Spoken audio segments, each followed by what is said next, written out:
ಜಿಲ್ಲಾ ಕಾನೂನು ಸೇವೆಗಳ ಪ್ರಾಧಿಕಾರ ಬೀದರ್ ಮತ್ತು ಜಿಲ್ಲಾ ವಕೀಲರ ಸಂಘ ಬೀದರ್ ಇದರ ವತಿಯಿಂದ rotary club of Bidar queens ಮತ್ತು ಕ್ವೀನ್ಸ್ ಬೋಧಕ ಆಸ್ಪತ್ರೆ ಹಾಗೂ ಬ್ರಿಕ್ಸ್ ವಿಶ್ವ ಮಹಾವಿದ್ಯಾಲಯ ಬೀದರ್ ಇವರ ಸಂಯುಕ್ತಾಶ್ರಯದಲ್ಲಿ ಪೋಸ್ಕೋ ಪೋಸ್ಟ್ ಜೆಜೆ ಆಕ್ಟ್ ಮತ್ತು ಮಾದಕ ವ್ಯಸನದ ಕುರಿತು ಕಾನೂನಿನ ಅರಿವು ಮತ್ತು ನೆರವು ಕಾರ್ಯಕ್ರಮವನ್ನು ಇಂದು ನಾವು ಹಮ್ಮಿಕೊಳ್ಳಲಾಗಿದೆ. ಈ ಕಾರ್ಯಕ್ರಮಕ್ಕೆ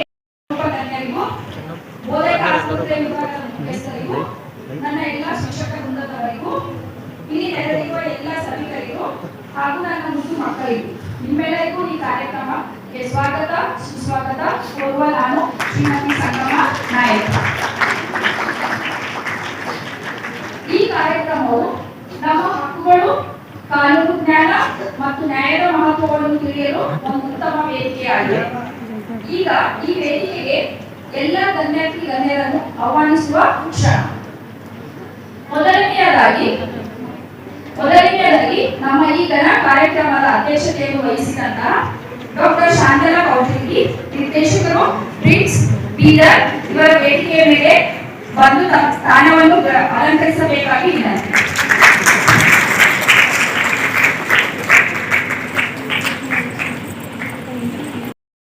ಕಾರ್ಯಕ್ರಮದ ಅಧ್ಯಕ್ಷರನ್ನು ಸ್ವಾಗತಿಸುವ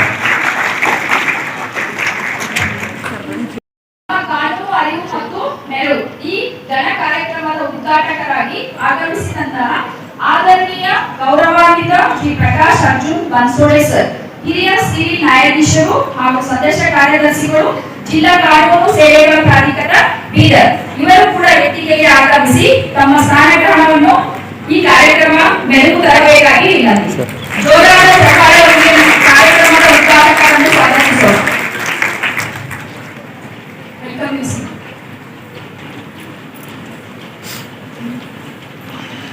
ಆಗಮಿಸಿದಂತ ಶ್ರೀ ಷಣ್ಮುಖಯ್ಯ ಟಿ ಸ್ವಾಮಿ, ಅಧ್ಯಕ್ಷರು ಜಿಲ್ಲಾ ವಕೀಲರ ಸಂಘ ಬೀದರ್, ತಮ್ಮನ್ನು ಕೂಡ ವೇದಿಕೆಯ ಮೇಲೆ ಆಹ್ವಾನಿಸುತ್ತೇನೆ. ಆದರದ ಸ್ವಾಗತ. ಜೋರಾದ ಚಪ್ಪಾಳೆಯೊಂದಿಗೆ ನಮ್ಮ ಕಾರ್ಯಕ್ರಮದ ಮುಖ್ಯ ಅತಿಥಿಯವರಿಗೆ ಆಹ್ವಾನಿಸಬೇಕಾಗಿ ವಿನಂತಿ. ಮುಂದುವರೆದು ನಮ್ಮ ಕಾರ್ಯಕ್ರಮದ ಎಲ್ಲ ಗೌರವಾನ್ವಿತ ಅತಿಥಿಗಳಿಗೆ ವೇದಿಕೆಗೆ ಆಹ್ವಾನಿಸುವ ಸಮಯ. ಡಾಕ್ಟರ್ ರಾಜೇಶ್ ಪಾರ ಸರ್, ಪ್ರಾಂಶುಪಾಲರು ಬ್ರಿಕ್ಸ್ ಬೀದರ್, ಇವರು ತಮ್ಮ ಕಾರ್ಯನಿಮಿತ್ತದ ಸಲುವಾಗಿ ಈ ಕಾರ್ಯಕ್ರಮಕ್ಕೆ ಅನುಪಸ್ಥಿತಿ ಇರುವುದರಿಂದ ಅವರ ಅನುಪಸ್ಥಿತಿಯಲ್ಲಿ ಕೂಡ ಅವರಿಗೆ ಈ ಕಾರ್ಯಕ್ರಮಕ್ಕೆ ಸ್ವಾಗತ ಕೋರುತ್ತೇನೆ. ಮುಂದಿನ ನಮ್ಮ ಅತಿಥಿಗಳಾದ ಡಾಕ್ಟರ್ ಯೋಗಿ ಎಸ್ ಬಾರಿ ಸರ್, ವೇದಿಕೆ ಅಧೀಕ್ಷಕರು ಬ್ರಿಕ್ಸ್ ಬೋಧಕ ಆಸ್ಪತ್ರೆ ಬೀದರ್, ತಮ್ಮನ್ನು ವೇದಿಕೆಗೆ ಮೇಲೆ ಬರಮಾಡಿಕೊಂಡು ಆದರಣೀಯ ಸ್ವಾಗತಿಸುತ್ತಾರೆ. ಧನ್ಯವಾದಗಳು. ಮುಂದಿನ ಅತಿಥಿಯಾಗಿ ಡಾಕ್ಟರ್ ಮೊಹಮ್ಮದ್ ಅಹಮದ್ ಟಿ, ಜಿಲ್ಲಾ ಶಸ್ತ್ರಚಿಕಿತ್ಸಕರು ಬ್ರಿಕ್ಸ್ ಬೋಧಕ ಆಸ್ಪತ್ರೆ ಬೀದರ್, ತಾವು ಕೂಡ ವೇದಿಕೆಯ ಮೇಲೆ ಅತಿಥಿ ಸ್ಥಾನಗ್ರಹಣ ಮಾಡಬೇಕಾಗಿ ವಿನಂತಿ. ಒಬಿಜಿ ವಿಭಾಗದ ಮುಖ್ಯಸ್ಥರು ಬ್ರಿಕ್ಸ್ ಬೋಧಕ ಆಸ್ಪತ್ರೆ ಬೀದರ್, ವೇದಿಕೆಯ ಮೇಲೆ ತಮ್ಮ ಸ್ವಾಗತಿಸುತ್ತಾ ತಮ್ಮ ಅತಿಥಿ ಸ್ಥಾನವನ್ನು ಅಲಂಕರಿಸಬೇಕಾಗಿ ವಿನಂತಿ ಮಾಡಿ. ಧನ್ಯವಾದಗಳು. ನಮ್ಮ ಈ ಕಾರ್ಯಕ್ರಮದ ಮತ್ತೋರ್ವ ಅತಿಥಿ ಹಾಗೂ ಉಪನ್ಯಾಸಕರಾದಂತಹ ಡಾಕ್ಟರ್ ರಾಘವೇಂದ್ರ ವಾಗ್ಲೆ ಸರ್, ಮಾನಸಿಕ ತಜ್ಞರು, ಮಾನಸಿಕ ಆರೋಗ್ಯ ವಿಭಾಗ, ಪ್ಲೀಸ್ ಬೋಧಕ ಆಸ್ಪತ್ರೆ, ಬೀದರ್. ತಮ್ಮನ್ನು ಕೂಡ ಈ ವೇದಿಕೆಗೆ ಆಹ್ವಾನಿಸುತ್ತಾ ಸ್ವಾಗತ ಕೋರುತ್ತೇವೆ ಸರ್. ಧನ್ಯವಾದಗಳು. ಶ್ರೀ ರಾಜಕುಮಾರ್ ಮಾಳಿಗೆ ಸರ್, ಪ್ರಾಂಶುಪಾಲರು, ಪ್ರಿನ್ಸ್ ಸುಶ್ರುತ ಮಹಾವಿದ್ಯಾಲಯ, ಬೀದರ್. ಇವರ ಅನುಪಸ್ಥಿತಿ ಇವರಿಗೂ ಕೂಡ ಸ್ವಾಗತ ಕೋರುತ್ತೇವೆ. ಜಯಶಾಲಿ ಮುರುಗಿ, ಪಿಎಲ್ಡಿ ಹಾಗೂ ಮುಖ್ಯ ಕಾರ್ಯದರ್ಶಿಗಳು, rotary club of Bidar queens. ಇವರು ಕೂಡ ವೇದಿಕೆಯ ಮೇಲೆ ಬಂದು ಸ್ಥಾನಗ್ರಹಣ ಮಾಡಬೇಕಾಗಿ ವಿನಂತಿ. ಶ್ರೀ ಪ್ರಕಾಶ್ ಶಿವವಂಶಿ, ಆರ್ಥಿಕ ಸಲಹೆಗಾರರು, ಡ್ರೀಕ್ಸ್ ಬೋಧಕ ಆಸ್ಪತ್ರೆ. ಇವರು ಕೂಡ ತಮ್ಮ ಕೆಲಸದ ಒತ್ತಡದ ನಡುವೆ ನಮ್ಮ ಕಾರ್ಯಕ್ರಮಕ್ಕೆ ಅನುಪಸ್ಥಿತಿದ್ದು, ಅವರ ಅನುಪಸ್ಥಿತಿಯಲ್ಲಿ ಕೂಡ ಅವರಿಗೆ ಸ್ವಾಗತ ಕೋರುತ್ತೇವೆ. ಈ ಕಾರ್ಯಕ್ರಮದ ಕೇಂದ್ರ ಬಿಂದು ಹಾಗೂ ಮುಖ್ಯ ಉಪನ್ಯಾಸಕರಾಗಿ ಆಗಮಿಸಿದಂತಹ ಶ್ರೀಮತಿ ಜಯಂತಿ ಪಾಟೀಲ್, ವಕೀಲರು ಹಾಗೂ ಮುಖ್ಯ ಅಧಿಕಾರಿಗಳು, legal aid defence council, Bidar, ಅವರನ್ನು ವೇದಿಕೆಯ ಮೇಲೆ ಆಹ್ವಾನಿಸುತ್ತಾ ತಮ್ಮ ಉಪನ್ಯಾಸಕ ಸ್ಥಾನವನ್ನು ಅಲಂಕರಿಸಬೇಕಾಗಿ ವಿನಂತಿ.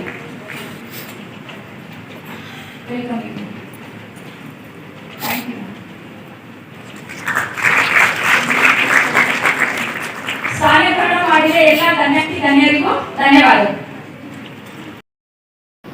ನಮ್ಮ ಕಾರ್ಯಕ್ರಮಕ್ಕೆ ಮತ್ತೊಬ್ಬ ಅತಿಥಿಯಾಗಿ ಮೊಹಮ್ಮದ್ ಹಫೀಸ್ ಸರ್ ಅವರು, ವಕೀಲರು, ಬಿಎಲ್ಎಸ್ಎ, ಬೀದರ್. ಇವರು ಕೂಡ ವೇದಿಕೆ ಮೇಲೆ ಬರಬೇಕಾಗಿ ವಿನಂತಿ.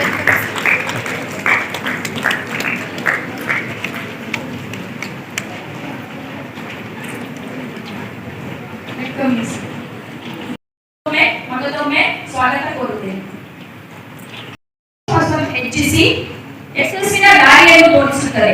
ಹಾಗಾಗಿ ಪ್ರಾರ್ಥನೆಯಾಗ ಈ ಕಾರ್ಯಕ್ರಮವನ್ನು ಶುಭಗೊಳಿಸೋಣ. ಶ್ರೀಮತಿ ವಿನುತಾ ಡಿಎಚ್, ಪಿಎಲ್ಡಿ ಮತ್ತು ಲೆಕ್ಕಪತ್ರ ಸಹಾಯಕರು, ಡ್ರೀಕ್ಸ್ ಬೋಧಕ ಆಸ್ಪತ್ರೆ, ಬೀದರ್. ಇವರು ಶಾರದಾಂಬೆಯ ಪ್ರಾರ್ಥನೆ ಗೀತೆಯೊಂದಿಗೆ ಕಾರ್ಯಕ್ರಮವನ್ನು ಆರಂಭಿಸಬೇಕಾಗಿ ವಿನಂತಿ.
ಚಾಲನೆ ನೀಡಿದ ಶ್ರೀಮತಿ ವಿನುತಾ ಅವರಿಗೆ ಧನ್ಯವಾದಗಳು. ಸ್ವಾಗತವೇ ಸೌಹಾರ್ದ ಸಂಕೇತ. ನಮ್ಮ ಕಾರ್ಯಕ್ರಮದ ಅತಿಥಿ ಗಣ್ಯರನ್ನು ಸ್ವಾಗತಿಸಲು ಡಾಕ್ಟರ್ ಶ್ರೀನಾಥ ಹೊಸಮನಿ, ಪಿಎಲ್ಡಿ ಸದಸ್ಯರು, rotary club of Bidar queens ಸ್ವಾಗತ ಭಾಷಣಕ್ಕೆ ವೇದಿಕೆಗೆ ಆಹ್ವಾನಿಸುತ್ತೇನೆ.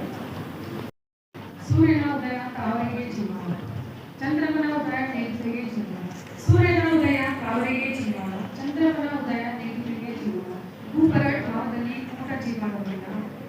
ಹಾವಿನಲ್ಲಿ ಊಟ ಜೀವನ ಮೂಲ ಸಂಕರ ಶರಣರ ಬರವಣಿಗೆ ಪ್ರಾಣ ಜೀವನ. ಎಲ್ಲರಿಗೂ ಶುಭ ಮುಂಜಾನೆ, ನಮಸ್ಕಾರಗಳು. ಜಿಲ್ಲಾ ಕಾನೂನು ಸೇವೆಗಳ ಪ್ರಾಧಿಕಾರ ಬೀದರ್ ಮತ್ತು ಜಿಲ್ಲಾ ವಕೀಲರ ಸಂಘ ಬೀದರ್ ಇವರ ವತಿಯಿಂದ rotary club of Bidar twins nursing college Bidar ಇವರ ಸಂಯುಕ್ತ ಆಶ್ರಯದಲ್ಲಿ ಪೋಸ್ಕೋ ಮತ್ತು ಪಾಸ್ ಜೆಜೆ ಆಕ್ಟ್ ಮತ್ತು ಮಾದಕ ವ್ಯಸನಗಳ ಕುರಿತು ಕಾನೂನಿನ ಅರಿವು ಮತ್ತು ನೆರವು ಕಾರ್ಯಕ್ರಮಕ್ಕೆ ನಾವೆಲ್ಲರೂ ಇಂದು ಸೇರಿದ್ದೇವೆ.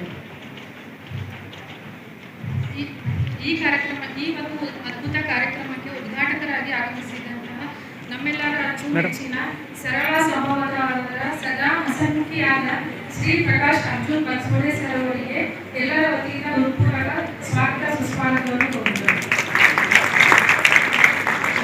ಅವರಿಗೆ ಎಂಎಸ್ ಆದ ಶಿವಯೋಗಿ ಬಾಲಿ ಸರ್ ಅವರು ಕುಚ್ಚ ನೀಡುವುದರ ಮೂಲಕ ಅವರನ್ನು ಸ್ವಾಗತಿಸಬೇಕೆಂದು ಕೇಳುತ್ತಿದ್ದೇನೆ. ಜೋರಾದ ಚಪ್ಪಾಳೆಯೊಂದಿಗೆ ಸ್ವಾಗತಿಸಿ.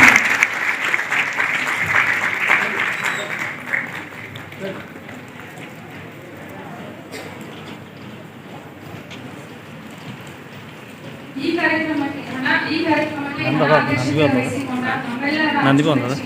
ಮಹಿಳಾ ಬ್ರಿಮ್ಸ್ ನಿರ್ದೇಶಕರಾದ ಡಾಕ್ಟರ್ ಶಕುಂತಲಾ ಬಗುಲಿ ಮೇಡಮ್ ಅವರಿಗೂ ಎಲ್ಲರ ಪರವಾಗಿ ಆದರದ ಸ್ವಾಗತವನ್ನು ಕೋರುತ್ತೇವೆ. ಡಾಕ್ಟರ್ ಉಮಾ ದೇಶಮುಖ್ ಮೇಡಮ್ ಅವರು ಒಂದು ಹೂಗುಚ್ಛ ನೀಡುವುದರ ಮೂಲಕ ಸ್ವಾಗತವನ್ನು ಕೋರುತ್ತೇವೆ.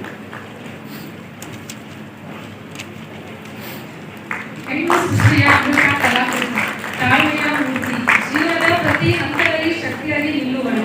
ಅವಳ ಮನೆಯ ಕಣ್ಣಲ್ಲ, ಅವಳು ಈ ಸಮಾಜದ ಹಾಗೆ ಬ್ರಿಮ್ಸ್ ಹಾಸ್ಪಿಟಲ್ ನಲ್ಲಿ ಮಹಿಳಾ ಡಾಕ್ಟರ್ ಆಗಿ ಬಂದಿದ್ದು ಎಲ್ಲರಿಗೂ ತುಂಬಾ ಸಂತೋಷದ ಸುದ್ದಿ.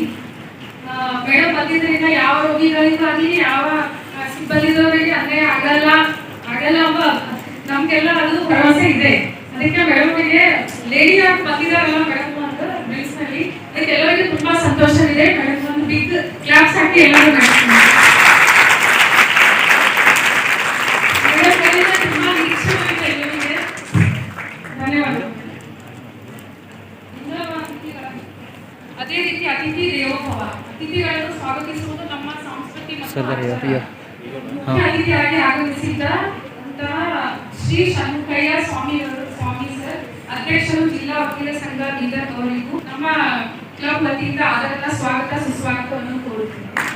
ಅವರಿಗೆ ಡಾಕ್ಟರ್ ಮೊಹಮ್ಮದ್ ಅಹಮದ್ ಸರ್ ಅವರು ಹೂಗುಚ್ಛ ನೀಡುವುದರ ಮೂಲಕ ಸ್ವಾಗತವನ್ನು ಕೋರುತ್ತೇವೆ. ಎಲ್ಲರೂ ಕ್ಲಾಸ್ ಅಲ್ಲಿ ಅದೇ ರೀತಿಯಾಗಿ ಇನ್ನೊಂದು ಅತಿಥಿಗಳಾದ ಡಾಕ್ಟರ್ ರಾಜೇಶ್ ಪಾರ ಸರ್ ಅವರಿಗೂ ಸ್ವಾಗತ ಸುಸ್ವಾಗತವನ್ನು ಕೋರುತ್ತೇವೆ. ಇನ್ನೋರ್ವ ಅತಿಥಿಗಳಾದ ಡಾಕ್ಟರ್ ಶಿವಯೋಗಿ ಬಾಯಿ ಸರ್ ಅವರು ವೈದ್ಯಕೀಯ ಅಧೀಕ್ಷಕರು ಬ್ರಿಮ್ಸ್ ಬೋಧಕ ಆಸ್ಪತ್ರೆ ಬೀದರ್ ಅವರಿಗೂ ಸ್ವಾಗತ ಸುಸ್ವಾಗತವನ್ನು ಕೋರುತ್ತೇವೆ. ಅವರಿಗೆ PLV ಶ್ರೀನಿವಾಸ್ ಅವರು ಬಂದು ಹೂಗುಚ್ಛ ನೀಡುವುದರ ಮೂಲಕ ಸ್ವಾಗತವನ್ನು ಮಾಡುತ್ತೇವೆ. ಸರ್ ಅವರು ಸತತವಾಗಿ ಆಸ್ಪತ್ರೆಯ ಏಳಿಗೆಗಾಗಿ ಅಭಿವೃದ್ಧಿಗಾಗಿ ಶ್ರಮಿಸುವ ಜೀವಿ ಅಂತ ಹೇಳಬಹುದು. ಎಲ್ಲರಿಗೂ ತುಂಬಾ ಸಹಕಾರ ನೀಡ್ತಾರೆ ಸರ್, ಅವರಿಗೂ ಸ್ವಾಗತ ಸುಸ್ವಾಗತವನ್ನು ಕೋರುತ್ತೇವೆ. ಇನ್ನೊಬ್ರು ಡಾಕ್ಟರ್ ಈ ಕಾರ್ಯಕ್ರಮಕ್ಕೆ ಅತಿಥಿಯಾಗಿ ಆಗಮಿಸಿದ ಡಾಕ್ಟರ್ ಮೊಹಮ್ಮದ್ ಅಹಮದ್ ಉದ್ದೀನ್ ಸರ್, ಜಿಲ್ಲಾ ಶಸ್ತ್ರಚಿಕಿತ್ಸಕರು ಬ್ರಿಮ್ಸ್ ಬೋಧಕ ಆಸ್ಪತ್ರೆ ಬೀದರ್ ಅವರಿಗೂ ಅಭಿನಂದನಾ ಪೂರ್ವಕ ಸ್ವಾಗತ ಸುಸ್ವಾಗತವನ್ನು ಕೋರುತ್ತೇವೆ. ಅವರಿಗೆ ಡಾಕ್ಟರ್ ಹೇಮಲತಾ ಮೇಡಮ್ ಅವರು ಬಂದು ಹೂಗುಚ್ಛ ನೀಡುವುದರ ಮೂಲಕ ಸ್ವಾಗತವನ್ನು ಕೋರುತ್ತೇವೆ. ಸರ್ ಬಗ್ಗೆ ಹೇಳಬೇಕಂದ್ರೆ ಅವರು ತುಂಬಾ ಸರಳ ಸಜ್ಜನೀಯ ಸ್ವಭಾವದವರು ಮತ್ತೆ ಒಳ್ಳೆಯ ವ್ಯಕ್ತಿತ್ವ ಹೊಂದಿದವರು. ಎಡಗೈ ಮಾಡಿದ್ದು ಬಲಗೈಗೆ ತಿಳಿಯಬಾರದು ಎನ್ನುವುದು ಅವರ ಭಾವನೆ. ಅವರ ಸೇವೆ ಪ್ರಚಾರಕ್ಕಾಗಿಲ್ಲ, ಅವರ ಸೇವೆ ಕರುಣೆಗಾಗಿ. ಹಸಿದವರಿಗೆ ಅನ್ನ, ರೋಗಿಗಳಿಗೆ ಔಷಧಿ, ಇದೇ ಅವರ ಧರ್ಮ ಎಂದು ಹೇಳಬಹುದು. ಅವರು ಹಾಸ್ಪಿಟಲ್ ಎಲ್ಲರಿಗೂ ತುಂಬಾ ಸಹಕಾರ ನೀಡುತ್ತಾರೆ. ಅವರಿಗೂ ಸ್ವಾಗತ ಸುಸ್ವಾಗತವನ್ನು ಹೇಳಬೇಕು. ಇನ್ನೊಬ್ಬರ ಅತಿಥಿಗಳಾದ doctor Uma Deshmukh madam, OBG ವಿಭಾಗದ ಮುಖ್ಯಸ್ಥರು ಬ್ರಿಮ್ಸ್ ಬೋಧಕ ಆಸ್ಪತ್ರೆ ಬೀದರ್ ಅವರಿಗೂ ಪ್ರೀತಿಯ ಸ್ವಾಗತ ಸುಸ್ವಾಗತವನ್ನು ಕೋರುತ್ತೇವೆ. ಅವರಿಗೆ ಡಾಕ್ಟರ್ ಸವಿತಾ ಮೇಡಮ್ ಒಂದು ಹೂಗುಚ್ಛ ನೀಡುವುದರ ಮೂಲಕ ಸ್ವಾಗತಿಸುವುದು. ಅವರು ಒಂದು ಮಹಿಳಾ ವೈದ್ಯ ಅಂದರೆ ಸಾಕ್ಷಾತ್ ಕರುಣೆಯ ನಿಗ್ರಹ ಅಂತ ಹೇಳ್ಬೋದು. ಸ್ವಲ್ಪ ಸಿಟ್ಟು ಇದೆ ಮೇಡಮ್ಗೆ, ಆದ್ರೆ ಗಣ್ಯತೆ ಕರಗುವ ಮನಸ್ಸು, ತಾಯಿಯ ಹೃದಯ ಅಂತ ಹೇಳ್ಬೋದು. ಮದರ್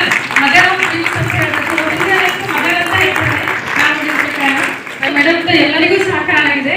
ತುಂಬಾ ಸಾಫ್ಟ್ ನೇಚರ್ ಮೇಡಮ್ದು. ಅವರಿಗೂ ನಮ್ಮ PLD ವತಿಯಿಂದ ಸ್ವಾಗತ ಸುಸ್ವಾಗತವನ್ನು ಕೋರುತ್ತೇವೆ. ಇನ್ನೂ ಅತಿಥಿಗಳಾದ ಡಾಕ್ಟರ್ ನಾಗರಾಜ್ ವಾಗ್ಲೆ ಸರ್ ಅವರು ಮಾನಸಿಕ ಆರೋಗ್ಯ ವಿಭಾಗ ಪ್ರಿಮ್ಸ್ ಬೋಧಕ ಆಸ್ಪತ್ರೆ ಬೀದರ್, ಅವರಿಗೂ ನಮ್ಮ ಪ್ರೀತಿಯ ಸ್ವಾಗತ ಸುಸ್ವಾಗತವನ್ನು ಕೋರುತ್ತೇವೆ. ಅವರಿಗೆ ಡಾಕ್ಟರ್ ರಮೇಶ್ ಮೋದಿ ಸರ್ ಅವರು ಹೂಗುಚ್ಛ ನೀಡುವುದರ ಮೂಲಕ ಸ್ವಾಗತವನ್ನು ಕೋರುತ್ತೇವೆ. ಸರ್ ಬಗ್ಗೆ ಹೇಳಬೇಕಂದ್ರೆ ಎಲ್ಲ ಸಾಮಾಜಿಕ ಸೇವೆಯಲ್ಲಿ ಮಾನಸಿಕ ಆರೋಗ್ಯ ಬಗ್ಗೆ ಹೇಳ್ಬೇಕಂದ್ರೆ ಎಲ್ಲ ಕಡೆ ರಾಘವೇಂದ್ರ ವಾಗ್ಲೆ ಸರ್ ಇರ್ತಾರೆ. ನಮ್ಗೆ ನೆನಪು ಬರೋದು ಫಸ್ಟ್ ವಾಗ್ಲೆ ಸರ್ ಅವರು. ಅವರಿಗೂ ಧನ್ಯವಾದಗಳು ಮತ್ತೆ ಸ್ವಾಗತ ಸುಸ್ವಾಗತವನ್ನು ಕೋರುತ್ತೇವೆ. ಇನ್ನೊಬ್ಬ ಅತಿಥಿಗಳಾದ ಡಾಕ್ಟರ್ ರಾಜ್ಕುಮಾರ್ ಬಾಳ್ಗೆ ಅವರು ಅನುಪಸ್ಥಿತಿಯವರಿಗೆ ಸ್ವಾಗತ ಸುಸ್ವಾಗತ ಕೋರುತ್ತೇವೆ. Doctor Sulochana Patil Rotary club of Bidar Queens ಅವರು ಕಾರಣದಿಂದ ಬರಕ್ಕಾಗಿಲ್ಲ, ಅವರಿಗೂ ಸ್ವಾಗತವನ್ನು ಕೋರುತ್ತೇನೆ. ಅದರ secretary doctor Jayashali madam Modi ಅವರಿಗೂ ಅಂತರಾಳದಿಂದ ಸ್ವಾಗತ ಸುಸ್ವಾಗತವನ್ನು ಕೋರುತ್ತೇನೆ.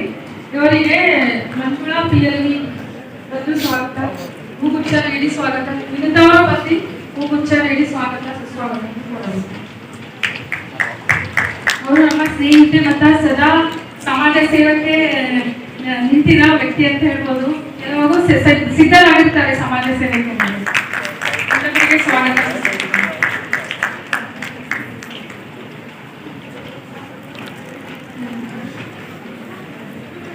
ಈ ಕಾರ್ಯಕ್ರಮಕ್ಕೆ ಉಪನ್ಯಾಸಕರಾಗಿ ಆಗಮಿಸಿದ ಶ್ರೀಮತಿ ಜಯಂತಿ ಪಾಟೀಲ್ ಮೇಡಮ್, ವಕೀಲರು, LADC ಮುಖ್ಯ ಅಧಿಕಾರಿಗಳು ಬೀದರ್, ಅವರಿಗೆ ಭವ್ಯ ಸ್ವಾಗತ ಸುಸ್ವಾಗತವನ್ನು ಕೋರುತ್ತೇನೆ. ಅವರಿಗೆ ಡಾಕ್ಟರ್ ರೇಖಾ ಮೇಡಮ್ ಬಂದು ಹೂಗುಚ್ಛ ನೀಡುವುದರ ಮೂಲಕ ಸ್ವಾಗತವನ್ನು ಕೋರಬೇಕು.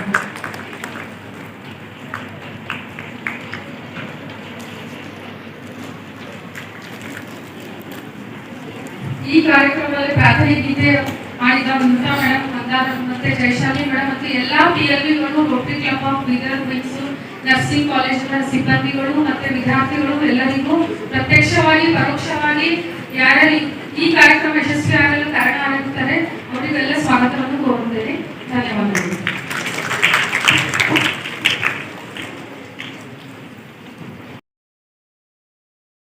ಡಾಕ್ಟರ್ ಸುಜಾತ ಹೊಸಮನಿ ಅವರಿಗೆ ಧನ್ಯವಾದಗಳು.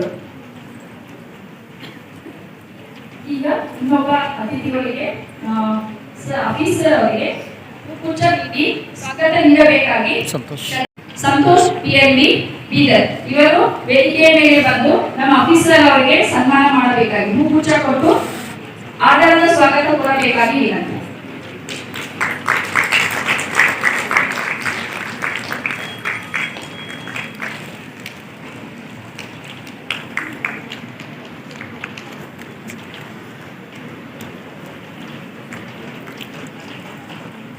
ಆಫೀಸರ್ ಅವರಿಗೆ ಈ ಕಾರ್ಯಕ್ರಮಕ್ಕೆ ಸ್ವಾಗತ. ಮರ ನೆಡುವುದು ಮತ್ತು ಸಸಿಗೆ ನೀರು ಹಾಯಿಸುವುದು ಪ್ರಕೃತಿಯ ಸಂರಕ್ಷಣೆಯ ಪ್ರತೀಕವಾಗಿದೆ. ಈ ಸಣ್ಣ ಪ್ರಯತ್ನವು ದೊಡ್ಡ ಬದಲಾವಣೆಗೆ ಕಾರಣ ನೀಡಬೇಕಾಗಿ ವೇದಿಕೆ ಮೇಲಿರುವ ಎಲ್ಲ ಗಣ್ಯರಿಗೆ ವಿನಮ್ರ ವಿನಂತಿ ಮಾಡಿಕೊಳ್ಳುತ್ತೇನೆ. ದಯವಿಟ್ಟು ವೇದಿಕೆಯ ಎಡಭಾಗಕ್ಕೆ ಮುಂದೆ ಬಂದು ಜೋಗದ ಸಿರಿ ಬೆಳಕಿನಲ್ಲಿ ತುಂಗೆಯ ತೆನೆ ಬಳುಕಿನಲ್ಲಿ ಸಹ್ಯಾದ್ರಿಯ ಲೋಹದ ದಿರವು ತುಂಗದ ನಿಲುಕಿನಲ್ಲಿ ನಿತ್ಯ ಹರಿದ್ವರ್ಣವನದ ತೇಗ ಗಂಧ ತರುಗಳಲ್ಲಿ ನಿತ್ಯೋತ್ಸವ ತಾಯಿ ನಿತ್ಯೋತ್ಸವ ನಿನಗೆ. ಪ್ರಕೃತಿಯ ಜೊತೆ ನಮ್ಮ ನಂಟನ್ನು ಬಲಪಡಿಸುವ ನಿಟ್ಟಿನಲ್ಲಿ ನಮ್ಮ ಈ ಸಣ್ಣ ಒಂದು ಪ್ರಯತ್ನ ದೊಡ್ಡ ಬದಲಾವಣೆಗೆ ಕಾರಣವಾಗುತ್ತದೆ. ನಮ್ಮ ಕಾರ್ಯಕ್ರಮಕ್ಕೆ ಸಸಿಗೆ ನೀರು ಹಾಯಿಸುವ ಮುಖಾಂತರ ಚಾಲನೆ ನೀಡುತ್ತಿರುವ ಎಲ್ಲ ಗಣ್ಯರಿಗೂ ಧನ್ಯವಾದಗಳು. ಕಾನೂನು ಅರಿವು ಮತ್ತು ನೆರವು ಕಾರ್ಯಕ್ರಮದ ಮುಖ್ಯ ಉದ್ದೇಶ ಹಾಗೂ ಗುರಿಗಳನ್ನು ತಮ್ಮ ಪ್ರಾಸ್ತಾವಿಕ ನುಡಿಯ ಮುಖಾಂತರ ತಿಳಿಸಲು ಡಾಕ್ಟರ್ ಉಮಾ ದೇಶಮಠ್ OBG ವಿಭಾಗ ಮುಖ್ಯಸ್ಥರು ಅವರಲ್ಲಿ ವಿನಂತಿಸಿಕೊಳ್ಳುತ್ತೇನೆ.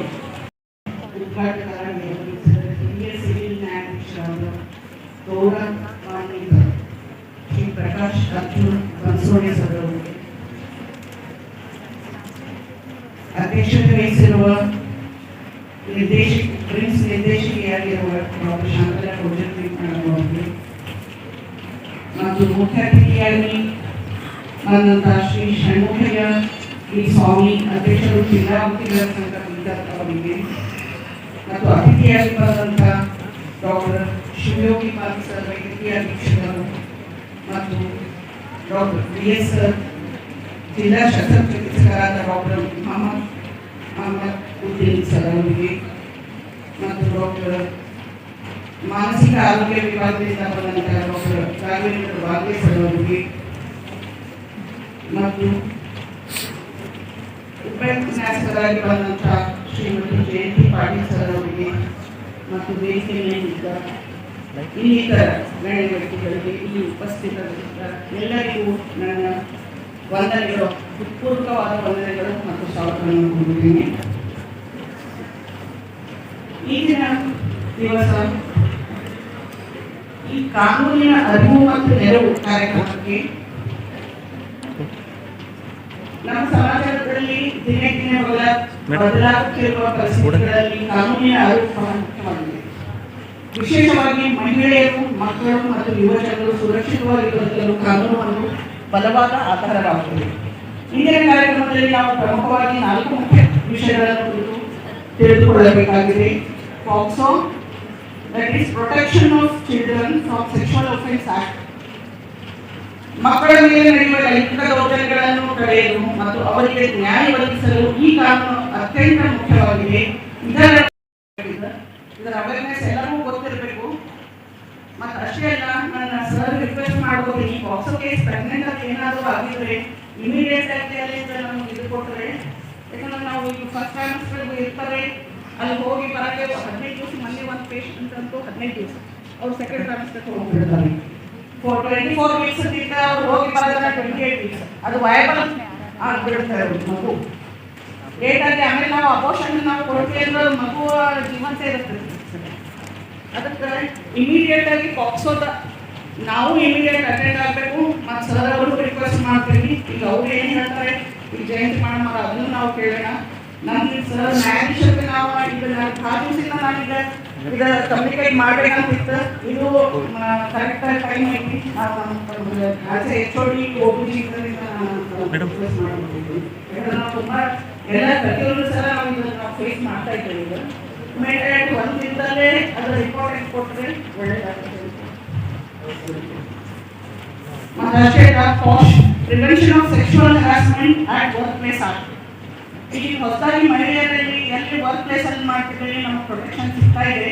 ಆದರೆ ಇದನ್ನು ದುರುಪಯೋಗನೂ ಕೆಲವೊಬ್ಬರು ಮಾಡ್ತಾ ಇದ್ದಾರೆ. ಅದನ್ನು ಆಗಬಾರ್ದು ಅಂತ ಅದು ನೋಡ್ಕೋಬೇಕು. ಯಾರು ಪಾಸ್ಟ್ ಕಮಿಟಿ ಮೆಂಬರ್ಸ್ ಇದ್ದಾರೆ ಅಥವಾ ಅಲ್ಲಿ ಹೆಡ್ಸ್ ಯಾರಿರ್ತಾರೆ, ಇದು ಅದನ್ನು ನೋಡ್ಕೋಬೇಕು.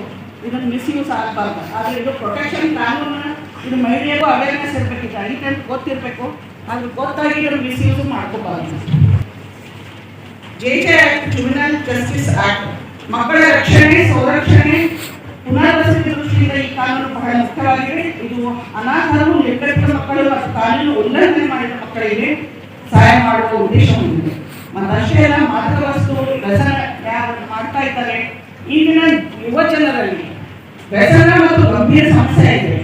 ಮದ್ಯಪಾನ, ಮಾದಕ ವಸ್ತುಗಳು ಮತ್ತು ಇತರ ವ್ಯಸನಗಳಿಂದ ಆರೋಗ್ಯ, ಕುಟುಂಬ ಮತ್ತು ಸಮಾಜ ಮೇಲೆ ದುಷ್ಪರಿಣಾಮ ಉಂಟಾಗುತ್ತಿದೆ.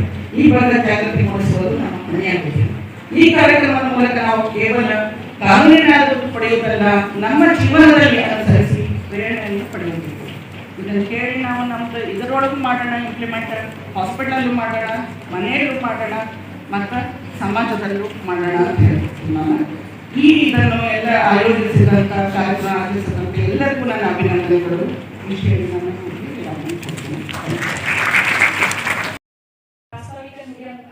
ಕಾರ್ಯಕ್ರಮದ ಉದ್ದೇಶ ಮತ್ತು ಗುರಿಯನ್ನು ತಿಳಿಸಿದಂತ ಡಾಕ್ಟರ್ ಉಮಾ ದೇಶಮುಖ್ ಮೇಡಮ್ ಅವರಿಗೆ ತುಂಬ ಧನ್ಯವಾದಗಳು. ಹಾಗೂ ಕಾರ್ಯಕ್ರಮದ ಈ ಉತ್ತರಕ್ಕೂ ಕೂಡ ಮೇಡಮ್ ನಮಗೆ ಬಹಳ ಬೆನ್ನೆಲುಬಾಗಿ ಸಹಾಯ ಮಾಡಲಿಕ್ಕೆ ಕೂಡ ಧನ್ಯವಾದಗಳು ಮೇಡಮ್. ಮುಂದುವರೆದು ನಮ್ಮ ಕಾರ್ಯಕ್ರಮದ ಅತಿಥಿಗಳಾದಂಥ ಡಾಕ್ಟರ್ ಮೊಹಮ್ಮದ್ ಉದ್ದೀನ್, ಜಿಲ್ಲಾ ಶಸ್ತ್ರಚಿಕಿತ್ಸಕರು, ಪ್ರಿನ್ಸ್ ಗೋರಖ್ ಆಸ್ಪತ್ರೆ, ಇವರು ಕಾರ್ಯಕ್ರಮವನ್ನು ಉದ್ದೇಶಿಸಿ ಒಂದೆರಡು ಮಾತನಾಡಬೇಕಾಗಿದೆ.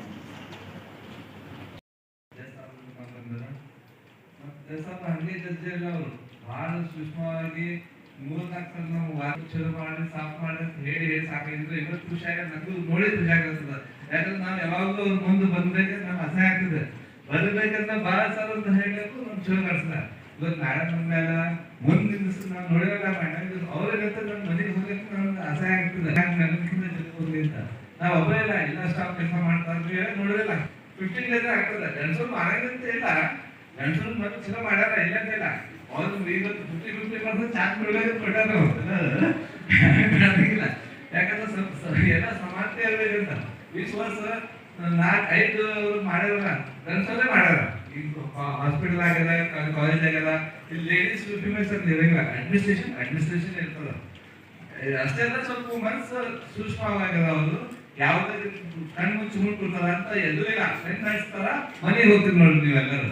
ಹಂಗೆ ಮಾಡಕ್ ಹೋಗ್ಬಾರ್ದು. ಮೇಡಮ್ ಅಂತ ಇಲ್ಲ, ಸ್ವಲ್ಪ ಮಾಡಿ ಮಾಡಿ ಮೇಡಮ್ ಹೇಳ್ತೀನಿ ನೋಡ್ರಿ, ಜಡ್ಜಸ್ ಪೋಸ್ಟು ಕೇಸಿಗೆ ಆಗಂತ ಅದು ಇಲ್ಲ. ನಮ್ಮ ಬ್ರಿಡ್ಜ್ ಕ್ರಾಸ್ ಆಗಂಗಿಲ್ಲ, ಪೊಲೀಸ್ ಡಾಕ್ಟರ್ಸ್ ಸೇರೋಂಗಿಲ್ಲ. ಯಾವ ನಾನು ನೋಡಿದ್ರೆ 25 ಜಡ್ಜಸ್ ನೋಡಿನ ಯಾವ ಜಡ್ಜ್ ಇರಲಿ 1 ತಾಸು ಲೇಟ್ ಮಾಡಂಗಿಲ್ಲ, 1 ತಾಸು ಕುಂತು ಮಾಡ್ತಾರೆ ಮೇಡಮ್. ಪೊಲೀಸ್ ಬಸ್ ನಮ್ದು ಕೋಆರ್ಡಿನೇಷನ್ ಇಲ್ಲ.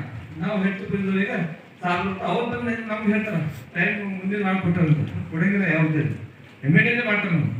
ನಾ ಎಲ್ಲ ನೋಡಿದ್ದೀನಿ. ಇವತ್ತು ನಾನು ಹೈಕೋರ್ಟ್ ನೋಡಿದ್ರೆ 10 ಮಿನಿಟ್ ಲೇಟ್ ಮಾಡಿ ಟೈಮ್ ಆಯ್ತು ಕೂತ್ಕೊಂಡು ಮಾಡ್ತಾರೆ. ಮನೆಗೆ ಬಂದಂದ್ರು ರಾತ್ರಿ 12:30 ನಾವು ಎಷ್ಟೋ ಕೂತ್ಕೊಂಡು ಭರ್ಕಿ ನೋಡಿ ನಾವು ನಮ್ಮ ಸರ್ ಇದ್ರು ಅಂದ್ರೆ ಇಲ್ಲಪ್ಪ ಯಾಕೆ ಹೆಣ್ಮಕ್ಳಿಗೆ ಅನ್ಯಾಯ ಆಗ್ಯಾವ ಅಂತ ಹೇಳ್ತಿದ.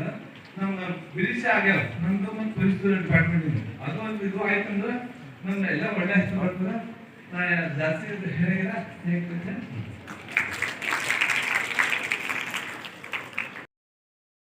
ತಮ್ಮ ಅತಿಥಿ ಭಾಷಣವನ್ನು ತಿಳಿಸಿದ್ದ ನಮ್ಮ DS ಸರ್ ಅವರಿಗೆ ಧನ್ಯವಾದಗಳು. ಮುಂದುವರೆದು ನಮ್ಮ ಕಾರ್ಯಕ್ರಮದ ಅತಿಥಿ ಹಾಗೂ ಉಪನ್ಯಾಸಕರಾಗಿ ಆಗಮಿಸಿದಂತಹ ಡಾಕ್ಟರ್ ರಾಘವೇಂದ್ರ ವಾಗ್ಲೆ ಸರ್ ಅವರು ಮಾದಕ ವ್ಯಸನದ ಬಗ್ಗೆ ಕುರಿತು ಒಂದೆರಡು ಮಾತನಾಡಬೇಕಾಗಿ. Good afternoon. ಈಗ ಆಗಮಿಸಿರುವಂತಹ ಎಲ್ಲ ಗಣ್ಯರೇ ಹಾಗೂ ಇವತ್ತಿನ ಒಂದು ಕಾನೂನು ಅರಿವಿನ ಕಾರ್ಯಕ್ರಮ ಮುಖಾಂತರ ಮಾದಕ ವ್ಯಸನದ ಬಗ್ಗೆ ಒಂದೆರಡು ಮಾತನಾಡಲಿಕ್ಕೆ ನನಗೆ ಅವಕಾಶ ನೀಡಿದ್ದಾರೆ. ಇದೆಲ್ಲ ಇವತ್ತಿನ ದಿವಸ ಒಂದು ಸಾಮಾಜಿಕ ಪಿಡುಗು ಆಗಿದೆ. It's biggest, it is very highly prevailing and destroying hour youth. So ನಮ್ಮ ಈಗಾಗಲೇ ನೀವು ಎಲ್ಲ ನ್ಯೂಸ್ ನೋಡ್ತಾ ಇದ್ದೀರಿ. ನಮ್ಮ ಪಂಜಾಬ್ ಆಗಲಿ, ಉತ್ತರ ಪ್ರದೇಶ ಆಗಲಿ, ನಾರ್ದರ್ನ್ ಈಸ್ಟರ್ನ್ ಸ್ಟೇಟ್ಸ್ ಆಗಲಿ, ಅವೆಲ್ಲ ಸಾಕಷ್ಟು ಸ್ಟೇಟ್ಸ್ಗಳೇನಾಗ್ತಾ ಇದ್ದಾವೆ ಡ್ರಗ್ ಅಡಿಕ್ಷನ್ನಿಂದ ಸಾಕಷ್ಟು ಬಳಲ್ತಾ ಇದ್ದಾವೆ. ಬಟ್ ಅದು ಸೇಮ್ ಸಿನಾರಿಯೋ ಈಗ ನಮ್ಮ ಸೌತ್ ಇಂಡಿಯಾ ಕಡೆನೂ ಬರ್ತಾ ಇದೆ. ಕೇರಳ ಆಗಲಿ, ಕರ್ನಾಟಕ ಆಗಲಿ, ತಮಿಳ್ನಾಡು ಆಗಲಿ. So it started. ಸೊ ಆ ಒಂದು ಡ್ರಗ್ ಅಡಿಕ್ಷನ್ ಏನಿದೆಯಲ್ಲ, ಸೊ ಅದು ಅದರ ಬಗ್ಗೆ ಅರಿವು ಮೂಡಿಸುವಂಥ ಈ ಒಂದು ಕಾರ್ಯಕ್ರಮ ಮುಖಾಂತರ ನಿಮ್ಮಲ್ಲಿ ಅರಿವು ಮೂಡಿಸಿ ಇದರಿಂದ ಅದು ಡ್ರಗ್ಸ್ನ ಯೂಸ್ ಮಾಡಲಾರ್ದೇ ಸಮಾಜ ನಮ್ಮ ಡ್ರಗ್ ಫ್ರೀ ಆಗಬೇಕು ಅನ್ನೋ ಉದ್ದೇಶ. ಸೊ ಡ್ರಗ್ಸ್ ನಮ್ಮ ಇಂಡಿಯನ್ ಸ್ಟ್ಯಾಟಿಸ್ಟಿಕ್ಸ್ ಏನು ಹೇಳುತ್ತಂತಂದರೆ 2019 ಸಮೀಕ್ಷೆ ಪ್ರಕಾರ, ministry of social justice and empowerment ಪ್ರಕಾರ ಅರೌಂಡ್ 2.8% ಇಂಡಿಯನ್ಸ್ ಏನಿದಾರಲ್ಲ ಒಂದಲ್ಲ ಒಂದು ಡ್ರಗ್ಸ್ ಅಡಿಕ್ಟ್ ಆಗಿರೋದು. ಸೊ ಅದು ಗಾಂಜಾ ಆಗಲಿ, ಅದು ಓಪಿಯಾಯ್ಡ್ಸ್ ಅಂದರೆ ಹೀರೋಯಿನ್ಸ್ ಆಗಲಿ, ನಮ್ಮ ಪ್ರಿಸ್ಕ್ರಿಪ್ಷನ್ಸ್ ಮೆಡಿಸಿನ್ಸ್ ಆಗ್ತೀವಿ, ಕೋಡಿನ್ ಸಿರಪ್ ಅಂತ ಹೇಳ್ತೀವಲ್ಲ, ಕೋರೆಕ್ಸ್ ಸಿರಪ್ ಅದು ಆಗಲಿ, ತಂಬಾಕು ಆಗಲಿ. ಸೊ ಓವರಾಲ್ ಒಂದು 2.8% ಜನರಲ್ಲಿ ನಮ್ಮ Indian population is affected drug addiction. So drug addiction ಅದು ನಮ್ಮ ಒಬ್ಬರದೇ ಜೀವನದ ಒಬ್ಬ ವ್ಯಕ್ತಿನಷ್ಟೇ ಹಾಳು ಮಾಡಿ, ಆ ವ್ಯಕ್ತಿ ಜೊತೆಗೆ ಅವನ ಫ್ಯಾಮಿಲಿ ಪೂರನೇ ಹಾಳಾಗುತ್ತೆ, ಅವನ ಜೊತೆಗೆ ಅವನ ಪೂರ ಸಮಾಜನ ಹಾಳಾಗುತ್ತೆ, ಅದ್ರ ಜೊತೆ ದೇಶನೂ ಹಾಳಾಗುತ್ತೆ. ಸೊ ಡ್ರಗ್ ಅಡಿಕ್ಷನ್ ಬಗ್ಗೆ ಎಸ್ಪೆಷಲಿ ಯೂತ್ತಲ್ಲೇ ಈ ನಿಮ್ಮಂಥ ಯುವಕರನ್ನೇ ಡ್ರಗ್ ಅಡಿಕ್ಷನ್ ಬಗ್ಗೆ ಅರಿವು ಮೂಡಿಸಿ ಇದರಿಂದ ಹೊರಗಡೆ ಬರುತ್ತೆ ಇಂಥ ಒಂದು ಕಾರ್ಯಕ್ರಮಗಳಿದೆ. So what is drug? So addictive substance ಅವರ ಡ್ರಗ್ ಏನಂತ ಹೇಳ್ತೀವಿ ಅಂತಂದರೆ any substances that alters mood our body function or it is an habit forming. So any drug if you take like alcohol or smoke. So alcohol smoke ಮಾಡಿದ್ರೆ ಏನಾಗುತ್ತೆ? There will be changes in your body. So alcohol ತಗೊಂಡಾಗ ಒಬ್ಬರಿಗೆ ಏನಾಗುತ್ತೆ ಹೇಳ್ರಿ? Voice ಎಲ್ಲ ಹಿಂದ್ಗಡೆ ಇಲ್ಲ. Alcohol ತಗೊಂಡ್ರೆ ಏನಾಗುತ್ತೆ? ಸ್ಮೋಕ್ ಮಾಡಿದ್ರೆ ಏನಾಗುತ್ತೆ? ಸೊ ಮನಸ್ಸಲ್ಲಿ ಖುಷಿ, ಉಲ್ಲಾಸ, ಕಿಕ್ ಸಿಗುತ್ತೆ. ಹೌದಾ? ಸಿಗುತ್ತಾ ಇಲ್ಲ? ಸ್ಮೋಕ್ ಮಾಡಿದ್ರೆ ಯು ಫೀಲ್ ಸ್ಟ್ರೆಸ್ ಫ್ರೀ ಆಗುತ್ತೆ. So these kind of mood body functions ಏನಾಗುತ್ತೆ, ಇಫ್ ಯು ಅದನ್ನ ಬಾರ್ ತಗೊಳ್ತಾ ಹೋದಾಗೆಲ್ಲ it becomes an habit. So habit form ಆಗುತ್ತೆ. So that leads to addiction. So any substances that alters mood or body function or it's an habit form ಆಗುತ್ತೆ. So ಇದರಲ್ಲಿ 3 ಪ್ರಕಾರ: legal drugs, illegal drugs and prescription drugs ಅಂತ. So ನಮ್ಮ ಇಂಡಿಯಾದಲ್ಲಿ legal ಡ್ರಗ್ಸ್ಗಳು ಯಾವುವು? Alcohol and tobacco. Okay.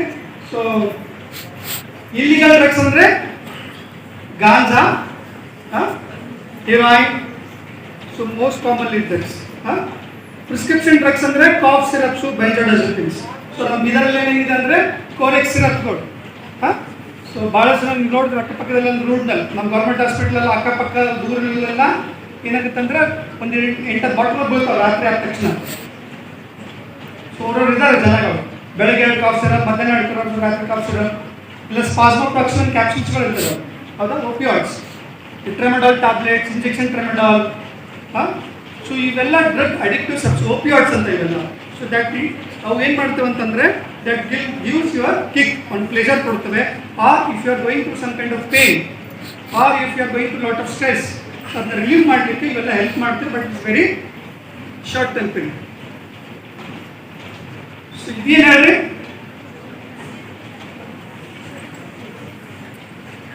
Charas R ಮ್ಯಾರಿಜುವಾನಾ ಅಂತ. So ಎಲಿಗಳೆಲ್ಲ ಸಿಗ್ತಾ ಇರ್ತಾವೆ. ರೀಸೆಂಟ್ ಆಗಿ ಒಂದು ಹುಡುಗ ನೋಡಿದ್ವಿ. ಆ ಹುಡುಗ just high school student, brilliant student. ಮನೆಯಲ್ಲೆಲ್ಲ ಇದು ಮಾಡ್ತಾ ಇದ್ದ. ಒಂದು 3 ತಿಂಗಳಿಂದ ಭಾಳ ಸಿಟ್ಟು ಮಾಡೋದು, ಚಿಟ್ ಮಾಡೋದು. ಸ್ಕೂಲ್ ಒಂದು ದಿವಸ ಹೋಗೋದಿಲ್ಲ, ಮನೆಯಲ್ಲಿ ದುಡ್ಡು ಕತ್ಕೊಂಡು ಹೋಗೋದೆಲ್ಲ ಮಾಡ್ತಾ ಇದ್ದ. ಸೊ ಹಿಂಗೆ ಮಾಡ್ತಾ ಹೋದಾಗೆಲ್ಲ ಅವರಿಗೆ ಒಂದು ದಿವಸ ಅವ್ರ ಪಪ್ಪ ಒಂದು ಬ್ಯಾಗ್ನಿಂದ ಒಂದು ಪ್ಯಾಕೆಟ್ ಸಿಕ್ತು. ಅದು ನೋಡಿದ್ರೆ ಇದು ಗಾಂಜಾ ಇದೆ. ಸೊ ಹೈಸ್ಕೂಲಲ್ಲಿ ಕೂಡ ಈ ಥರ ಪ್ರಿವೆಲೆಂಟ್ ಗಾಂಜಾದ ಅಡಿಕ್ಷನ್ಸ್ಗಳು ಭಾಳಷ್ಟು ನಡೀತಾ ಇದ್ದಾವೆ. ಓಕೆ. ಇವನ್ ಡ್ರಗ್ಸ್, ಸ್ಪಾಸ್ಮೋಪ್ರಾಕ್ಸಿನ್ ಕ್ಯಾಪ್ಸೂಲ್ಸ್ಗಳು, ಅವರ ಒಂದೊಂದು ಸ್ಟೆಪ್, ಬೆಳಗ್ಗೆ ಒಂದು ಸ್ಟೆಪ್, ಮಧ್ಯಾಹ್ನ ಒಂದು ಸ್ಟೆಪ್, ಸಾಯಂಕಾಲ ಒಂದು ಸ್ಟೆಪ್. ಒಂದು ಸ್ಟೆಪ್ಪಲ್ಲಿ ಎಷ್ಟಿರ್ತಾವೆ ಕ್ಯಾಪ್ಸೂಲ್ಸು? 10-15. ಹೌದಾ? ಸೊ ಅವ್ರು 2 ಸ್ಟೆಪ್ಸ್ಗಳು ತಗೋತಾರೆ. ಸೊ ಒಂದು 2 ದಿವಸ ತೊಗೊಳ್ಳಿಲ್ಲ ಅಂತಂದ್ರೆ ಭಾಳ ಚಿಟ್ಟಾಗುತ್ತೆ. ಸೊ ಇವೆಲ್ಲ ಡ್ರಗ್ಸ್ ಏನು ಮಾಡಿರ್ತವೆ? So it gives lot of impact on our brain. So ಅವ್ರು ಏನು ಮಾಡಿರ್ತದೆ ನೆಕ್ಸ್ಟ್ ಹೇಳ್ತೀವಿ. ಆಮೇಲೆ ಪೇನ್ಸ್ನೆಲ್ಲ ಇನ್ನೇನು ಮಾಡಕ್ಕೆ ಶುರು ಮಾಡುತ್ತೆ. ಸೊ ಪೆಟ್ರೋಲಿಯಂ ಪ್ರೊಡಕ್ಷನ್ ಇನ್ನೇನು ಮಾಡ್ತಾರೆ? That is also kind of N addiction. ಇವೆಲ್ಲ ಏನು ಹೇಳ್ರಿ? ನಿದ್ದೆ ಟ್ಯಾಬ್ಲೆಟ್ಗಳು, ನೈಟ್ರಜಪಾಮ್ ಅಂತ ಹೇಳ್ತೀವಿ, ನೈಟ್ರವೇಟ್ ಮೋಸ್ಟ್ ಕಾಮನ್ಲಿ ಸಿಗೋದು, ಆಂಗ್ಸೈಟಿ ಟ್ಯಾಬ್ಲೆಟ್ಸ್ಗಳು, ಆಮೇಲೆ ಟ್ರೆಮಡಾಲ್ ಇಂಜೆಕ್ಷನ್ಸು. ಸೊ ಇವೆಲ್ಲ ಅಡಿಕ್ಟಿವ್ ಸಬ್ಸ್ಟೆನ್ಸಸ್. ಸೊ ಇವೆಲ್ಲ ಡ್ರಗ್ಸ್ ಏನಿದಾವೆ ಇವು ಇಂಥಲ್ಲೇ ಯಾಕೆ ಶುರು ಆಗುತ್ತೆ? ನಿಮ್ಮ ಏಜಲ್ಲಿ ಯಾಕೆ ಶುರು ಆಗುತ್ತೆ ಹೇಳ್ರಿ? ಸೊ ಡ್ರಗ್ ಅಡಿಕ್ಷನ್ ಟಾಪಿಕ್ ನಿಮ್ಗೆ ಇರೋದು ಯಾಕೆ? Because this is age where ನಿಮ್ಮ ಬ್ರೈನ್ ಡೆವಲಪಿಂಗ್ ಇರ್ತದ. ನಿಮ್ಮ ಬ್ರೈನ್ ಏನಿರುತ್ತಲ್ಲ ಈ ಕಡೆ ಪೂರ್ಣ ಡೆವಲಪ್ ಆಗಿರಂಗಿಲ್ಲ, ಈ ಕಡೆ ಕಲ್ಲು ಇರಂಗಿಲ್ಲ. ನಿಮ್ಮ ಬ್ರೈನ್ ಭಾಳ ಎಕ್ಸ್ಪೆರಿಮೆಂಟ್ ಮಾಡಲಿಕ್ಕೆ, ಅಡ್ವೆಂಚರಸ್ ಮಾಡಲಿಕ್ಕೆ ಸ್ಟಾರ್ಟ್ ಮಾಡುತ್ತೆ, ಪೂರ್ಣ ಮ್ಯಾಚುರ್ ಆಗಿರಂಗಿಲ್ಲ. ಸೊ ಹಾಗಾಗಿ ಈ ಏಜಲ್ಲಿ ಡ್ರಗ್ ಅಡಿಕ್ಷನ್ ಸಾಕಷ್ಟು ಬಗ್ಗೆ ಆಗಲಿ, ಲೈಫ್ ಸ್ಟೈಲ್ ಬಗ್ಗೆ ಆಗಲಿ ಕಂಪ್ಯಾರಿಸನ್ ಶುರು ಆಗುತ್ತೆ. And there is also a kind of competition ಇರುತ್ತೆ ನಿಮ್ಗೆ. Plus there is kind of a relationship issues. Love ಆಗಲಿ, ಇನ್ಫ್ಯಾಚುಯೇಷನ್ಸ್ ಆಗಲಿ, ಇವೆಲ್ಲ ಕ್ರಶ್ ಆಗಲಿ, those things it starts. When ಏನಾಗುತ್ತೆ? You feel an identity crisis. ನಿಮ್ಗೆ ಏನಾಗುತ್ತೆ? ನನಗೊಂದು ಐಡೆಂಟಿಟಿ ಬೇಕು, ನಾನು ಕಾಲೇಜ್ ಬಂದು ನಾನು ದೊಡ್ಡ ವ್ಯಕ್ತಿ ಆಗಿದ್ದೀನಿ ಅಂದರೆ you want to do some adventurous things. So adventurous ಮಾಡೋ ಟೈಮಲ್ಲಿ ಇವೆಲ್ಲ ಎಫೆಕ್ಟ್ಗಳಾಗ್ತವೆ. ಸೊ ಇವೆಲ್ಲ ನಿಮ್ಮ ಕಾಲೇಜ್ ಬಂದಮೇಲೆ ಅಡ್ವೆಂಚರಸ್ ಆಗಲಿ, ಲೈಫ್ ಸ್ಟೈಲ್ ಥಿಂಗ್ಸ್ ಆಗಲಿ ಕಂಪ್ಯಾರಿಸನ್ ಮಾಡೋ ಟೈಮಲ್ಲಿ your brain is prone for all kind of addictions you tried. So but ನಿಮ್ಮ ಬ್ರೈನಲ್ಲಿ ಅಂತ reward system is fully functional, but there understanding, decision making capacity and judgement are not mature enough. So ನಿಮ್ಮ brain ಏನಿರುತ್ತಲ್ಲ ಹೇಳ್ರಿ. So ನೀವು ಈಗ ಹೆಂಗಿರುತ್ತೆ ಅಂದರೆ ನೀವು 2 ವೀಲರ್ ಓಡಿಸ್ತಾ ಇರ್ತೀವಿ, ಬೈಕ್ ಹುಡುಗರು, ಹೌದಾ? ಸೊ ಯು ನೋ ನೀವು 120 ಸ್ಪೀಡ್ ಹೊಡೆದ್ರೆ, ಹೆಂಗೆ ಸ್ಪೀಡ್ ಹೊಡೆದ್ರೆ ಕಿಕ್ ಸಿಕ್ತು ನೀವು, you feel very happy. But ಅದು ಹೇಗೆ ಕಂಟ್ರೋಲ್ ಮಾಡೋದು ಗೊತ್ತಾಗಿಲ್ಲ, ಎಲ್ಲ ಆಕ್ಸಿಡೆಂಟ್ ಆಗ್ತಾ ಹೋಗ್ತಿ ಬಿಡ್ತೀವಿ. ಹಂಗೆ ನಿಮ್ಮ ಬ್ರೈನ್ಗೆ ಎಂಜಾಯ್ ಮಾಡೋದು ಗೊತ್ತು, ಬಟ್ ಅದು ಕಂಟ್ರೋಲ್ ಮಾಡೋ ಕೆಪಾಸಿಟಿ ಕಡಿಮೆ ಇರುತ್ತೆ. ಯಾಕಂದ್ರೆ ನಿಮ್ಮ ಬ್ರೈನ್ ಪ್ರೀ ಕಾರ್ಟೆಕ್ಸ್ ಏನಿರುತ್ತೆ, this frontal part of brain, it takes lot of time to fully develop. Around 4 to 4.6%.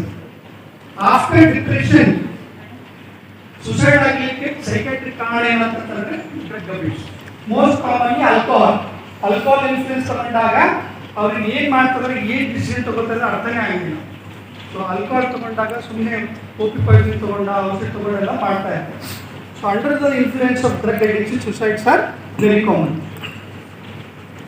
So initiation start ಆಗುತ್ತೆ any drug addiction. One is peer pressure. ಹೇಳಿದ್ನಲ್ಲ, so ನೀವು ಒಂದು ಸತಿ ಕಾಲೇಜ್ ಬಂದಮೇಲೆ ನಿಮ್ಮ ಫ್ರೆಂಡ್ಸ್ ಸರ್ಕಲ್ ಏನು ಹೇಳ್ತಾರೆ, ಎಲ್ಲ ಹೋಗ್ಬಿಟ್ಟು ನೀವು friends part of your friends group ಆಗ್ಬೇಕಂತಂದ್ರೆ you have to take alcohol or smoke. Then only you become a part of your that group. Otherwise they like it. ಈ ನಮ್ಮ ಟಿ ವಿಯಲ್ಲೆಲ್ಲ ನೋಡ್ತಾ ಇರ್ತೀವಲ್ಲ, ನ್ಯೂಸಲ್ಲಿ ಆ್ಯಡಲ್ಲಿ ಇನ್ಸ್ಟಾಗ್ರಾಮಲ್ಲಿ ಓಕೆ ಸ್ಮೋಕ್ ಮಾಡಿದ್ರೆ ಹೆಂಗೆಲ್ಲ ಅದನ್ನ ಆ್ಯಡ್ ತೋರಿಸ್ತಾರಲ್ಲ, ಅದನ್ನು ಡ್ರಮಟೈಸ್ ಮಾಡಿ ತೋರಿಸ್ತಾರೆ. ದೊಡ್ಡ ಸಿಗರೇಟ್ ಕೊಂಡು ತಿರ್ಗಾಡೋದು, ಗಾಂಜಾ ಹೊಡೆಯೋದಾಗಲಿ, ಆಲ್ಕೋಹಾಲ್ ತೊಗೊಳೋದಾಗಲಿ. So those things also influences especially among our family. If one of our family members takes alcohol, then also the other ಮಕ್ಕಳು ಮೊಮ್ಮಕ್ಕಳು ಅದನ್ನ ತೊಗೊಳ್ಳೋಕ್ಕೆ ಶುರು ಮಾಡ್ತಾರೆ. So there is a positive emotional state and negative emotional state. ಯಾವಾಗ ಬೇಜಾರಾದಾಗೂ ಕುಡಿಲಿಕ್ಕೆ ಮನಸ್ಸಾಗುತ್ತೆ drugs ತೊಗೊಳೋಕ್ಕೆ, ಯಾವಾಗ ಭಾಳ ಖುಷಿ ಆದ್ರೂ ಅದು ತೊಗೊಳಕ್ಕೆ ಶುರು ಆಗುತ್ತೆ. So there are misconceptions. ಹೌದಾ? ಬಿಯರ್ ಕುಡಿದ್ರೆ 6 ಪ್ಯಾಕ್ ಮಾಡ್ಬೋದು, ರಮ್ ಕುಡಿದ್ರೆ ಕಮ್ಮಿ ಕಡಿಮೆ ಮಾಡ್ಬೋದು, ಇವಂಥ ಸಾಕಷ್ಟು ಮಿಸ್ಕನ್ಸೆಪ್ಷನ್ಸ್ ಅಂಡ್ ಮಿತ್ಸ್ ಅದಾವೆ. ಸೊ ಆಲ್ ಡ್ರಗ್ಸ್ ಎಫೆಕ್ಟ್ಸ್ ಏನಾಗುತ್ತೆ, that leads to lot of brain changes ಆಗುತ್ತೆ. ಅದರಲ್ಲಿ ಡೋಪಮೈನ್, ನಾರ್ ಅಡ್ರಿನಲಿನ್ ಅಂತ ಈ ಥರ ಬ್ರೈನಲ್ಲಿ ಕೆಮಿಕಲ್ಸ್ಗಳು ಚೇಂಜಸ್ ಆಗುತ್ತೆ. That leads to changes in the various pathways in the brain circuits related to feelings. ನಿಮ್ಮ ಫೀಲಿಂಗ್ಸ್ ಏನಿರುತ್ತೆ ಅದರಲ್ಲಿ ಬ್ರೈನ್ ಚೇಂಜಸ್ ಆಗುತ್ತೆ, ಕೆಮಿಕಲ್ಸು, ಮೆಮರಿ ಚೇಂಜಸ್ ಆಗುತ್ತೆ. There is changes in your craving, reward systems, decision making capacity and other higher mental functions. So that all leads to your academic problems, relationship problems, and especially ganja ಇರುತ್ತೆ ನೋಡ್ರಿ, ಗಾಂಜಾ ಓವರ್ಟ್ಯೂಷನ್ ಮಾಡುತ್ತೆ. ಗಾಂಜಾ ಬಿಡೋರು ಹೇಗಿರ್ತಾರೆ ಅಂತಂದರೆ ಸುಮ್ಮನೆ smoke ಮಾಡೋದು, ಮನೆ ಕುತ್ಕೋಬೇಕು. What you can understand is, ಈ drug addiction ಏನಿದೆ ಅಲ್ಲ, ಸಿ ಆಲ್ಕೋಹಾಲ್ ಸ್ಮೋಕಿಂಗ್ ಭಾಳ ಜನ ಮಾಡ್ತಾರೆ, ಬಟ್ ಸ್ವಲ್ಪ ಜನಕ್ಕೆ ಅದು convert into disease called as an addiction. So ಭಾಳಷ್ಟು ಜನ ಅದನ್ನ ಬಿಡಲಿಕ್ಕೆ ಪ್ರಯತ್ನ ಮಾಡ್ತಾರೆ. ಸೊ ಭಾಳ ಜನ ಅದನ್ನ ಇಮಿಡಿಯೇಟ್ಲಿ ಬೆಳಗ್ಗೆ ಕಾಂಟ್ಯಾಕ್ಟ್ ಮಾಡ್ತಾರೆ, ಬಿಟ್ಬಿಡ್ತಾರೆ. ಬಟ್ ಒಂದು ಸರ್ತಿ ಬೆಳಗ್ಗೆ ಕಾಂಟ್ಯಾಕ್ಟ್ ಮಾಡ್ತಾರೆ, ಮತ್ತು ಸಾಯಂಕಾಲ ಕುಡಿದು ಬರ್ತಾರೆ. ಡ್ರಗ್ಸ್ ಗಾಂಜಾ ತೊಗೊಂಡು ಹೇಳ್ತಾನೆ, ಮತ್ತೆ ಹೋಗಿ ಮತ್ತೆ ಗಾಂಜಾ ತೊಗೊಂಡ್ಬಿಡ್ತಾರೆ. ಅದು ಏಕೆ? ಬಿಕಾಸ್ ಹೆಂಗೆ ಅಂದರೆ ಇಟ್ಸ್ ಎ ಡಿಸೀಸ್. ಓಕೆ, ಈಗ ನಮಗೆ ಬಿ ಪಿ ಶುಗರ್ ಇದೆ, ಬಟ್ ಟ್ಯಾಬ್ಲೆಟ್ ತೊಗೊಂಡ್ರೆ ಬಿ ಪಿ ಕಂಟ್ರೋಲ್ ಇರುತ್ತೆ, ಬಿ ಪಿ ಟ್ಯಾಬ್ಲೆಟ್ ಬಿಟ್ಟರೆ ಮತ್ತೆ ಬಿ ಪಿ ಹೆಚ್ಚು. ಹಾಗೆ ಸೊ ದಿಸ್ ಅಡಿಕ್ಷನ್ ಏನಿದೆ ಅಲ್ಲ, initially it becomes an habit. Over the time ನಮ್ಮ ಬ್ರೈನಲ್ಲಿ ಸಾಕಷ್ಟು ಹಾರ್ಮೋನ್ಸ್ಗಳನ್ನೆಲ್ಲ ಚೇಂಜ್ ಮಾಡಿಬಿಟ್ಟು it converts, it changes in our brain leading to addiction disease. So ಅದರ ಅಡಿಕ್ಷನ್ ಆದಾಗ ಅವ್ರಿಗೆ ಇದರಿಂದ ಹೊರಗಡೆ ಬರಲಿಕ್ಕೆ ಕಷ್ಟ ಆಗುತ್ತೆ, ಅವರಿಗೆ ಇದು ಸೈಕಾಟ್ರಿ ಹೆಲ್ಪ್ ಬೇಕಾಗುತ್ತೆ. They need treatment for all disease. Addiction ಅನ್ನೋದು ಒಂದು ಡಿಸೀಸ್. ಎಲ್ಲರೂ ಕುಡಿಯೋರು, ಎಲ್ಲರೂ ಸ್ಮೋಕ್ ಮಾಡೋರು, occasional smoker, occasional social users, ಅವ್ರಿಗೆ ಟ್ರೀಟ್ಮೆಂಟ್ ಬೇಕಾಗಿಲ್ಲ. They can live. ಅವ್ರು ಮೋಟಿವೇಟ್ ಆಗಿದ್ರೆ ಅವ್ರಿಗೆ ಕೌನ್ಸಿಲಿಂಗ್ ಮಾಡ್ಕೊಂಡ್ಬಿಟ್ಟು ಅವ್ರು ಬಿಡ್ತಾರೆ. ಬಟ್ ಒಂದು 3 to 4% ಜನ ಇರ್ತಾರಲ್ಲ ಸಿವಿಯರ್ ಅಡಿಕ್ಷನ್ಸ್, ಅವರಿಗೆ ಟ್ರೀಟ್ಮೆಂಟ್ ಬೇಕಾಗುತ್ತೆ. ಯಾಕಂದರೆ ಈ ಪಾರ್ಟಲ್ಲಿ ನಮ್ಮ ಬ್ರೈನಲ್ಲಿ ಡೋಪಮೈನ್, ನಾರ್ಅಡ್ರಿನಲಿನ್ ಎಲ್ಲ ಚೇಂಜಸ್ ಆಗಿರುತ್ತೆ. ಸೊ ಟ್ರೀಟ್ಮೆಂಟ್ ಏನು ಮಾಡ್ತೀವಿ? there we give medicines, pharmacological treatment, detoxification therapy, 7-10 days, 15 days. Then ಅದನ್ನ ಅವ್ರಿಗೆ ಆಮೇಲೆ ಮನಸ್ಸೆಲ್ಲರಿಗೆ ಮೆಡಿಸಿನ್ಸ್ಗಳು ಇರ್ತವೆ, ಸೈಕಾಲಜಿಕಲ್ ಕೌನ್ಸಿಲಿಂಗ್ ಮೆಡಿಸಿನ್ಸ್ ಇರ್ತವೆ, ದೆನ್ ರಿಹ್ಯಾಬಿಲಿಟೇಷನ್ಸ್ ಅಂತ ಸೆಂಟರ್ಸ್ಗಳು ಇರ್ತವೆ, ಅದರಲ್ಲಿ ಮಾಡ್ತೀವಿ. So next important thing is for youth is, so ಈಗ ನಾವು ಡ್ರಗ್ ಅಡಿಕ್ಷನ್ ಶುರು ಮಾಡಿದ್ಮೇಲೆ, ಅಡಿಕ್ಷನ್ ಆದಮೇಲೆ ಇವೆಲ್ಲ ಲ್ಯಾಂಡ್ ಅಪ್ ಆಗೋದಕ್ಕಿಂತ ಮುಂಚೆ ಅದನ್ನ ಪ್ರಿವೆನ್ಷನ್ ಏನು ಮಾಡಬೇಕು ಅಂತ, ನಿಮ್ಮ ಯೂತಲ್ಲಿ ನಿಮ್ಗೆ ಯಾವ ಗುಣ ಇರೋದ್ರಿಂದ you can be prevented from drug addictions. One thing, basic thing is you should have a good basic life skills. One is communications, good communications, decision making capacity, and third thing is the problem solving, and fourth thing is critical thinking. ಮಾದಕ ವ್ಯಸನದ ಬಗ್ಗೆ ಸವಿಸ್ತಾರವಾಗಿ ತುಂಬಾ ಚೆನ್ನಾಗಿ ಹೇಳ್ಕೊಟ್ಟು sir meeting ಮುಖಾಂತರ ನಮ್ಗೆ ಹೆಂಗೆ ಅನಿಸ್ತಾ ಇತ್ತು ಅಂದ್ರೆ ನಾವೆಲ್ಲ ಕ್ಲಾಸಲ್ಲಿ ಕುಂತ್ಕೊಂಡಿದ್ದೀವೇನೋ ಅನಿಸ್ತಾ ಇತ್ತು. ತುಂಬಾ ಧನ್ಯವಾದಗಳು ಸರ್. ನಮ್ಮ ಕಾರ್ಯಕ್ರಮದ ಮುಖ್ಯ ಅತಿಥಿಯಾಗಿ ಅಂತ ಶ್ರೀ ಷಣ್ಮುಖಯ್ಯ ಬಿ ಸ್ವಾಮಿ, ಅಧ್ಯಕ್ಷರು ಜಿಲ್ಲಾ ವಕೀಲರ ಸಂಘ ಬೀದರ್, ಇವರು ಕೂಡ ಈ ಕಾರ್ಯಕ್ರಮದ ಬಗ್ಗೆ ಒಂದೆರಡು ಮಾತನಾಡಬೇಕಾಗಿದೆ. ಇದು ಬೀದರ್ ಜಿಲ್ಲಾ ವಕೀಲರ ಸಂಘ, ಜಿಲ್ಲಾ ಕಾನೂನು ಸೇವೆಗಳ ಪ್ರಾಧಿಕಾರ ಬೀದರ್ ಹಾಗೂ ಶಿವಶಕ್ತಿರ ಬ್ರಿಮ್ಸ್ ಮತ್ತು ಇತರ ಒಂದು ಮಹಾವಿದ್ಯಾಲಯ ಆಸ್ಪತ್ರೆಯ ಒಂದು ಜಿಲ್ಲಾ ಹಾಸ್ಪಿಟಲ್ನ ಒಂದು ಎಲ್ಲ ಒಂದು ಸಂಯುಕ್ತ ಆಶ್ರಯದಲ್ಲಿ ಒಂದು ಮಾದಕ ದ್ರವ್ಯಗಳ ಬಗ್ಗೆ ಮತ್ತು ಪೋಕ್ಸೋ ಮತ್ತು ಫಸ್ಟ್ ಬಗ್ಗೆ ಬಗ್ಗೆ ಒಂದು ಕಾರ್ಯಕ್ರಮ ಹಮ್ಮಿಕೊಳ್ಳಲಾಗಿದೆ. ಈ ಕಾರ್ಯಕ್ರಮದ ಮುಖ್ಯ ಅತಿಥಿ ಉದ್ಘಾಟಕರಾಗಿ ವಹಿಸಿದಂಥ ಜಿಲ್ಲಾ ಶ್ರೇಣಿ ನ್ಯಾಯಾಧೀಶರಾದಂಥ ಹಾಗೂ ಸದಸ್ಯ ಕಾರ್ಯದರ್ಶಿಯಾದಂಥ ಶ್ರೀ ಪ್ರಕಾಶ್ ಅರ್ಜುನ್ ಮಂಚೂರಸ್ ಅವರೇ ಹಾಗೂ ವೇದಿಕೆ ಮೇಲೆ ಉಪಸ್ಥಿತರಿರುವ ಈಗಾಗಲೇ ಅಧ್ಯಕ್ಷ ಸಮಾವೇಶದ ಶಕುಂತಲಾ ಕೌಜಿ, ಡಾಕ್ಟರ್ ಶಕುಂತಲಾ ಕೌಜಿ ಮೇಡಮ್ ಅವರೇ ಹಾಗೂ ಅಧ್ಯಯನ ಸಮಾವೇಶದ ರಾಜೇಶ್ ಬಾಲ ಸರ್ ಅವರೇ ಹಾಗೂ ಡಾಕ್ಟರ್ ಶಿವಯೋಗಿ ಬಾಳಿ ಸರ್ ಅವರೇ ಹಾಗೂ ಜಿಲ್ಲಾ ಶಸ್ತ್ರಚಿಕಿತ್ಸೆ ಬ್ರಿಮ್ಸ್ನ ಆಸ್ಪತ್ರೆಯ ಮೊಹಮ್ಮದ್ ಅಹಮದ್ ಸರ್ ಅವರೇ ಹಾಗೂ ಉಮಾ ದೇಶಮುಖ್ ಮೇಡಮ್ ಜಿ ಅವರೇ, ಡಾಕ್ಟರ್ ರಾಘವೇಂದ್ರ ಬಾಲನೆ ಸರ್ ಅವರೇ ಹಾಗೂ ಸೋಮ್ ಚಂದ್ರ ಪಾಟೀಲ್ ಅವರೇ, ಪ್ರಕಾಶ್ ಸುರೇಶ್ ಅವರೇ, ನಮ್ಮ ಜಿಲ್ಲಾ ವಕೀಲರ ಸಂಘದ ಸದಸ್ಯರ ಹಾಗೂ ಉಪನ್ಯಾಸಕರಾದ ಜಯಂತಿ ಪಾಟೀಲ್ ಅವರೇ ಹಾಗೂ ವೇದಿಕೆ ಮುಂಭಾಗ ಎಲ್ಲ ಗೌರವಾನ್ವಿತ ಡಾಕ್ಟರ್ ಅವರೇ ಹಾಗೂ ಶ್ರೀನಿವಾಸ್ ಅವರು, ವೇದಿಕೆ ಉಪಸ್ಥಿತರಿರುವ ನಮ್ಮ ಸಂಘದ ಎಲ್ಲ ಸದಸ್ಯರೇ, ಇದು ಒಂದು ಕಾರ್ಯಕ್ರಮ ಒಂದು ಸ್ಪೆಷಲ್ ಜಿಲ್ಲಾ ಆಸ್ಪತ್ರೆಯಲ್ಲಿ ಇದು ಯಾಕೆ ಪ್ರೋಗ್ರಾಮ್ ಆಯೋಜನೆ ಮಾಡಲಾಗಿದೆ, ನೀವು ಎಲ್ಲ ಏನು ಸ್ಟೂಡೆಂಟ್ಸ್ ಇದ್ದೀರಿ, ನೀವು ಸಮಾಜದ ಒಂದು ನೀಡಿಗೋಸ್ಕರ ಒಂದು ಕೆಲಸ ಮಾಡ್ತೀರಿ, ಸಮಾಜದಲ್ಲಿ ನೀವು ಒಂದು ಕಾರ್ಯವನ್ನು ರೆಗ್ಯುಲರ್ ಮಾಡ್ತಾ ಇರ್ತೀರಿ. ಅದ್ರ ಸಲುವಾಗಿ ತಮಗೆ ಒಂದು ಜಿಲ್ಲಾ ವಕೀಲರ ಕಾನೂನು ಸೇವೆಗಳ ಪ್ರಾಧಿಕಾರ ವತಿಯಿಂದ ತಮಗೂ ಸಹ ಒಂದು ನಾಲೆಜ್ ಕೊಟ್ಟರು, ತಾವು ಸಹ ಒಂದು ಸಮಾಜದಲ್ಲಿ ಈ ಒಂದು ಕಾನೂನಿನ ಬಗ್ಗೆ ಮತ್ತೆ ಏನೇನು ಸಮಾಜದ ಅಹಿತಕರ ಘಟನೆಗಳು ನಡೀತವೆ ಅದೆಲ್ಲ ಬಗ್ಗೆ ತಾವು ಸಮಾಜಕ್ಕೆ ನಮ್ಮನ್ನು ತಿಳಿಸ್ತೀರಿ ಅಂತ ಉದ್ದೇಶದಿಂದ ಇಲ್ಲಿ ನಮ್ಮನ್ನು ಕಾರ್ಯಕ್ರಮವನ್ನು ಹಮ್ಮಿಕೊಳ್ಳಲಾಗಿದೆ. ಯಾಕಂದ್ರೆ ಈ ಒಂದು ಕಾರ್ಯಕ್ರಮಕ್ಕೋಸ್ಕರ ಮಹಿಳೆ ಮಕ್ಕಳ ಬಗ್ಗೆ ಏನಪ್ಪಾ ಅಂದ್ರೆ ಯಾರಾದ್ರೂ ವರ್ತನೆ ಮಾಡಿದರೆ ಮತ್ತು ಮಕ್ಕಳ ಬಗ್ಗೆ ಲೈಂಗಿಕ ದೌರ್ಜನ್ಯ ಆದರೆ ಅವ್ರಿಗೆ ಜಮಾನತೆ ಇಲ್ಲ, ಅವ್ರಿಗೆ ಭಾರಿ ಬೇರೆ ಬಿಡಲ್ಲ, ಪೊಲೀಸರು ಅರೆಸ್ಟ್ ಮಾಡಿ ಜೈಲಿಗೆ ಹಾಕ್ತಾರೆ. ಅದ್ರಲ್ಲಿ ಏನಾಗ್ತದೆ, ಸಮಾಜ ಹಾಳಾಗ್ತದೆ. ಆ ಒಂದು ಉದ್ದೇಶ ಇಟ್ಟಿದ್ರೆ ಯಾರು ಸಹ ಕೃತ್ಯ ಮಾಡಬಾರದು, ಮಕ್ಕಳ ಜೀವ ಸಮಾಜ ತಿಳಿಬೇಕು ಅಂತ ಹೇಳಿ ಒಂದು ಕಾರ್ಯಕ್ರಮ ತಾವೆಲ್ಲ ಸಮಾಜಕ್ಕೆ ತಾವೆಲ್ಲ ಸಿಸ್ಟರ್ಸ್ ಇದ್ರಿ, ತಾವೆಲ್ಲ ಸ್ಟೂಡೆಂಟ್ಸ್ ಇದ್ರಿ, ಅದೆಲ್ಲ ಕಾನೂನು ತಿಳುವಳಿಕೆ ನಾವು ಹೇಳ್ಬೇಕು, ಸಮಾಜಕ್ಕೆ ಹೇಳಬೇಕಂತ ಹೇಳಿ. ಅದೇ ರೀತಿಯಾಗಿ ಮತ್ತೆ ತಮ್ಮ ಸೇವೆ ಕೆಲಸ ಏನ್ ಮಾಡ್ತೀರಿ ಆ ಸೇವೆಯಲ್ಲೂ ಸಹ ತಮಗೆ ಒಂದು ಲೈಂಗಿಕ ದೌರ್ಜನ್ಯ ಆಗಬಾರದು. ಯಾವ್ದು ಆಫೀಸರ್ ಆಗಲಿ ತಮಗೆ ದೌರ್ಜನ್ಯ ಮಾಡಿದ್ರೆ ಅದು ಸಹ ಕಾನೂನು ಕಟ್ಟುನಿಟ್ಟಿ ಆಗಿದೆ. ಯಾಕಂದ್ರೆ ಸೆಕ್ಸುವಲ್ ಪೋರ್ಟಲ್ ಎಲ್ಲೇ ಒಂದು ಸಹ ಒಂದು ಎಲ್ಲ ಒಂದು ಡಿಪಾರ್ಟ್ಮೆಂಟ್ ಅಲ್ಲಿ ಸೆಕ್ಸುವಲ್ ಪೋರ್ಟಲ್ ಅಂತಂದ್ರೆ ಒಂದೆಲ್ಲ ಮಹಿಳೆಯರಿಗೆ ದೌರ್ಜನ್ಯ ಕಾನೂನು ಬಗ್ಗೆ ಯಾವುದೇ ರೀತಿಯಿಂದ ಅವರಿಗೆ ಅನ್ಯಾಯಗಳಾಗಬಾರ್ದು ಅಂತ ಹೇಳಿ ಕಾನೂನು ಜಾರಿ ಮಾಡಿದೆ. ಎಲ್ಲ ಡಿಪಾರ್ಟ್ಮೆಂಟ್ ಮಾಸ್ಟರ್, ಗವರ್ಮೆಂಟ್ ಟೀಚರ್ಸ್ ಆಗಲಿ, ನಮ್ಮ ಕೋರ್ಟಲ್ಲೂ ಸಹ ಇದೆ, ಹಾಸ್ಪಿಟಲ್ ಕಮಲ ಅಂದ್ರೆ ಗೊತ್ತಿಲ್ಲ, ಬಟ್ ಎಲ್ಲಾ ಕಡೆ ಏನಪ್ಪಾ ಅಂದ್ರೆ ಅದ್ರ ಬಗ್ಗೆ ಮಹಿಳೆಯರಿಗೆ ದೌರ್ಜನ್ಯ ಆಗಬಾರ್ದು ಸರ್ಕಾರ ಆಕ್ಟ್ ಮಾಡಿದೆ. ಅದು ಅದಕ್ಕೊಂದು ಕಮಿಟಿ ಇದೆ. ಆ ಒಂದು ಕಮಿಟಿ ಯಾರು ಇದು ಕಾನೂನು ಉದ್ದೇಶ ಏನಪ್ಪ ಅಂದ್ರೆ ಮಹಿಳೆಯರಿಗೆ ಯಾವ ರೀತಿ ಅನ್ಯಾಯ ಆಗಬಾರದು, ಮಕ್ಕಳಿರಲಿ ಮತ್ತು ಬೇಜಸ್ ನೌಕರಿ ಮಾಡ್ತಾರೆ, ನೌಕರರು ಯಾರು ನೌಕರಿ ಮಾಡ್ತಾರೆ ಅದ ಸ್ಥಳದಲ್ಲೂ ಸಹ ಆಗಬಾರ್ದು.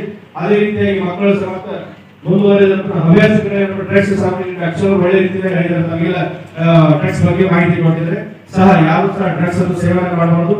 ಸಮಾಜ ಒಂದು ಸ್ವಚ್ಛವಾಗಿರ್ಬೇಕು, ನಮ್ಮ ಕುಟುಂಬವನ್ನು ಸ್ವಚ್ಛವಾಗಿರ್ಬೇಕಾದ್ರೆ ನಾವು ಮಾನಸಿಕತೆಯಿಂದ ನಾವು ಒಳ್ಳೆ ರೀತಿಯಿಂದ ನಾವು ಸಮಾಜದಲ್ಲಿ ಬಾಳುವ ಸಹ ನಾವು ನಮ್ಮ ಫ್ಯಾಮಿಲಿ ನಮ್ಮ ಕುಟುಂಬವನ್ನು ಸ್ವಚ್ಛವಾಗಿರಬೇಕು ಹೇಳ್ತಾ ವೇದಿಕೆಗೆ ನಾನು ನನಗೆ ಅವಕಾಶ ಕೊಡ್ತೇವೆ. ಸರ್ ತುಂಬಾ ಅಚ್ಚುಕಟ್ಟಾಗಿ ಮಾತಾಡ್ತಾರೆ. ಇವತ್ತು ಸಮಯದ ಅಭಾವದಿಂದ ತಮ್ಮ ಚೊಕ್ಕದಾದ ಮಾತಿನಿಂದ ಇಲ್ಲಿಗೆ ಸಮಾಪ್ತಿ ಮಾಡಿಸಿದ್ದಾರೆ.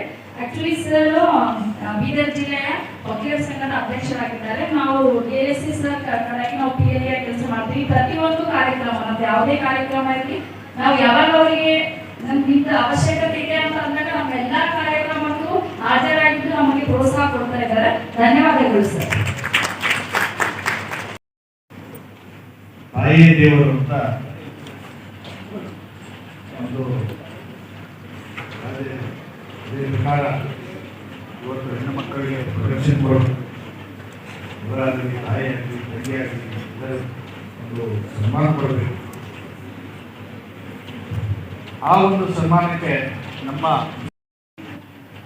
ಮತ್ತು ಸಂಯುಕ್ತರಾದಂಥ Rotary club of Bidar Kids, Prince ಆಸ್ಪತ್ರೆ ಮತ್ತು ಪ್ರಿನ್ಸ್ ಆಸ್ಪತ್ರೆ ಕಾಲೇಜು, ವಿಸ್ತೃತ ಮಹಾವಿದ್ಯಾಲಯ ಇವರ ಅಡಿಯಲ್ಲಿ ಈ ಒಂದು ಕಾರ್ಯಕ್ರಮ ನಡೀತದೆ. ಈ ಕಾರ್ಯಕ್ರಮಕ್ಕೆ ನಮ್ಮ ನೆಚ್ಚಿನ ಹಿರಿಯ ಸಿವಿಲ್ ನ್ಯಾಯಾಧೀಶ ಹಾಗೂ ಮತ್ತು ಸದಸ್ಯ ಕಾರ್ಯದರ್ಶಿ PLSA ಬೀದರ್ ಗೌರವಾನ್ವಿತ ಶ್ರೀ ಪ್ರಕಾಶ್ ಅರ್ಜುನ್ ಬನ್ಸೋಡೆ ಸರ್ ಅವರಿಗೆ ಈ ಕಾರ್ಯಕ್ರಮಕ್ಕೆ ರಚಿಸಿದ್ದೇವೆ. ಅವರಿಗೆ ತುಂಬ ಧನ್ಯವಾದಗಳು ಬಂದಿದ್ದಕ್ಕೆ.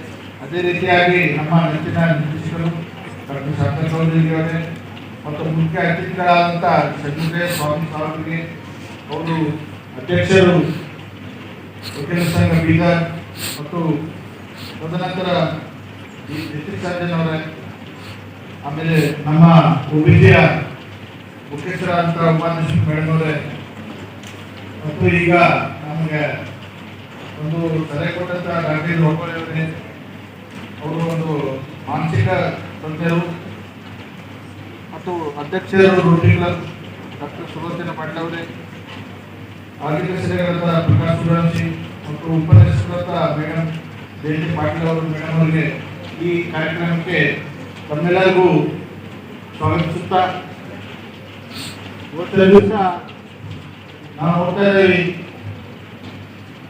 ರಾಘವೇಂದ್ರ ಸರ್ ಹೇಳಿದ್ರು ಮಾದಕ ವಸ್ತು, ಸಿಗರೇಟು, ತಂಬಾಕು, ಕೋಡಿನೋರು. ಅದೇ ರೀತಿಯಾಗಿ ಈ ಜನರೇಷನ್, ಹೊಸ ಜನರೇಷನ್ ಅಲ್ಲಿ ನಾವು ನೋಡ್ತಾ ಇದ್ದೀವಿ ಮೊಬೈಲ್. ನೋಡಿ ಎಷ್ಟು ಮೊಬೈಲ್ ಎಲ್ಲ ಮಾತಾಡ್ತೀವಿ, ಎಲ್ಲ ಮೊಬೈಲ್ ಸ್ಟಾರ್ಟಿಂಗ್ ಮಾಡ್ತಾರೆ. बोलो भारत माता की, बोलो भारत माता की. अब सो रहे थे, we are chatting in the mobile. Sorry, all busy. See, this is what we are observing. Not only in this place. To our side, ಆಮೇಲೆ ಊಟ ಸರ್ ನೀವು ಮಾಡಿದ್ರೆ ನಾನು ಊಟ ಮಾಡೋದು ಅವ್ರು ಒಂದು ಕೂಸಿತ್ತು, 1 ವರ್ಷದ್ದು ಊಟ ಮಾಡ್ಸತ್ತು. ಮೇಡಮ್ ಹಂಗೆ ಮಾಡ್ತಾ ಇದ್ದಾರೆ, ಅದು ಕೂಸೋದಾದ್ರೆ ಇಲ್ಲ ಸರ್ ಮೊಬೈಲ್ದಲ್ಲಿ ಊಟ ಮಾಡಂಗಿಲ್ಲ. ಯಾರ ಪಟ್ಟಿ ಹೋಗಿದ್ದೇನೆ ಅಂದ್ರೆ ಏನಾಗ್ತದೆ ಅಂದ್ರೆ ಸ್ಟಿಮ್ಯುಲಸ್ ಸರಳಕ್ಕೆ ಅಡಿಕ್ಷನ್ ಯಾವ ತರ ಬೆಳಿತೀವಿ. ಈಗ ನಾವು ಮಾಡ್ಬೇಕು, ನಾ ಈ ಕರ್ತವ್ಯ ಮಾಡ್ತೀವಿ, ಕೆಲಸ ಮಾಡ್ಬೇಕು, ನಾವು ಒಳ್ಳೇದು ಮಾಡ್ಬೇಕಂದ್ರೆ ನಿಮ್ಮ ಮನಸ್ಸಿಂಚೆ ಅಂತಂದ್ರೆ ಆಗ್ತದೆ. ಏನಾಗ್ತದೆ ಹಂಗ ಭಾಷಣ ಹೋಗ್ತಾರಂತ. ಅಂದ್ರೆ ಮೊಬೈಲ್ ಅಡಿಕ್ಷನ್ ಎಷ್ಟಾಗಿದೆ ಅಂತಂದ್ರೆ more than drug addiction. Patient ಒಂದು ಸರ್ ಕಳ್ಸ ಪೇಷಂಟ್ಗಳು ಸೆಕ್ರೆಟರಿ ಕೂಸು ಆಗ್ತಾ ಬರ್ತವೆ, ಕೈಗೆ ನಡ್ತಾವು, ಬ್ಯಾಂಕಿಂಗ್ ಬರ್ತದೆ, ರೊಕ್ಕ ಬ್ಯಾಂಕಿಂಗ್ ಏನಿಲ್ಲ, ಏನು ಒಂದು ಸೆಟ್ 26 ವರ್ಷ ಮೊಬೈಲ್ ಕೆಲಸ ಕೊಡ್ತಿದ್ದೆ, ಮುಂದೆ ಸೆಟ್ ಆಗ್ತದೆ ಮೊಬೈಲ್. ಅದೇ ಇಲ್ಲ ಹೇಳಿ. ಅದೇ ರೀತಿಯಾಗಿ ಎಲ್ಲ ಹೆಣ್ಮಕ್ಳಿದ್ದೀರಾ, ಮಕ್ಕಳಾಗಿದ್ದೀರಾ, ಅಕ್ಕ ತಂಗಿರಾಗಿದ್ದೀರಾ, ಸೋದರಿಯಾಗಿರ್ತಿದ್ದೀರಾ, ರೈತರಾಗಿರ್ತಿದ್ದೀರಾ, ನಿಮ್ಮ ಪ್ರೊಟೆಕ್ಷನ್ ಮಾಡಬೇಕು. ನೀವು ಕಾನೂನು ಅಂದ್ರೆ ಸರ್ ಅದು ನೀವು ತಿಳ್ಕೋಬೇಕು, ನೀವು ಸ್ಟ್ರಾಂಗ್ ಆಗಬೇಕು. ಅದಕ್ಕೆ ಸಲಹೆಗಾರ ಎಲ್ಲ ಮೇಡಮ್ರು ಬರ್ತಾರೆ, ಹೇಳ್ತಾರೆ, ಹೇಳ್ಕೊಟ್ಟು ಯಾವ ತರ ನಾವು ಅಳವಡಿಸ್ಕೋಬೇಕು ಜೀವನದಲ್ಲಿ. ನಿಮ್ಮ ಜೀವನ ಒಂದೇ ಸರ ಬರ್ತದ, ನೀವು ಯಾವ ತರ ಆಗ್ತದ, ಬಾರ್ ಬರೋದಿಲ್ಲ. ಒಂದು ವರ್ಷ ನಡೆದಿದ್ದು ಹಂಗೆ life comes only once, how best you make it.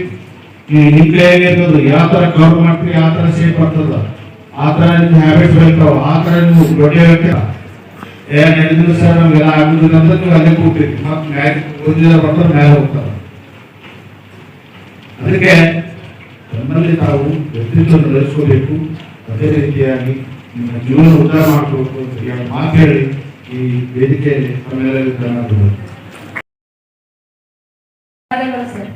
Actually sir ನಾವು ಕಾರ್ಯಕ್ರಮದಲ್ಲಿ ಅವ್ರು ಮಾತಾಡೋದಿಲ್ಲ, ಯಾವಾಗಲೂ ಮಾತಾಡೋಕೆ ಜಾಯ್ಫುಲ್ ಆಗಿ ನಮ್ಮ ಜೊತೆ ಮಾತಾಡ್ತಾರ. ಬಟ್ ವೇದಿಕೆ ಮೇಲೆ ಅವ್ರು ಈ ತರ ಮಾತಾಡಿದ್ದು ನಾನು ನೋಡೇ ಇಲ್ಲ. ಹಿಂದೆ ಈ ತರ ನಾವು ಟ್ರೈ ಮಾಡಿದ್ದೀನಿ, ಒಂದೆರಡು ಮಾತಾಡ್ರಿ ಅಂದ್ರೂ ಕೂಡ ಮಾತಾಡಿಲ್ಲ. ಬಟ್ ಅವ್ರು ಮಾತಾಡಿದ ತಕ್ಷಣ ನಮ್ಮ ಬನ್ಸೋಡಿ ಸರ್ ಅವರಿಗೆ ಧನ್ಯವಾದಗಳು ಸರ್.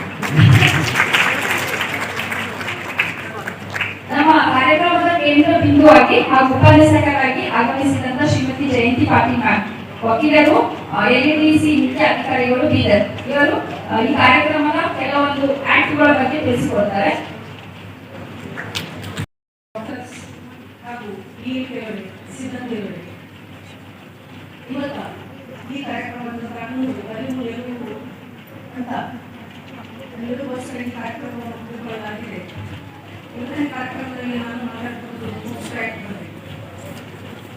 ಮಕ್ಕಳು ಸಮಾಜದ ಸಂಪತ್ತು, ಮಕ್ಕಳು ಅವರು ನಮ್ಮ ದೇಶದ ಒಂದು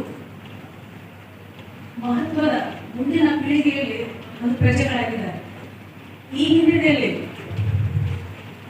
ಮಕ್ಕಳ ಸಾಮಾಜಿಕ ಹಕ್ಕುಗಳ ರಕ್ಷಣೆ ಮತ್ತು ಮಕ್ಕಳ ಹಕ್ಕುಗಳ ರಕ್ಷಣೆಗೆ ಗೌರವವನ್ನು ನೀಡುವಂತಹ ವಾತಾವರಣವನ್ನು ಕಲ್ಪಿಸಿಕೊಳ್ಳುವುದು ಮತ್ತು ಮಕ್ಕಳ ಅವರ ಒಂದು ಸಂರಕ್ಷಣೆಗೆ ಒಂದು ಪರಿಸರವನ್ನು ನಿರ್ಮಿಸಿ ಸೃಷ್ಟಿಸಿ ಭದ್ರತೆಯನ್ನು ಕೊಡುವುದು ನಮ್ಮೆಲ್ಲರ ಆದ್ಯ ಕರ್ತವ್ಯ. 18 ವರ್ಷದ ಬೆಳಗಾಗಿನ ಮಕ್ಕಳ ಮೇಲೆ ಆಗುತ್ತಿರುವ ಲೈಂಗಿಕ ದೌರ್ಜನ್ಯಗಳು, ಲೈಂಗಿಕ ಅತ್ಯಾಚಾರಗಳು, ಲೈಂಗಿಕ ಕಿರುಕುಳಗಳಂತಹ ದುರ್ಘಟನೆಗಳನ್ನು ತಡೆಗಟ್ಟುವ ನಿಟ್ಟಿನಲ್ಲಿ ಮತ್ತು ಮಕ್ಕಳ ಭದ್ರತೆ, ರಕ್ಷಣೆ ಮತ್ತು ನ್ಯಾಯ ಒದಗಿಸುವುದರ ಜೊತೆಗೆ ಮಕ್ಕಳ ಆಸಕ್ತಿ ಮತ್ತು ಹಿತವನ್ನು ಕಾಪಾಡಿಕೊಂಡು ಹೋಗುವ ಗುರಿಯ ಉದ್ದೇಶವನ್ನಿಟ್ಟುಕೊಂಡು ಜಾರಿಗೆ ಬಂದಂತಹ ಕಾಯ್ದೆ ಲೈಂಗಿಕ ಅಪರಾಧಗಳಿಂದ ಮಕ್ಕಳ ರಕ್ಷಣೆ ಕಾಯ್ದೆ, ಅದು ಪೋಸ್ಕೋ ಆಕ್ಟ್ ಅನ್ನು ಜಾರಿಗೆ ಬಂದಿದೆ 2012ರಲ್ಲಿ. ನೋಡಿ, ಮಕ್ಕಳಿಗೆ ಸಂಬಂಧಪಟ್ಟಂತೆ ಅದು ಲೈಂಗಿಕ ವಿಷಯಕ್ಕೆ ಸಂಬಂಧಪಟ್ಟಂತೆ ಇರ್ಬೋದು ಅಥವಾ ಇನ್ಯಾವುದರ ವಿಷಯಕ್ಕೆ ಸಂಬಂಧಪಟ್ಟಂತ ಅಂದರೆ ಮಕ್ಕಳಿಗೆ ಎಸ್ಪೆಷಲಿ ವಿಷಯಕ್ಕೆ ಸಂಬಂಧಪಟ್ಟಂತೆ ಅದರ ಬಗ್ಗೆ ಸಾಕಷ್ಟು ಹಲವಾರು ಕಾನೂನುಗಳನ್ನು ಜಾರಿಗೆ ಬಂದಿವೆ. ಅದರಲ್ಲಿ JJ ಆಕ್ಟ್ ಅಂತಿದೆ, ಜುವೆನೈಲ್ ಜಸ್ಟಿಸ್ ಆಕ್ಟ್ ಅಂತ ಹೇಳಿ, ಬಾಲಾಪರಾಧ ಕಾಯ್ದೆ ಹಾಗೂ ಬಾಲ್ಯ ವಿವಾಹ ನಿಷೇಧ ಕಾಯ್ದೆ, ಅದು ಚೈಲ್ಡ್ ಮ್ಯಾರೇಜ್ ಪ್ರೊಹಿಬಿಷನ್ ಆಕ್ಟ್ ಅಂತ. ಆಮೇಲೆ ಮಕ್ಕಳ ಬಾಲ ಕಾರ್ಮಿಕರ ಕಾಯ್ದೆ, ಅದು prohibitions of the child labour act ಅಂತ ಹೇಳಿ, ಹಾಗೂ ಮಕ್ಕಳ ರಕ್ಷಣೆಯ ಕಾಯ್ದೆ ಚಿಲ್ಡ್ರನ್ ಪ್ರೊಟೆಕ್ಷನ್ಸ್ ಆಕ್ಟ್ ಅಂತ ಹೇಳಿ, ಹೀಗೆ ಹಲವಾರು ಕಾನೂನುಗಳಿವೆ. ಅದರಲ್ಲಿ ಇವತ್ತು ನಾನು ಮಾತಾಡ್ತಿರೋದು ಪೋಸ್ಕೋ ಅಂದರೆ protections of child from sexual offences 2012. ನೋಡಿ, 2012 ಅಂತಾಗ ಇದು ರೀಸೆಂಟ್ಲಿ ಅಲ್ವಾ? 2012 ಅಂದ್ರೆ ಈಗ ಈ ಕಾನೂನು ಬಂದು ಜಾರಿಗೆ ಬಂದು 2012ರಲ್ಲಿ. ಇದಕ್ಕಿಂತ ಮುಂಚೆ ಇಂತಹ ಮಕ್ಕಳ ಮೇಲೆ ಆಗುತ್ತಿರುವ ಲೈಂಗಿಕ ದೌರ್ಜನ್ಯಗಳನ್ನು ಯಾವ ಕಾನೂನಿನಲ್ಲಿ ಶಿಕ್ಷೆಯನ್ನು ನೀಡಲಾಗ್ತಿತ್ತು ಅಂತಂದಾಗ ಅದು IPC ಇಂಡಿಯನ್ ಪೆನಲ್ ಕೋಡ್ 1860 ಅಂತ ಹೇಳಿ. ನನಗೆ ತಿಳಿದಂತೆ ನಮ್ಮ ಮೆಡಿಕಲ್ ಸ್ಟೂಡೆಂಟ್ಸ್ಗಳಿಗೆಲ್ಲ ಇದು ಒಂದು ಸಬ್ಜೆಕ್ಟ್ ಇರಬೇಕು ಅಂತ ಅನಿಸ್ತದೆ. ಯಾಕಂದ್ರೆ ಇದು ಯಾಕೆ ಮೆಡಿಕಲ್ ಸ್ಟೂಡೆಂಟ್ಸ್ಗಳಿಗೆ ಕೊಟ್ಟಿದ್ರು ಅಂತಂದ್ರೆ, ನೋಡಿ, ಮುಂದೆ ನೀವು ಮೆಡಿಕಲ್ ಸ್ಟೂಡೆಂಟ್ಸ್ ಮುಂದೆ ಡಾಕ್ಟರ್ ಆಗ್ಬೋದು, ಈ ಮರಣೋತ್ತರ ಪರೀಕ್ಷೆ ಮಾಡುವ ಸಂದರ್ಭದಲ್ಲಿ ಮತ್ತೆ ಈ ಇಂಜುರಿ ಸರ್ಟಿಫಿಕೇಟ್ಸ್ ಅನ್ನು ಇಶ್ಯೂ ಮಾಡುವ ಸಂದರ್ಭದಲ್ಲಿ ಹಾಗೂ ಈ ನೀವು ಉನ್ ಸರ್ಟಿಫಿಕೇಟ್ಸ್ ಅನ್ನು ಇಶ್ಯೂ ಮಾಡುವ ಸಂದರ್ಭದಲ್ಲಿ ಯಾವ ಲೋಪದೋಷಗಳನ್ನ ಆಗದಂತೆ ಅದಕ್ಕೆ ಮುನ್ನೆಚ್ಚರಿಸಿಕೊಳ್ಬೇಕಂತ ಹೇಳಿ ಈ ಒಂದು IPC ಸಬ್ಜೆಕ್ಟ್ ನಿಮಗೆ ಕೊಡಲಾಗಿದೆ ಅಂತ ಅನಿಸ್ತದೆ. ನೋಡಿ, ವಿಷಯಕ್ಕೆ ಬರೋಣ ಅಂತಂದ್ರೆ, ಈಗ 2012 ಈ ಪೋಸ್ಕೋ ಆಕ್ಟ್ ಮುಂಚೆ IPC ಅಡಿಯಲ್ಲಿ ಈ ಲೈಂಗಿಕ ದೌರ್ಜನ್ಯಗಳಾದ ಮಕ್ಕಳ ವಿರುದ್ಧ ಏನಂದ್ರೆ ಶಿಕ್ಷಣ ವಿಧಿಸಲಾಗ್ತಿತ್ತು. ನೋಡಿ, this is a very small act, which is a POCSO act is a very very small act. So it got the only, that is only 25 to 30 pages only. So we got the few sections only. But the punishment which has given in this act is very very serious. Very rigorous improvement has been given here. ನೋಡಿ, ಇದರಲ್ಲಿ ಕೊಟ್ಟಂತ ಅಫೆನ್ಸಸ್ಗಳು ಯಾವುವು ಅಂತಂದರೆ penetrative sexual assault, punishment for the penetrative sexual assault, aggravative penetrative sexual assault, punishment for the aggravative penetrative sexual assault, ಮತ್ತೆ aggravative sexual assault, punishment for the aggravative sexual assault, ಮತ್ತೆ sexual harassment, punishment for the sexual harassment. So these are the offenses are given here in this act. So first of all, the first one, that is penetrative sexual assault. So if anybody has committed this offense, so he will be punishable from 10 to 20 years. Punishment is given there. 10 to 20 years is there. And ಎರಡನೇದಾಗಿ aggravative penetrative sexual assault. This is a very dangerous provision in the act. ಬರೆಯಬೇಕಾಗ್ತದೆ. ಇಂತಹ ಸಂದರ್ಭದಲ್ಲಿ ಮಕ್ಕಳು ಅನೇಕ ಜನರ ಸಂಪರ್ಕದಲ್ಲಿ ಬರಬೇಕಾಗ್ತದೆ. ಅಂದ್ರೆ ಯಾವ ಸಂಪರ್ಕಗಳಲ್ಲಿ ಮಕ್ಕಳು ಇದ್ದಾರೆ ಅಂತ ಹೇಳಬೇಕಾದ್ರೆ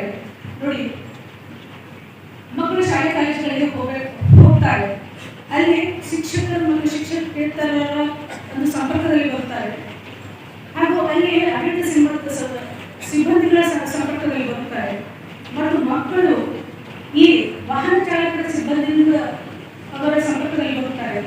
ಮಕ್ಕಳು ಶಾಲೆಯಲ್ಲಿ ಕಾಲೇಜುಗಳಿಗೆ ಹೋದಾಗ ಅವರು ಈ ಸಾಂಸ್ಕೃತಿಕ ಚಟುವಟಿಕೆಗಳಲ್ಲಿ ಪಾಲ್ಗೊಳ್ಳಬೇಕಾಗ್ತದೆ ಮತ್ತು ಆಟೋಟಗಳಲ್ಲಿ ಪಾಲ್ಗೊಳ್ಳಬೇಕಾಗ್ತದೆ, ಈ ಪ್ರವಾಸಕ್ಕೆ ಹೋಗಬೇಕಾಗ್ತದೆ.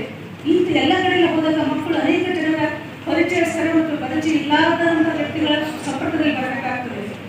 ಇದನ್ನಲ್ಲದೆ ಮಕ್ಕಳು ಶಾಲಾ ಕಾಲೇಜುಗಳಲ್ಲಿ ಈ ಸ್ಪೋರ್ಟ್ಸ್ ಈ ಒಂದು ಆಟ ಏನು ಹೇಳ್ತಾರೆ, ಈ ಕ್ರೀಡಾರಂಗದಲ್ಲಿ ಒಂದು ಸಿಬ್ಬಂದಿಗಳು ಇವರ ಒಂದು ಸಂಪರ್ಕದಲ್ಲಿ ಬರಬೇಕಾಗ್ತದೆ, ನಿಮ್ಮ ಪ್ರಯೋಗಾಲಯ ಸಿಬ್ಬಂದಿಗಳ ಸಂಪರ್ಕದಲ್ಲಿ ಬರಬೇಕಾಗ್ತದೆ ಮತ್ತು ಗ್ರಂಥಾಲಯ ಸಿಬ್ಬಂದಿಗಳ ಸಂಪರ್ಕದಲ್ಲಿ ಬರಬೇಕಾಗ್ತದೆ. ಅಂದರೆ ಯಾರ್ಯಾರ ಸಂಪರ್ಕದಲ್ಲಿ ಬರಬೇಕಾಗ್ತದೆ ಅನ್ನೋ ವಿಷಯನ ಹೇಳ್ತಿದ್ದೇನೆ. ಈ ಸಂದರ್ಭದಲ್ಲಿ ಮಕ್ಕಳು ಅನೇಕ ಲೈಂಗಿಕ ದೌರ್ಜನ್ಯಗಳನ್ನು ಸಮಸ್ಯೆಗಳನ್ನ ಎದುರಿಸ್ತಾ ಇದ್ದಾರೆ. ಇಂಥ ಸಂದರ್ಭಗಳಲ್ಲಿ ಈ ಸಂಪರ್ಕದಲ್ಲಿ ಯಾವುದು ಬರುವಂಥದ್ದಾಗ್ತದೆ ಅಂದರೆ ಮಕ್ಕಳು ಶಾಲಾ ಕಾಲೇಜುಗಳಿಗೆ ಹೋದಾಗ ಈ ಶಾಲಾ ಕಾಲೇಜುಗಳು ಏನಂತಂದ್ರೆ ಸಮಾಜದ ಸಂಪರ್ಕವನ್ನು ಬೆಳೆಸಲಿಕ್ಕೆ ಏನಂತಂದ್ರೆ ಮಕ್ಕಳಿಗೆ ಅವ್ರನ್ನ ಅವ್ರ ಗುರಿ ಸಾಧಿಸೋಸ್ಕರ ಇದೊಂದು ಲೀಡ್ ಮಾಡ್ತಿದೆ ಅಂತ. ಆದರೆ ಇದು ಕೆಟ್ಟ ಉದ್ದೇಶ ಅಲ್ಲ. ನೋಡಿ, ಇವತ್ತಿನ ಈ ಒಂದು ಕಾಂಪಿಟೇಷನ್ ಒಂದು ಜನರೇಷನ್ನಲ್ಲಿ ಮಕ್ಕಳು ತಮ್ಮ ಗುರಿ ಸಾಧನೆಗಳನ್ನು ಸಾಧಿಸಬೇಕು ಅಂತ ಹೇಳಿ ಇವತ್ತು ಹೊರಟಿದ್ದಾರೆ ಮಕ್ಕಳು. ಪ್ರತಿಯೊಂದು ರಂಗದಲ್ಲಿ ಏನಂದ್ರೆ ಕಾಂಪಿಟೇಷನ್ಸ್ ಇದೆ. ಹಾಗಾಗಿ ಮಕ್ಕಳು ಎಲ್ಲಿ ಅವಕಾಶಗಳನ್ನು ಸಿಗುತ್ತವೆ ಅದನ್ನ ಪಡ್ಕೊಳ್ಳೋಗೋಸ್ಕರ ಇವತ್ತು ಮಕ್ಕಳು ಕಾಂಪಿಟೇಷನ್ಸ್ ಅನ್ನು ಮಾಡ್ತಿದ್ದಾರೆ. ಹಾಗಾಗಿ ಈ ಎಲ್ಲ ಜನರನ್ನು ಒಂದು ಸಂಪರ್ಕದಲ್ಲಿ ಮಕ್ಕಳು ಬರಬೇಕಾದ ಸಂದರ್ಭ ಬಂದಿದೆ. ಹಾಗಾಗಿ ಮಕ್ಕಳಿಗೆ ಏನಿದೆ ಅಂತಂದ್ರೆ ಇಲ್ಲಿ ಮಕ್ಕಳು ಲೈಂಗಿಕ ದೌರ್ಜನ್ಯಗಳು, ಲೈಂಗಿಕ ಶೋಷಣೆಗಳು ಮತ್ತು ಲೈಂಗಿಕ ಕಿರುಕುಳಗಳನ್ನು ಅಂತಹ ಸಮಸ್ಯೆಗಳನ್ನು ಎದುರಿಸುವ ಸಂದರ್ಭಗಳಿವೆ. ಹಾಗಾಗಿ ಮಕ್ಕಳಿಗೆ ಇದ್ರ ಬಗ್ಗೆ ಮುಂಜಾಗ್ರತೆಯನ್ನು ವಹಿಸಬೇಕು. ಪ್ರತಿ ಸಲ ಮಕ್ಕಳ ಜೊತೆಗೆ ಅವರು ಪಾಲಕರು ಪೋಷಕರು ಜೊತೆ ಇರುವುದಿಲ್ಲ, ಪ್ರತಿ ಸಂದರ್ಭದಲ್ಲಿ ಅವ್ರ ಜೊತೆ ಇರುವುದಿಲ್ಲ. ಹಾಗಾಗಿ ಮಕ್ಕಳು ಏನಿದೆ ಅಂತಂದ್ರೆ ಇಂಥ ಯಾವುದೋ ಒಂದು ಭಾಸ್ಕ ಆಗಲಿ ಅದರಿಂದ ಮಕ್ಕಳು ದೂರ ಇರಬೇಕು, ಅದನ್ನ ಇನ್ನೊಬ್ಬರಿಗೆ ಹಂಚ್ಕೊಳ್ಬೇಕು, ಇನ್ನೊಬ್ಬರನ್ನ ಆ ವಿಷಯವನ್ನು ಹೇಳಬೇಕು. ಹೇಳಿದಾಗ ಮಕ್ಕಳು ಅದರಿಂದ ಮತ್ತಷ್ಟು ಒಂದು ಸಮಸ್ಯೆಗೆ ಒಳಗಾಗ್ತಾರೆ. ಅದರಿಂದ ಅವ್ರ ಮಕ್ಕಳ ಭವಿಷ್ಯ ಹಾಳಾಗ್ತದೆ. ನೋಡಿ, ಈ ಒಂದು ಪೋಸ್ಟರ್ಗಳಲ್ಲಿ ಇನ್ನೂ ಈ ಒಂದು ಆಫೀಸಸ್ಗಳಲ್ಲಿ ನಾನು ಹೇಳಿದೆ ಎಷ್ಟು ರಿಗರಸ್ ಒಂದು ಪನಿಷ್ಮೆಂಟ್ ಅಲ್ಲಿ ಇದೆ. ಸೊ ವೇರ್ ಕಮಿಟೆಡ್ ಆಫೆನ್ಸ್ ಅಂತ ವ್ಯಕ್ತಿಗಳಿಗೆ ಇದು ರಿಗರಸ್ ಪನಿಷ್ಮೆಂಟ್ ಅನ್ನು ಕೊಡಲಾಗಿದೆ. ಅದರ ಜೊತೆಗೆ ಪೋಸ್ಟರ್ಗಳಲ್ಲಿ ಇನ್ನೊಂದು ಮಹತ್ವವಾದ ಒಂದು ಇನ್ನೊಂದು ಏನಿದೆ ಏನು ಅಂತಂದ್ರೆ ಇನ್ನೊಂದು ಪ್ರೊವಿಷನ್ ಏನಿದೆ ಅಂತಂದ್ರೆ, suppose if a person no that the somewhere that this kind of offense has been happened with that child, so that person has to give the information to the nearest police station or the nearest any police officers regarding of that offense has been happened. So anybody whoever may be that person, he has to give the information to the police station. Suppose the person is not giving the information to the police regarding of that knowledge of that somewhere that this kind of offense is happened, then he is punishable under the Act. This is the one thing. Second thing is that a person who is registered as false case against the innocent person, so that person is also punishable under the Act. But post ಎಷ್ಟು strict ಆಗಿ ಬಂದಂಥ ಒಂದು ಕಾಯ್ದೆ ಇದೆ. ಸುಮ್ಮನೆ ಅವರು ಸುಳ್ಳು ಕೇಸ ಹಾಕಿದಲ್ಲಿ ಅದರಲ್ಲಿ ಪನಿಷ್ಮೆಂಟ್ ಅನ್ನ ಕೊಡಲಾಗಿದೆ. ಆದರೆ ಆ ಮಗುಗೆ ಪನಿಷ್ಮೆಂಟ್ ಇಲ್ಲ. ಸಾಮಾನ್ಯವಾಗಿ ಮಗು ಅಂದ್ರೆ ಯಾರು 18 ವರ್ಷದ ಒಳಗಾಗಿರುವಂತಹ ಮಕ್ಕಳಿಗೆ ಮಗುವನ್ನು ಇಲ್ಲಿ ವ್ಯಾಖ್ಯಾನಿಸಲಾಗಿದೆ. And moreover, one more is important thing is here that this is a gender neutral act. It doesn't mean that this POCSO Act is only applicable to the girls. No, it's not. So it's applicable to both boys and girls. ಇವತ್ತ ಅನೇಕ ಪ್ರಕರಣಗಳು ಗಂಡು ಮಗುವಿನ ಮೇಲೆ ಆದಂಥ ಲೈಂಗಿಕ ದೌರ್ಜನ್ಯಗಳನ್ನು ನೋಡ್ತಿದ್ದೇವೆ, ಕೇಳ್ತಿದ್ದೇವೆ. ನಾನೇ ಸ್ವತಃ ಅಂತ ಕೇಸ್ಗಳನ್ನು ಇವತ್ತು ಹ್ಯಾಕ್ನಲ್ಲಿ ಹ್ಯಾಂಡಲ್ ಮಾಡ್ತಿದ್ದೇನೆ. ಹಾಗಾಗಿ ನೋಡಿ, ಈ ಪೋಸ್ಟೋ ಆ್ಯಕ್ಟ್ನ ಬಗ್ಗೆ ತಾವು ಇದರ ಬಗ್ಗೆ ಮಾಹಿತಿ ತಿಳ್ಕೊಂಡಿದ್ರೆ ಇಂಥ ಒಂದು ಆಗುವಂಥ ಅನಾಹುತಗಳಿಗೆ ತಾವು ದೂರ ಇರಬಹುದು, ಇದನ್ನು ತಡೆಗಟ್ಟಲಿಕ್ಕೆ ಸಾಧ್ಯ ಆಗ್ತದೆ ಅಂತ ಹೇಳಿ. ಹಾಗೂ ಮೈನರ್ಸ್ ಅಂತ ಹೇಳಿದಾಗ ವಿಷಯಕ್ಕೆ ಬಂದಾಗ ಈ ಯಾರು ಸುಳ್ಳು ಕೇಸ್ ಮಾಡ್ತಾರೆ ಅಂದರೆ ಮೈನರ್ಸ್ ಅಂತ ಕೇಸ್ ಮಾಡಲಿಕ್ಕೆ ಆಗೋದಿಲ್ಲ. ಅವ್ರ ಕುಟುಂಬಸ್ಥರು ಯಾರೇ ಇರ್ಬೋದು, ಫಾದರ್, ಮದರ್, ಬ್ರದರ್, ಸಿಸ್ಟರ್ಸ್, ಅವ್ರ ಪರಿಚಯಸ್ಥರು ಮಗು ಯಾರ ಮೇಲೆ ಭರವಸೆಯನ್ನು ಭರವಸೆ ನಿಂತಿರ್ತದೆ ಮತ್ತು ನಂಬುತ್ತದೆ ಅಂಥವ್ರು ಯಾರಾದರೂ ಇದ್ದಾರಂದ್ರೆ ತಪ್ಪಿಸೋ ಕೇಸಲ್ಲ. ಮಕ್ಕಳ ಮೇಲೆ ಈ ರೀತಿ ದೌರ್ಜನ್ಯ ಆಗ್ತಿದೆ ಅಂತ ತಿಳಿದಾಗ ಅವ್ರನ್ನ ಹತ್ರ ಕೇಸನ್ನ ರಿಜಿಸ್ಟರ್ ಮಾಡ್ಬೋದು. ನೋಡಿ, ಇದ್ದಾಗ ಈ ಒಂದು ಮಕ್ಕಳ ಮೇಲೆ ದೌರ್ಜನ್ಯ ಲೈಂಗಿಕ ಕಿರುಕುಳ ಮನೆಯಿಂದಲೇ ಜಾಸ್ತಿ ಆಗಿದೆ ಅಂತ ಹೇಳ್ಬೋದು. ಯಾಕಂದ್ರೆ ನಾನು ಹ್ಯಾಂಡಲ್ ಮಾಡ್ತಿರುವಂಥ ಕೇಸಸ್ಗಳಲ್ಲಿ ತಂದೆ ಮಗಳ ಮೇಲೆ, ಅಣ್ಣ ತಮ್ಮಂದಿರು, ಚಿಕ್ಕಪ್ಪ ದೊಡ್ಡಪ್ಪರು ಇಂಥ ಮೇಲೆ ಜಾಸ್ತಿ ಕೇಸಸ್ಗಳಿವೆ. ನಾನು ಸಹ ಅಂತ ಕೇಸಸ್ ಅನ್ನು ನಡೆಸ್ತಾ ಇದ್ದೀನಿ.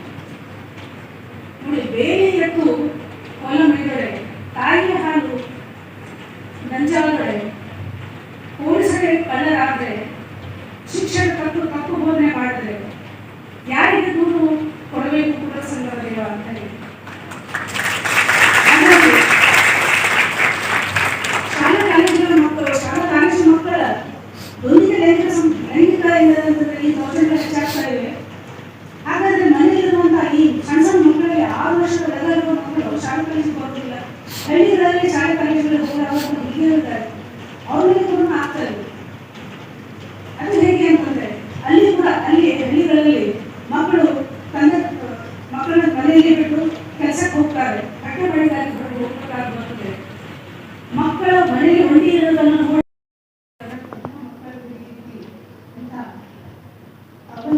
ಅಮಾನ್ಯತೆ ಕ್ರೂರ ಕೃತ್ಯ ಮಾಡ್ತಿದ್ದಾರೆ ಅಂತಂದ್ರೆ ಇದಕ್ಕೆ ನಾನು ಏನು ಹೇಳಬೇಕು? ಅದಕ್ಕಾಗಲೇ ಈ ಪೋಸ್ಟೋ ಆಕ್ಟ್ ಇದೆ ಅಂತಂದ್ರೆ ತುಂಬ ಸೀನಿಯರ್ ಪನಿಷ್ಮೆಂಟ್ ಅನ್ಕೊಳ್ಳಾಗಿದೆ. ನೋಡಿ, prevention is better than cure ಅಂತ ಹೇಳಿ ನೀವು ಇವತ್ತು ನಿಮ್ಮ ಗುರಿ ಸಾಧಿಸಲು ಗೊತ್ತಿದ್ದೀರಿ.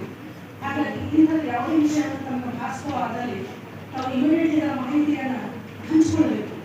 ಯಾರು ಈ ಮಾಹಿತಿಯನ್ನು ಹಂಚಿಕೊಳ್ಳಲಾದರೆ ಹಿಂಜರಿತಾರೆ, ಸಂತೋಷ ಪಡ್ಕೊಳ್ತಾರೆ, ಅವರು ತುಂಬ ಜೀವನದಲ್ಲಿ ಸಮಸ್ಯೆಗಳನ್ನು ಅನುಭವಿಸಬೇಕಾಗ್ತದೆ, ತಮ್ಮ ಜೀವನವನ್ನು ನಾಶ ಮಾಡಿಸ್ಕೊಳ್ಳುವಂಥ ಪರಿಸ್ಥಿತಿ ಬರ್ತದೆ. ನಾವು ಎಷ್ಟೋ ಜನ ನೋಡಿದ್ದೇವೆ, ಮಕ್ಕಳು ಇಲ್ಲ ಇನ್ನು ನಾವು ಪೇರೆಂಟ್ಸ್ಗೆ ಹೇಳ್ತೇವೆ, ಇಲ್ಲ ನಾವು ಪೊಲೀಸ್ಗೆ ತಿಳಿಸಿದ್ದೇವೆ ಅಂದರೆ ನಮ್ಮ ಮನೆಯಿಂದ ಶಾಲೆಗೆ ಕಳಿಸೋದಿಲ್ಲ, ಮನೆಯಿಂದ ನಮಗೆ ಹೊರಗೆ ಕಳಿಸೋದಿಲ್ಲ ಅಂತ ಹೇಳಿ ಇವತ್ತು ಎಷ್ಟೊಂದು ಮಕ್ಕಳನ್ನ ಹಂಚಿಕೊಳ್ಳೋದಲ್ಲೇ ಹೇಳಾದರೆ ತುಂಬ ಖಿನ್ನತೆಗೆ ಒಳಗಾಗಿ ಮಾನಸಿಕವಾಗಿ ದೈಹಿಕವಾಗಿ ಕೂಡಿಸಿದ್ದಾರೆ. ದಯವಿಟ್ಟು ತಾವು ಇದನ್ನು ಮಾಡಲಿಕ್ಕೆ ಹೋಗಬೇಡಿ, ಇದನ್ನು ಹಂಚ್ಕೊಳ್ಳಿ. ಇದು ನಿಮ್ದೇನು ತಪ್ಪಿಲ್ಲ, ಮಕ್ಕಳದೇನು ತಪ್ಪಿಲ್ಲ. ಯಾರು ತಪ್ಪು ಮಾಡಿದ್ದಾರೆ ಅವರಿಗೆ ಕಠಿಣ ಶಿಕ್ಷೆ ಆಗಲಿ. ಇದರಿಂದ ಮತ್ತೊಂದು ಉದಾಹರಣೆ ನೋಡಿ ಇಂಥ ಒಂದು ಶಿಕ್ಷೆಗಳನ್ನು ತಡೆಗಟ್ಟಲು ಸಾಧ್ಯ ಆಗ್ತದೆ. ಇವತ್ತಿನ ಜನರೇಷನ್ನಲ್ಲಿ ನೋಡ್ತಾರೆ, ಮಕ್ಕಳು ಈ ಅಂತರ್ಜಾಲ ಲೋಕದಲ್ಲಿ ತುಂಬ ಇದ್ದಾರೆ. ವಾಟ್ಸಪ್ ಅನ್ನು ಬಳಸೋದು, ಮೊಬೈಲ್ ಬಳಸೋದು, ಮತ್ತೆ ಟ್ಯಾಬ್ಗಳು, ಕಂಪ್ಯೂಟರ್ಸ್ಗಳನ್ನು ತುಂಬ ಬಳಸಬೇಕಾದ್ರೆ ಕೋವಿಡ್-19 ನೋಡಿದ್ವಿ. ಅಲ್ಲಿ ಅವಾಗ ಶಾಲಾ ಕಾಲೇಜುಗಳು ಅದನ್ನು ಬೆಳೆಸಲಿಕ್ಕೆ ಉಪಯೋಗ ಮಾಡಲಿಕ್ಕೆ ಅನುಕೂಲವಾಗಿತ್ತು. ಇವತ್ತಿಗೂ ಏನಂತಂದ್ರೆ ಅದನ್ನ ಇನ್ನೂ ಹಾಗೆ ನಡ್ಕೊಂಡು ಬರ್ತಿದೆ. ಪ್ರತಿಯೊಬ್ಬರು ಮಕ್ಕಳ ಕೈಯಲ್ಲಿ ಇವತ್ತು ಮೊಬೈಲ್ಗಳಿವೆ. ಅವರು ತಮ್ಮ ಬೆಳೆಯುವಂತೆ ತಮ್ಮ ಸಮಕಾಲೀನ ವಯಸ್ಸಿನ ಮಕ್ಕಳೊಂದಿಗೆ ಮಾತಾಡಬೇಕಾಗ್ತದೆ, ಶ್ರವಣ ಮಾಡಬೇಕಾಗ್ತದೆ, ಚಿಂತನೆ ಮಾಡಬೇಕಾಗ್ತದೆ, ಸಮಾಲೋಚನೆ ಮಾಡಬೇಕಾಗ್ತದೆ, ಶಿಕ್ಷಣ ಮಾಹಿತಿ ಪಡೆದುಕೊಳ್ಳಬೇಕಾಗ್ತದೆ. ಅಂತ ಮಾತ್ರ ಇಂಥ ಒಂದು ಪ್ರಯೋಜನ ಪಡೆದುಕೊಂಡು ಬೆಳವಣಿಗೆ ಮುಂದಿನ ಮಕ್ಕಳಕ್ಕಿಂತ ಇದರಲ್ಲಿ ಲೈಂಗಿಕ ಶೋಷಣೆಗಳಿಗೆ ಒಳಗಾದ ಮಕ್ಕಳ ಸಂಖ್ಯೆ ಹೆಚ್ಚಾಗಿದೆ. ಹಾಗಾಗಿ ಎಷ್ಟು ಬೇಕಾಗಿದೆ ಅಷ್ಟಕ್ಕೆ ಮಾತ್ರ ಇಂದ ನೀವು ನಿಮ್ಮ ವಾಟ್ಸಪ್ಗಳನ್ನು ಉಪಯೋಗ ಮಾಡ್ತೀವಿ. ಯಾಕಂದ್ರೆ ಈ ಒಂದು ಉಪಯೋಗದಲ್ಲಿ ಪರಿಚಿತರು ಮತ್ತು ಅಪರಿಚಿತರು ನಿಮ್ಮ ಸಂಪರ್ಕದಲ್ಲಿ ಬರ್ತಾರೆ. ನೋಡಿ, ಎಷ್ಟೊಂದು ಜನರು ನಿಮ್ಮ ಸಂಪರ್ಕದಲ್ಲಿ ಬರುವಂಥ ಸಂದರ್ಭದಲ್ಲಿ ನೀವು ಶಾಲೆ ಕಾಲೇಜು ಶುರು ಮಾಡೋದ್ರಿಂದ, ನಿಮ್ಮ ಜರ್ನಿ ಶುರು ಆಗೋದ್ರಿಂದ ಎಷ್ಟು ಜನರ ಸಂಪರ್ಕದಲ್ಲಿ ಬರಬೇಕಾಗ್ತದೆ, ಎಷ್ಟೊಂದು ಕಾಳಜಿ ಮುಂಜಾಗ್ರತೆಯನ್ನು ವಹಿಸಬೇಕಾಗ್ತದೆ. ಹಾಗಾಗಿ ಇದು ಎಷ್ಟು ಉಪಯೋಗ ಇದೆ ಅಲ್ಲಿ ಇವತ್ತು 108 ಜನರು ತಮ್ಮ ಸಮಸ್ಯೆಗಳನ್ನು ತಗೊಂಡು ಅಲ್ಲಿ ಬರ್ತಾರೆ. ಅವ್ರ ಸಮಸ್ಯೆಗಳನ್ನ ಪರಿಹಾರ ಪಡೆದುಕೊಂಡು ಹೋಗ್ತಾರೆ.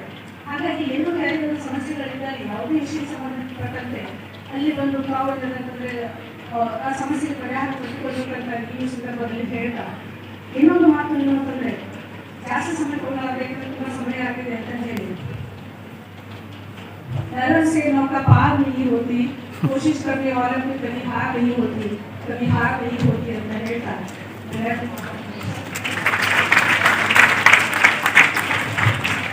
ಧನ್ಯವಾದ. ಪೋಸ್ಕೋ ವಿಭಾಗದಲ್ಲಿ ತುಂಬಾ ಅನುಭವ ಇದ್ದ ವ್ಯಕ್ತಿಗಳಾಗಿದ್ದು ಅವರು ಬಹಳಷ್ಟು ಇಂಥ ಕೇಸ್ಗಳನ್ನು ಕೂಡ ಹ್ಯಾಂಡಲ್ ಮಾಡಿದ್ದಾರೆ. ಆಮೇಲೆ ಯಾರೇ ತಮ್ಮ ಸಮಸ್ಯೆ ಅವರು ಬಹಳಷ್ಟು ತಮ್ಮ ಸ್ವಂತಿಕೆಯಿಂದ ಕೂಡ ಸಹಾಯ ಮಾಡಿದ್ದೇವೆ. ಅದು ನಾವು ನೋಡಿದ್ವಿ. ಮೇಡಮ್ ಕೂಡ ನಮಗೆ ತುಂಬಾ ಸಲ ಈ ಸಲ ನಾವು ಬಹಳಷ್ಟು ಸಮಯ ಕೊಟ್ಟು ನಮ್ಮ ಕಾರ್ಯಕ್ರಮಕ್ಕೆ ಭಾಗವಹಿಸಿ ನಮಗೂ ಸಹ ಪ್ರೋತ್ಸಾಹ ಕೊಟ್ಟಿದ್ದಾರೆ ಮೇಡಮ್.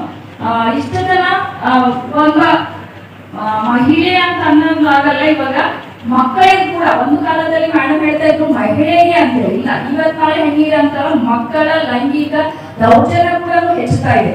ಹಾಗಾಗಿ ಅದ್ರ ಬಗ್ಗೆ ಕೂಡ ಸವಿಸ್ತಾರವಾಗಿ ಮೇಡಮ್ ಹೇಳ್ಕೊಟ್ರು. ಅದು ಪೋಸ್ಕೋ ಬಗ್ಗೆ. ಪೋಸ್ಟ್ ಅಂತಂದ್ರೆ ನಾವು ಹೆಣ್ಣು ಮಕ್ಕಳು ಕೆಲಸ ಮಾಡುವ ಜಾಗದಲ್ಲಿ ಲೈಂಗಿಕ ದೌರ್ಜನ್ಯವನ್ನು ಹೇಗೆ ತಡೆಗಟ್ಟಬೇಕು ಅಂತದನ್ನು ಕೂಡ ಸ್ವಲ್ಪ ಸಮಯದ ಅಭಾವ ಇರೋದರಿಂದ ಸ್ವಲ್ಪ ಮಟ್ಟಿಗೆ ಹೇಳ್ಕೊಟ್ರು. ಧನ್ಯವಾದಗಳು ಮೇಡಮ್. ನಮ್ಮ ಕಾರ್ಯಕ್ರಮದ ಉದ್ಘಾಟಕರಾಗಿ ಆಗಮಿಸಿದಂತಹ ನಮ್ಮ ಗೌರವಾನ್ವಿತ ಶ್ರೀ ಪ್ರಕಾಶ್ ಅರ್ಜುನ್ ಗನ್ಸುಂಡೆ ಸರ್ ಅವರು, ಸಿವಿಲ್ ನ್ಯಾಯಾಧೀಶರು ಹಾಗೂ ಸದಸ್ಯ ಕಾರ್ಯದರ್ಶಿಗಳು DLSA ಬೀದರ್ ಇವರು ಈ ಕಾರ್ಯಕ್ರಮ ಹಾಗೂ ಕೆಲವೊಂದು ಆಕ್ಟಿವ್ಗಳ ಬಗ್ಗೆ ಸವಿಸ್ತಾರವಾಗಿ ತಿಳಿಸಿಕೊಡಬೇಕಾಗಿ ವಿನಂತಿ. ನಮಸ್ಕಾರಗಳು. ಜಿಲ್ಲಾ ಕಾನೂನು ಸೇವಾ ಪ್ರಾಧಿಕಾರ ಬೀದರ್, ಜಿಲ್ಲಾ ವಕೀಲ ಸಂಘ, Rotary club of Bidar, BRIMS ಬೋಧಕ ಆಸ್ಪತ್ರೆ ಹಾಗೂ ಬ್ರಿಮ್ಸ್ ಬೀದರ್ ಇವರುಗಳ ಸಹಕಾರದಲ್ಲಿ ಏನೇನ ಪೋಕ್ಸೋ ಆಕ್ಟ್ ಮತ್ತು ಜೆಜೆ ಆಕ್ಟ್ ಮಾದಕ ವ್ಯಸನದ ಕುರಿತು ಕಾನೂನು ಕಾರ್ಯಕ್ರಮವನ್ನು ಆಯೋಜಿಸಲಾಗಿದೆ. ಈ ಒಂದು ಸುಂದರ ಕಾರ್ಯಕ್ರಮದಲ್ಲಿ ಅಧ್ಯಕ್ಷತೆ ವಹಿಸಿರ್ತಕ್ಕಂಥ ನಿರ್ದೇಶಕರು Prince Bidar Shrimati doctor Satna Rosalie madam ಅವರೇ, ಜಿಲ್ಲಾ ವಕೀಲ ಸಂಘದ ಅಧ್ಯಕ್ಷರಾದ ಶ್ರೀ ಸನ್ಮುಖ ಸ್ವಾಮಿ ಅವರೇ, ಈ ಒಂದು ಸಮಾರಂಭದಲ್ಲಿ ಅತಿಥಿಗಳಾಗಿ ಆಗಮಿಸಿರುವ ಆತ್ಮೀಯ ಮಿತ್ರರಾದ ಡಾಕ್ಟರ್ ಶಿವಯೋಗಿ ಮಹೇಶ್ವರ ಅವರೇ, ಜಿಲ್ಲಾ ಶಸ್ತ್ರಚಿಕಿತ್ಸಕರು ಪ್ರಿನ್ಸ್ ಬೋಧಕ ಆಸ್ಪತ್ರೆ ಡಾಕ್ಟರ್ ಮೊಹಮ್ಮದ್ ಉದ್ದೀನ್ ಸರ್ ಅವರೇ, ನಾಡಿದ ಶ್ರೀಮತಿ ಡಾಕ್ಟರ್ ಉಮಾ ದೇಶಮುಖ್ ಮೇಡಮ್ ಅವರೇ, ಮಾನಸಿಕ ಆರೋಗ್ಯ ವೈದ್ಯರಾದ ಡಾಕ್ಟರ್ ರಾಘವೇಂದ್ರ ವಗರೆ ಸರ್ ಅವರೇ, ಈ ಒಂದು ಸಮಾರಂಭದಲ್ಲಿ ಉಪನ್ಯಾಸಕರಾಗಿ ಇದಕ್ಕಾನೆ ಉಪನ್ಯಾಸಕರಾದ ಶ್ರೀಮತಿ ಜಯಂತಿ ಪಾಟೀಲ್ ಅವರೇ, ಶ್ರೀಮತಿ ಸುಜಾತಾ ಉಸ್ಮಾನಿ ಅವರೇ, ವಿನೂತಾ ಅವರೇ, ಡಾಕ್ಟರ್ ಜಯಚಂದ್ರ ಅವರೇ ಮತ್ತು ಶ್ರೀಮತಿ ಸಂಗಮ ನಾಯಕ್ ಅವರೇ, ಇಲ್ಲಿ ಸೇರಿದ ಎಲ್ಲ ಈ ಒಂದು ಎಲ್ಲ ಒಂದು ಮಕ್ಕಳೇ, ಕಾನೂನು ಅರಿವು ನೆರವು ಕಾರ್ಯಕ್ರಮ ಅತಿ ಒಂದು ಸುಂದರವಾಗಿ ಅಚ್ಚುಕಟ್ಟಾಗಿ ನಮ್ಮ ಜಿಲ್ಲಾ ಕಾನೂನು ಸೇವಾ ಪ್ರಾಧಿಕಾರದಲ್ಲಿ ತೀವ್ರವಾಗಿ ಕಾರ್ಯನಿರ್ವಹಿಸುತ್ತಿರುವ ಪ್ರೊಆಕ್ಟಿವ್ ಅಂತ ಹೇಳ್ಬೋದು ಡಾಕ್ಟರ್ ಜಯಚಂದ್ರ ಮೇಡಮ್, ವಿನೋತಾ ಮೇಡಮ್ ಮತ್ತು ಸಂಗಮ ಮೇಡಮ್ ಬಹಳ ಆಕ್ಟಿವ್ ಆಗಿ ನಮ್ಮ ದೇಶದಲ್ಲಿ ತೀವ್ರವಾಗಿ ಕಾರ್ಯನಿರ್ವಹಿಸುತ್ತಾ ಇದ್ದಾರೆ. ಅವರ ಒಂದು ಪರಿಸರದಿಂದ ಈ ಒಂದು ವ್ಯಕ್ತಿ ಮಾರ್ಗದಲ್ಲಿ ಕಾನೂನು ಅರಿವು ಕಾರ್ಯಕ್ರಮವನ್ನು ಹಮ್ಮಿಕೊಳ್ಳಲಾಗಿದೆ. ಈಗಾಗಲೇ ಸಮಯ ಬಹಳ ಆಗಿದೆ. ಈಗ ಪೋಕ್ಸೋ ಆಕ್ಟ್ ಬಗ್ಗೆ ಜಯಂತಿ ಪಾಟೀಲ್ ಮೇಡಮ್ ಅವರು ಹೇಳಿದರು. ಆಮೇಲೆ ಇನ್ನು ಮಾದಕ ವ್ಯಸನ ಕುರಿತು ಡಾಕ್ಟರ್ ವಗಲೇಶ್ ಅವರು ಹೇಳಿದರು. ಇನ್ನು ಉಳಿದದ್ದು ಜೆಜೆ ಆಕ್ಟ್ ಹೇಳೋಕ್ಕಿಂತ ಮುಂಚೆ ನಾನು ಕೆಲವು ಬೇಸಿಕ್ ಮಾಸ್ ಬಗ್ಗೆ ಹೇಳ್ತೀನಿ. ಸಮಯದಲ್ಲಿ ಶಾರ್ಟ್ ಆಗಿ ಹೇಳ್ತೀನಿ. ನಾವು ವಿಕಾಸ ಮಾಡಬೇಕಾಗಿದೆ. ನಮ್ಮ ಭಾರತ ಸಂವಿಧಾನದಲ್ಲಿ article 21 of the Indian constitution speaks about right to life and personal liberty.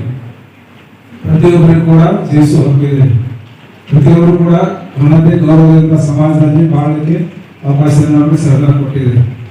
ಇದು ಯಾಕೆ ಅಪರಾಧಗಳು ಆಗ್ತಾ ಇದ್ದಾವೆ, ಮುಗ್ಧ ಮಕ್ಕಳು ಯಾಕೆ ಒಂದು ದೌರ್ಜನ್ಯಕ್ಕೆ ಶೋಷಣೆಗೆ ಬೆಲೆ ಆಗ್ತಾ ಇದ್ದಾರೆ ಅಂತ ವಿಚಾರ ಮಾಡಬೇಕಾಗಿದೆ. ಪೋಕ್ಸೋ ಆಕ್ಟ್ ಈಗ ಮೇಡಮ್ ಅವರು ಹೇಳಿದ್ರು 18 ವರ್ಷಕ್ಕಿಂತ ಕಡಿಮೆ ಇರ್ತಕ್ಕಂಥ ಬಾಲಿಕೆಯರ ಮೇಲೆ ಶೋಷಣೆ ದೌರ್ಜನ್ಯ ಆಗ್ತಾ ಇದೆ. ಈ ನಮ್ಮ ಸಮಾಜ ಏನಿದೆ ಅನ್ನೋದು ವಿಚಾರ ಮಾಡಬೇಕು. ಯಾಕಂತಂದ್ರೆ ನಮ್ಮ ಭಾರತ ವಿಶ್ವದಲ್ಲೇ ಒಂದು ಹೆಸರುವಾಸಿಯಾದ ದೇಶ. ಸಂಸ್ಕೃತಿ, ನಮ್ಮ ಸಂಸ್ಕೃತಿ ಏನಿದೆ ವಿಶ್ವದಲ್ಲಿ ಒಂದು ಶ್ರೀಮಂತ ಪರಂಪರೆ ಸಂಸ್ಕೃತಿ ಹೊಂದಿದ್ದೇವೆ. ನಾವು ಮಹಿಳೆಯರಿಗೆ ದೇವರ ಸ್ಥಾನದಲ್ಲಿ ನೋಡ್ತೀವಿ, ಇವೆಲ್ಲ ಗೊತ್ತಿದೆ. ಪ್ರತಿಯೊಬ್ಬ ಮಹಿಳೆಯರಿಗೆ, ಬಾಲಕಿಯರಿಗೆ, ಮಕ್ಕಳಿಗೆ, ಹೆಣ್ಣುಮಕ್ಕಳಿಗೆ ನಾವು ಗೌರವ ನೋಡಬೇಕು. ಅವರಿಗೆ ನಾವು ಸಮಾಜದಲ್ಲಿ ಬದುಕಲಿಕ್ಕೆ ಅವಕಾಶ ಮಾಡಿಕೊಡ್ಬೇಕು. ಅವರಿಗೆ ನಾವು ಅನ್ಯಾಯ ಮಾಡಿದರೆ, ಶೋಷಣೆ ಮಾಡಿದರೆ ಅದು ಬಹಳ ತಪ್ಪು, ಮಹಾಪಾಪ. ಆ ನಿಟ್ಟಿನಲ್ಲಿ ನಮ್ಮ ಸಿದ್ಧಾಂತ ಆಶಯಗಳಿಗೆ ನಾವೆಲ್ಲ ಬದುಕೋಣ. ಪ್ರತಿಯೊಬ್ಬರಿಗೂ ನಾವು ಗೌರವ ಕೊಡಬೇಕು. ಆಮೇಲೆ ಅವರಿಗೆ ಒಳ್ಳೆ ಸ್ಥಾನವನ್ನು ಕೊಡಬೇಕು. ಅದಕ್ಕೆ ಅವರಿಗೆ ಬದುಕಲಿಕ್ಕೆ ಅವಕಾಶ ಮಾಡಿಕೊಡೋದು ನಮ್ಮ ಕರ್ತವ್ಯ. ಈಗ ಕಾನೂನು ಬೇಸಿಕ್ ಹೇಳಬೇಕಂದ್ರೆ ಪ್ರತಿಯೊಬ್ಬರು ಆರ್ಟಿಕಲ್ 39 ಪ್ರಕಾರ ಪ್ರತಿಯೊಬ್ಬರು ನಮ್ಮ ದೇಶದ ಕಾನೂನನ್ನು, ನಮ್ಮ ನೆಲದ ಕಾನೂನನ್ನು ತಿಳ್ಕೋಬೇಕು. ಇದು ನಮ್ಮ ಕರ್ತವ್ಯ. ನಮ್ಮ ದೇಶದ ಕಾನೂನು ನಾವು ತಿಳ್ಕೊಳ್ಳೋದು ಇದು ಬಹಳ ಅವಶ್ಯಕತೆ ಇದೆ. ನಮಗೆ ಕಾನೂನು ಜ್ಞಾನ ಇತ್ತು ಅಂದರೆ ನಮಗೆ ಧೈರ್ಯ ಬರ್ತದೆ. ನಾವು ಸಮಾಜದಲ್ಲಿ ಧೈರ್ಯದಿಂದ ಯಾವುದೇ ಸಮಸ್ಯೆ ಬಂದರೂ ಸಹಿತ ಎದುರಿಸಲಿಕ್ಕೆ ಸಾಧ್ಯ ಆಗ್ತದೆ.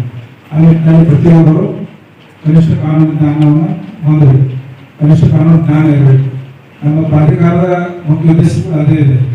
ನಮ್ಮ ಪ್ರಾಧಿಕಾರದ ಮುಖ್ಯ ಉದ್ದೇಶ ಅಂತಂದ್ರೆ ಪ್ರತಿಯೊಬ್ಬ ನಾಗರಿಕರಿಗೂ ಕೂಡ ನಮ್ಮ ದೇಶದ ಕಾನೂನನ್ನು ತಿಳಿಸೋದು, ಕನಿಷ್ಠ ಕಾನೂನು ಅರಿವು ಮೂಡಿಸೋದು ಇದು ಮೊದಲನೇ ಉದ್ದೇಶ ಇದೆ ನಮ್ಮ ಪ್ರಾಧಿಕಾರ. ಆ ನಿಟ್ಟಿನಲ್ಲಿ ನಾವು ಅನೇಕ ಹಳ್ಳಿಗಳಲ್ಲಿ ಹೋಗಿ, ಶಾಲಾ ಕಾಲೇಜುಗಳಲ್ಲಿ ಹೋಗಿ ನಾವು ಮಕ್ಕಳಿಗೆ ಮತ್ತು ಎಲ್ಲ ಹಿರಿಯರಿಗೆ, ಜನರಿಗೆ, ಬಡ ಜನರಿಗೆ ಕಾನೂನು ಅರಿವು ಮೂಡಿಸೋದ್ರ ಜೊತೆಗೆ ಕಾನೂನು ಅರಿವು ಕೂಡ ಕೊಡ್ತಾ ಇದ್ದೀವಿ. ಈಗ ಕಾನೂನು ಅರಿವು ಅಂತಂದರೆ ನೀವೆಲ್ಲ ನಮ್ಮ ಕಾನೂನಿಗೆ ತಿಳ್ಕೋಬೇಕು. ನಮ್ಮ ಬೇಸಿಕ್ ಏನು ಲಾಸ್ ಅದ್ರ ಬಗ್ಗೆ ಮಾಹಿತಿ ಇರಬೇಕು. ಆ ನಿಟ್ಟಿನಲ್ಲಿ ನಾವೆಲ್ಲ ಸ್ಕೂಲ್ ಕಾಲೇಜಲ್ಲಿ ಪ್ರಾಧಿಕಾರದಿಂದ ಆರ್ಥಿಕ ದುರ್ಬಲತೆಯಿಂದ ನ್ಯಾಯ ಬರುವಂಥ ತೊಂದರೆ ಆದಾಗ ಅಂತ ವ್ಯಕ್ತಿಗಳು ನಾವು ಈ ಕಾನೂನು ನೆರವು ಕೊಡ್ತಾ ಇದ್ದೀವಿ. ಈಗ ಯಾರಿಗೆ ವಕೀಲರ ಬೇಕು ಅವ್ರಿಗೆ ವಕೀಲ ಸರಿಯಾಗಿ ಕೊಡ್ತಾ ಇದ್ದೀವಿ. ಸಿವಿಲ್ ಏನಿತ್ತು ಅಂದ್ರೆ ಅಲ್ಲಿ ನಾವು ಅವರಿಗೆ ಅದರ ಕೊಡ್ಫಿ ಕೂಡ ನಾವು ಬಳಸ್ತಾ ಇದ್ದೀವಿ. ಅಂದರೆ ಒಂದೇ ಉದ್ದೇಶ ಏನಂತಂದ್ರೆ ಯಾರು ಕೂಡ ಅನ್ಯಾಯ. ಇನ್ನು ಮೂರನೇ ಉದ್ದೇಶ ಅಂತಂದ್ರೆ ಈಗ ನ್ಯಾಯಾಲಯದಲ್ಲಿ ಸಾಕಷ್ಟು ಪ್ರಕರಣಗಳು ಬಾಕಿ ಇವೆ. ಕೆಲವೊಂದು ರಾಜ್ಯ ಆಗ್ತಂತ ಸಾಕಷ್ಟು ಪ್ರಕರಣಗಳು ಕೂಡ ಪೆಂಡಿಂಗ್ ಇವೆ. ಬಟ್ ಏನು ಪೆಂಡಿಂಗ್ ಆಗ್ತಿದೆ ಅಂತಂದ್ರೆ ನಮ್ಮ ಪಕ್ಷಾಗಾರದಲ್ಲಿ ಪಾರ್ಟೀಸ್ನಲ್ಲಿ ಒಂದು ಏನಂದರೆ ಒಂದು ಏನೋ ಸಂಬಂಧ ಕೆಟ್ಟ ಒಂದು ಕಡೆಯಲ್ಲಿ ಜಗಳ ಮಾಡಿ ಹೋಗಿ ಬರ್ತಾರೆ. ಬಟ್ ನಾವು ಕೆಲವೊಂದು ಪ್ರಕರಣಗಳನ್ನು ಅರ್ಜಿ ಮಾಡಿಸಿ ನಮ್ಮ ಪ್ರಾಧಿಕಾರದಲ್ಲಿ ನಾವು ಮೆಡಿಯೇಷನ್ ಅಂತ ಹೇಳಿ ಮಾಡ್ತಾ ಇದ್ದೀವಿ. ಲೋಕಾಯುಕ್ತ ಕೂಡ ವರ್ಷದಲ್ಲಿ 4 ಮೆಗಾ ಲೋಕಾಯುಕ್ತ ಮಾಡ್ತಾ ಇದ್ದೀವಿ. ಆಮೇಲೆ ಪ್ರತಿ 3 ಅಥವಾ 4 ಮೆಡಿಸಿನ್ ಸ್ಪೆಷಲ್ ಆಗಿ ಮಾಡ್ತಾ ಇದ್ದೀವಿ. ಅಂತ ಒಂದು ಮೆಡಿಸಿನ್ ಪ್ರಕ್ರಿಯೆಯಲ್ಲಿ ಮತ್ತು ಲೋಕಾಯುಕ್ತದಲ್ಲಿ ರಾಜ್ಯ ಆಗಬಹುದಾದ ಪ್ರಕರಣಗಳನ್ನು ನಾವು ನಮ್ಮ ಪ್ರಾಧಿಕಾರಕ್ಕೆ ಕರೆಸಿ ಅಲ್ಲಿ ಪಕ್ಷಗಾರನ ಕನ್ವಿನ್ಸ್ ಮಾಡಿ ರಾಜ್ಯ ಸಭಾದ ಮೂಲಕ ಪ್ರಕರಣ ಇತ್ಯರ್ಥ ಮಾಡ್ತಾ ಇದ್ದೀವಿ. ಒಂದು ಏನು ನಮಗೆ ಬೆನಿಫಿಟ್ ಅಂತಂದರೆ ಈಗ ಕೋರ್ಟಲ್ಲಿ ಕೇಸ್ ಅಂತಂದ್ರೆ ಮಿನಿಮಮ್ 4 ಪ್ರೊಸೀಜರ್ ಇದೆ. ಬಟ್ ಈಗ ನಾವು ರಾಜ್ಯಸಭಾ ಮಾಡೋದ್ರಿಂದ ನಮಗೆ ಬೇಗ ನ್ಯಾಯ ಸಿಗ್ತದೆ, ಕಡಿಮೆ ಅವಧಿಯಲ್ಲಿ ಕೇಸ್ ಇತ್ಯರ್ಥ ಆಗ್ತದೆ, ಹಣ ಉಳಿತದೆ, ಎಲ್ಲ ನಮ್ಮದು ಟೈಮ್ ಉಳಿತದೆ ಮತ್ತು ನಮ್ಮ ಪಕ್ಷಗಾರರ ಸಂಬಂಧ ಚೆನ್ನಾಗಿರ್ತದೆ. ಈ ಒಳ್ಳೆಯ ನಾವು ರಾಜಿ ಮಾಡಿ ಕಳಿಸೋದ್ರೆ ಇಬ್ಬರು ಪಾರ್ಟಿ ನಡುವೆ ಒಳ್ಳೆಯ ಸುಗಮ ಬಾಂಧವ್ಯ ಇರ್ತಾರೆ. ಅವ್ರಿಗೊಂದು ಚೆನ್ನಾಗಿರ್ಬೋದು, ಲೋಕಾಯುಕ್ತ ಆಗಿರ್ಬೋದು, ಈ ಒಂದು ರಾಜ್ಯಸಭಾ ಮೂಲಕ ಪ್ರಕರಣ ಇತ್ಯರ್ಥ ಆಗೋದ್ರೆ ನಮ್ಮದು ಭಾಳ ಬೆನಿಫಿಟ್ಸ್ ಇದೆ. ಈ ಒಂದು ಲಾಭ ನಾವು ಪಡ್ಕೋಬೇಕು. ಇನ್ನು ಕಾನೂನು ಅಂತಂದರೆ ಸಿಂಪಲ್ ಇದೆ, ನಿಮಗೆಲ್ಲ ಗೊತ್ತಿದೆ ಯಾವುದು ಸರಿ ಯಾವ ತಪ್ಪು, ನಾವು ಏನು ಮಾಡಬೇಕು ಏನು ಮಾಡಬಾರದು, ನಾವು ಯಾವ ರೀತಿ ಸಮಾಜದಲ್ಲಿ ಇರಬೇಕು, ನಮ್ಮ ದೇಶದ ಸಂಸ್ಕೃತಿ, ರೂಢಿ, ಸಂಪ್ರದಾಯಗಳು, ಇವರು ಮೇನ್ ಸೋರ್ಸಸ್ ಆಫ್ ಲಾ. ನಾವು law is nothing but sound common sense. ನಾವು ನಮ್ಮ ಸಂಸ್ಕೃತಿ, ನಮ್ಮ ರೂಢಿ, ಸಂಪ್ರದಾಯ, ಪದ್ಧತಿಗಳನ್ನ ಅದ್ರ ಪ್ರಕಾರ ನೋಡ್ಕೋಬೇಕು, ಧರ್ಮದ ಪ್ರಕಾರ ನೋಡ್ಕೋಬೇಕು. ನಾವು ಧರ್ಮದ ರೀತಿ ನಡೆದರೆ ನಮಗೆ ಯಾವುದೇ ತೊಂದರೆ ಬರೋದಿಲ್ಲ. ಧರ್ಮವನ್ನು ನಾವು ಕಾಪಾಡಿದರೆ ಧರ್ಮ ರಕ್ಷಣೆ ಕೊಡ್ತದೆ. ಕಾನೂನು ಅದೇ ರೀತಿ ಇದೆ. ಕಾನೂನು ನಾವು ಗೌರವ ಕೊಡಬೇಕು, ಕಾನೂನು ನಾವು ತಲೆಯಬೇಕು, ಕಾನೂನು ಪ್ರಕಾರ ನಡ್ಕೊಂಡ್ರೆ ನಮಗೆ ಕಾನೂನು ರಕ್ಷಣೆ ಕೊಡ್ತದೆ. ಕಾನೂನು ವ್ಯತಿರಿಕ್ತವಾಗಿ ನಡೆದುಕೊಂಡ್ರೆ ಅಲ್ಲಿ ತೊಂದರೆ ಆಗುತ್ತೆ, ಅಲ್ಲಿ ಶಿಕ್ಷೆ ಅನುಭವಿಸಬೇಕಾಗುತ್ತೆ. ನಮ್ಮ ನ್ಯಾಯದ ಒಂದು ಲೀಗಲ್ ಜೂರಿಸ್ಪ್ರುಡೆನ್ಸ್ ಪ್ರಕಾರ ಪ್ರತಿಯೊಬ್ಬರು ಕಾನೂನು ತಿಳ್ಕೋಬೇಕು. ಇದು ಮೊದಲನೇ ಅವಶ್ಯಕವಾದಂಥ ವಿಷಯ. ಒಂದು ವೇಳೆ ಈಗ ಏನಂತಂದರೆ ignorance of fact is excusable, but ignorance of law is not excusable. ಯಾವುದೇ ಒಂದು ವಿಷಯ ಬಗ್ಗೆ ನಮ್ಗೆ ಗೊತ್ತಿಲ್ಲ, ಶ್ರಮ ಮಾಡಿದ್ರೆ ಶ್ರಮ ಮಾಡ್ಬೋದು. ಬಟ್ ಯಾವುದೋ ಒಂದು ಅಪರಾಧ ಮಾಡಿ ಬಂದು ನನಗೆ ಶ್ರಮ ಮಾಡಿ ನನಗೆ ಈಗ ಶಿಕ್ಷೆ ಪ್ರಮಾಣ ಗೊತ್ತಿಲ್ಲ, ನಾನು ಅಫೆನ್ಸ್ ಮಾಡ್ತಿರಲ್ಲ ಅಂತ ಹೇಳಿದರೆ ಅದಕ್ಕೆ ಕ್ಷಮೆ ಇಲ್ಲ. ನೀವು ಅಪರಾಧ ಮಾಡಿದ್ರೆ ಶಿಕ್ಷೆ ಅನುಭವಿಸಬೇಕು. ಅದಕ್ಕೆ ಪ್ರತಿಯೊಬ್ಬರು ಕೂಡ ಕಾನೂನು ತಿಳ್ಕೋಬೇಕು. ಕಾನೂನು ತಿಳ್ಕೊಂಡ್ರೆ ನಮ್ಮ ಜೀವನ ಒಳ್ಳೆಯ ರೀತಿಯಾಗಿ ಮಾಡಲು ಸಾಧ್ಯ ಇದೆ. ನೀವು ನಿಮಗೇನಾದರೂ ಅನ್ಯಾಯ ಹೋರಾಡಲಿಕ್ಕೆ ನಿಮಗೆ ಶಕ್ತಿ ಬರ್ತದೆ, ಧೈರ್ಯ ಬರ್ತದೆ. ಪ್ರತಿಯೊಬ್ಬರು ನಿಮ್ಮ ಮೆಡಿಕಲ್ ಎಜುಕೇಷನ್ ಜೊತೆ ಕನಿಷ್ಠ ಕಾನೂನು ಜ್ಞಾನ ಕೂಡ ನಿಮಗೆ ಇರಬೇಕಾಗ್ತದೆ. ಯಾಕಂದರೆ ಪ್ರತಿನಿತ್ಯ ಜೀವನದಲ್ಲಿ ಕಾನೂನಿನ ಅವಶ್ಯಕತೆ ಇದೆ. ಪ್ರತಿಯೊಬ್ಬರು ಕಾನೂನು ತಿಳ್ಕೊಂಡ್ರೆ ನಿಮಗೆ ಜೀವನದಲ್ಲಿ ಯಾವುದೇ ಅಡೆತಡೆ ಬರೋದಿಲ್ಲ. ಅದರ ಸಹಿತ ಧೈರ್ಯವಾಗಿರ್ತಕ್ಕಂಥ ಶಕ್ತಿ ನಮ್ಮ ಕಾನೂನು ಕೊಡ್ತಾ ಇದೆ. ಆ ನಿಟ್ಟಿನಲ್ಲಿ ಪ್ರತಿಯೊಬ್ಬರು ಕಾನೂನು ತಿಳ್ಕೋಬೇಕು. ಈಗ ವಿಶೇಷವಾಗಿ ಪೋಕ್ಸೋ ಆ್ಯಕ್ಟ್ನಲ್ಲಿ ಸ್ವಲ್ಪ ಏನು ಜಾಸ್ತಿ ಇಲ್ಲ, ಮೇಲೆಲ್ಲ ಹೇಳಿದ್ದಾರೆ. ಈ ಆ್ಯಕ್ಟ್ ವಿಶೇಷವಾಗಿ ಇಲ್ಲಿ ಯಾರು ಬಲಿಪಶುವಾಗ್ತಾರೆ ಅಂತಂದರೆ ಹೆಚ್ಚಿನ ಸಂಖ್ಯೆಯಲ್ಲಿ ಯುವಕರು. ಈಗ ಡಿಗ್ರಿ ಹೋಗ್ತಕ್ಕಂಥ ಯುವಕರು, BA ಆಗಿರ್ಬೋದು, BSc ಆಗಿರ್ಬೋದು, BCom ಆಗಿರ್ಬೋದು, ಬಿಸ್ನೆಸ್ ಆಗಿರ್ಬೋದು, ಇಲ್ಲಿ ಸೇರಿ ವಿಸಿಟ್ ಮಾಡಿ ಡಿಸ್ಟ್ರಿಕ್ಟ್ ಪ್ರಿಸನ್ ಹೋಗ್ತಾರೆ. ಅದಕ್ಕಿಂತ ಹೆಚ್ಚೆಲ್ಲ ಯುವಕರು ಎಲ್ಲ ಯಾವ ಕೇಸ್ ಆಗಿರ್ತಂದ್ರೆ ಪೋಕ್ಸೋ ಕೇಸ್. ಅಂದರೆ ಯುವಕರು ಯಾಕೆ ತಪ್ಪು ಮಾಡ್ತಾರೆ ಅಂತಂದರೆ ಈ ಕಾನೂನು ಬಗ್ಗೆ ಅವ್ರಿಗೆ ಅರಿವಿಲ್ಲ, ಪೋಕ್ಸೋ ಆ್ಯಕ್ಟ್ ಬಗ್ಗೆ ಅವರಿಗೆ ಜ್ಞಾನ ಇಲ್ಲ. ಆ ಕಾರಣದಿಂದ ಅಜ್ಞಾನ ಕೊರತೆಯಿಂದಾಗಿ, ಕಾನೂನಿನ ಅಜ್ಞಾನ ಕೊರತೆಯಿಂದಾಗಿ ಅಪರಾಧವಾಗ್ತಾರೆ. ಆ ಮಕ್ಕಳಿಗೆ ನಾವು ಕಾನೂನು ತಿಳಿಸ್ಬೇಕು, ಅವೇರ್ನೆಸ್ ಮೂಡಿಸ್ಬೇಕು. ಈಗ ಈ ಪೋಕ್ಸೋ ಬಗ್ಗೆ ಅಪ್ರಾಪ್ತ ಬಾಕಿಯನ್ನು ಲೈಂಗಿಕ ದೌರ್ಜನ್ಯ ಮಾಡಿದರೆ ಈ ಪೋಕ್ಸೋ ಆ್ಯಕ್ಟ್ ಅಟ್ಯಾಕ್ ಆಗ್ತದೆ ಅನ್ನೋದ್ರ ಬಗ್ಗೆ ಅರಿವು ಮೂಡಿಸೋದು ಅವಶ್ಯಕತೆ ಇದೆ. ನಮ್ಮ ಪೊಲೀಸ್ ಇಲಾಖೆಯಲ್ಲೂ ಕೂಡ ಮತ್ತು ನಮ್ಮ ಜಿಲ್ಲಾ ಕಾನೂನು ಸೇವಾ ಪ್ರಾಧಿಕಾರಕ್ಕೂ ನಾವು ತಿಂಗಳಿಗೊಮ್ಮೆ ಶಾಲಾ ಕಾಲೇಜುಗಳಲ್ಲಿ ಪೋಕ್ಸೋ ಆ್ಯಕ್ಟ್ ಬಗ್ಗೆ ಅರಿವು ಮೂಡಿಸ್ತಾ ಇದ್ದೀವಿ. ಆದರೂ ಕೂಡ ಕಂಟ್ರೋಲ್ ಆಗ್ತಾ ಇಲ್ಲ. ಅಂದರೆ ನಮ್ಮ ದೇಶದಲ್ಲಿ ಯುವಕರು ಈ ಒಂದು ಪೋಕ್ಸೋ ಆ್ಯಕ್ಟ್ ಅಡಿಯಲ್ಲಿ ಭಾಳ ಇನ್ವಾಲ್ವ್ ಆಗಿ ಸಮಸ್ಯೆ ನಡೆಸ್ತಾ ಇದ್ದಾರೆ. ಈಗ ಮೇಡಮ್ ಹೇಳಿದಾಗೆ ಈ ಒಂದ್ಸಲ ಪೋಕ್ಸೋ ಆ್ಯಕ್ಟ್ ಬುಕ್ ಆಯ್ತಂದ್ರೆ ಕೇಸ್ ರಿಜಿಸ್ಟರ್ ಆಯ್ತಂದ್ರೆ ಅಲ್ಲಿ ಜಾಮೀನು ಇಲ್ಲ. ಜಾಮೀನು ಡಿಸ್ಟ್ರಿಕ್ಟ್ ಕೋರ್ಟ್ ಆಗಲಿ ಹೈಕೋರ್ಟ್ದಲ್ಲಿ ಜಾಮೀನು ಕೊಡೋದಿಲ್ಲ. ಆಮೇಲೆ ಸರ್ಕಾರ ಏನು ಮಾಡಿದೆ, ಪ್ರತಿಯೊಂದು ಜಿಲ್ಲೆಯಲ್ಲಿ ಒಂದು ಸ್ಪೆಷಲ್ ಕೋರ್ಟ್ ಎಸ್ಟಾಬ್ಲಿಷ್ ಮಾಡಿದ್ದಾರೆ. ಸ್ಪೆಷಲ್ ಕೋರ್ಟ್ ಅಂದರೆ ಓನ್ಲಿ ಪೋಕ್ಸೋ ಆ್ಯಕ್ಟ್ ನಡೆಸಬೇಕು ಅವರು. ಆಮೇಲೆ ಈ ಕೇಸ್ ಏನಂದ್ರೆ ಕೇವಲ 6 ತಿಂಗಳು ಮುಗಿಬೇಕು. ಟೈಮ್ ಲಿಮಿಟ್ ಫಿಕ್ಸ್ ಮಾಡಿದ್ದಾರೆ. ಟೈಮ್ ಲಿಮಿಟ್ ಫಿಕ್ಸ್ ಮಾಡಿದ್ರೆ 6 ತಿಂಗಳು ಕೇಸ್ ಮುಗಿಬೇಕು. ಮತ್ತು ಇಲ್ಲಿ ಬೇರೆ ಕೇಸ್ ಥರ ಇಲ್ಲ. ಇಲ್ಲಿ ಬೇಗ ಎವಿಡೆನ್ಸ್ ತಗೊಂಡು ಬೇಗ ನ್ಯಾಯ ಕೊಡೋಲ್ಲ. ಅಂದರೆ ಡಿಸ್ಪೋಸ್ ಆಶ್ಚರ್ಯ ಆಗುತ್ತೆ. 6 ತಿಂಗಳು ಶಿಕ್ಷೆ ಪ್ರಕಟ ಆಗ್ತದೆ. ಅದಕ್ಕೆ ಇಲ್ಲಿ ಏನಂತಂದರೆ ಒಬ್ಬರ ನೊಂದ ಬಾರಿಗೆ ಒಬ್ಬರ ಸಾಕ್ಷಿ ಇರೋದು ಸಾಕು. ಯಾವ ಅಫೆನ್ಸ್ ಮಾಡ್ತಾನಲ್ಲ ಅಲ್ಲಿ ಶಿಕ್ಷೆ ಆಗ್ತದೆ. ಬೇರೆ ಕೇಸಲ್ಲಿ ಯಾವ ಆಗ್ತಿದೆ ಕೊರಬೇಸನ್ ಬೇಕಾಗ್ತದೆ. ಒಬ್ಬರು ಇಂಜೂರು ವಿಟ್ನೆಸ್ಗೆ ಸಪೋರ್ಟಿಂಗ್ ಎವಿಡೆನ್ಸ್ ಬೇಕು ಕೊರಬೇಸನ್. ಬಟ್ ಈ ಕೇಸ್ ಹಾಗೆಲ್ಲ ನೊಂದ ಬಾರಿಗೆ ಒಬ್ಬರೇ ನ್ಯಾಯಾಲಯದಲ್ಲಿ ಬಂದು ಹೇಳಿದ್ರೆ ಸಾಕು, ಅಲ್ಲಿ ಶಿಕ್ಷೆ ಅದು ಪ್ರೂವ್ ಆಗ್ತದೆ. ಆ ನಿಟ್ಟಿನಲ್ಲಿ ಈ ಯುವಕರು ಇಂಥವು ಕಾಯ್ದೆಗಳ ಬಗ್ಗೆ ತಿಳ್ಕೋಬೇಕು. ಹೆಚ್ಚಿನ ಸಂಖ್ಯೆಯಲ್ಲಿ ಹಳ್ಳಿಗಳಲ್ಲಿ ನಾವು ನೋಡ್ತಾ ಇದ್ದೀವಿ. ಈಗ ಪೋಕ್ಸೋ ಕೇಸ್ಗಳು ಬಸವ ಕಲ್ಯಾಣ್ ಅವರ ಮತ್ತು ಹಂಪಿ ಎಲ್ಲ ತಾಲೂಕು ಕೂಡ ಜಾಸ್ತಿ ಆಗ್ತಾ ಇದ್ದಾರೆ. ಅಲ್ಲಿ ಕಾನೂನಿನ ಈ ಪೋಕ್ಸೋ ಬಗ್ಗೆ ತಿಳ್ಕೊಂಡ್ರೆ ಯಾವ್ದು ಅಪರಾಧ ಆಗೋದಿಲ್ಲ. ಅಪರಾಧ ಯಾಕೆ ಆಗ್ತಾ ಅಂತಂದ್ರೆ ನಮ್ಗೆ ತಿಳುವಳಿಕೆ ಇರೋದಿಲ್ಲ, ಕಾನೂನು ಜ್ಞಾನ ಇರೋದಿಲ್ಲ. ಕಾನೂನು ಅಜ್ಞಾನ ಕೊರತೆಯಿಂದಾಗಿ ಅಪರಾಧ ಆಗ್ತಾ ಇರ್ತದೆ. ನಾವು ಹೋದರೆ ಅಪರಾಧ ಮಾಡೋದಿಲ್ಲ. ಕಾನೂನು ಶಿಕ್ಷೆ ಬಗ್ಗೆ ಅದರ ಪರಿಣಾಮ ಏನಾಗುತ್ತೆ, ನಾವು ಜೀವನ ಜೀವನ ಇರಬೇಕಾಗುತ್ತೆ ಅಂತ ನಮಗೆ ಗೊತ್ತಾದರೆ ಯಾವ ವ್ಯಕ್ತಿ ಯಾವ ಯುವಕರು ಕೂಡ ಈ ಅಪರಾಧ ಮಾಡಕ್ಕೆ ಹೋಗೋದಿಲ್ಲ. ಅದಕ್ಕೆ ಪ್ರತಿಯೊಬ್ಬರು ನಾವು ಅರಿವು ಮೂಡಿಸೋ ಅವಶ್ಯಕತೆ ಇದೆ. ಈ ಪೋಕ್ಸೋ ಆ್ಯಕ್ಟ್ ಭಾಳ ಕಠಿಣ ಕಾಯ್ದೆ ಇದೆ. ಇಲ್ಲಿ ಒಮ್ಮೆ ಶಿಕ್ಷೆ ಪ್ರಕಟ ಆಗ್ತಂದ್ರೆ ಮಿನಿಮಮ್ 5 ಇಂಪ್ರಿಸನ್ಮೆಂಟ್ ಇದೆ. ಅಂದರೆ ಜೀವನದಲ್ಲಿ ಜೈಲಿರಬೇಕು. ಎಷ್ಟು ಯುವಕರು ಈ ತಮ್ಮ ಜೀವನ ಹಾಳು ಮಾಡ್ಕೊತಿದ್ದಾರೆ, ತಮ್ಮ ಭವಿಷ್ಯವನ್ನು ಹಾಳು ಮಾಡ್ಕೊತಾ ಇದ್ದಾರೆ. ಈ ಒಂದು ಪೋಕ್ಸೋ ಆ್ಯಕ್ಟಲ್ಲಿ ಇನ್ವಾಲ್ವ್ ಆಗೋದು ಭಾಳ ಕಷ್ಟ ಇದೆ.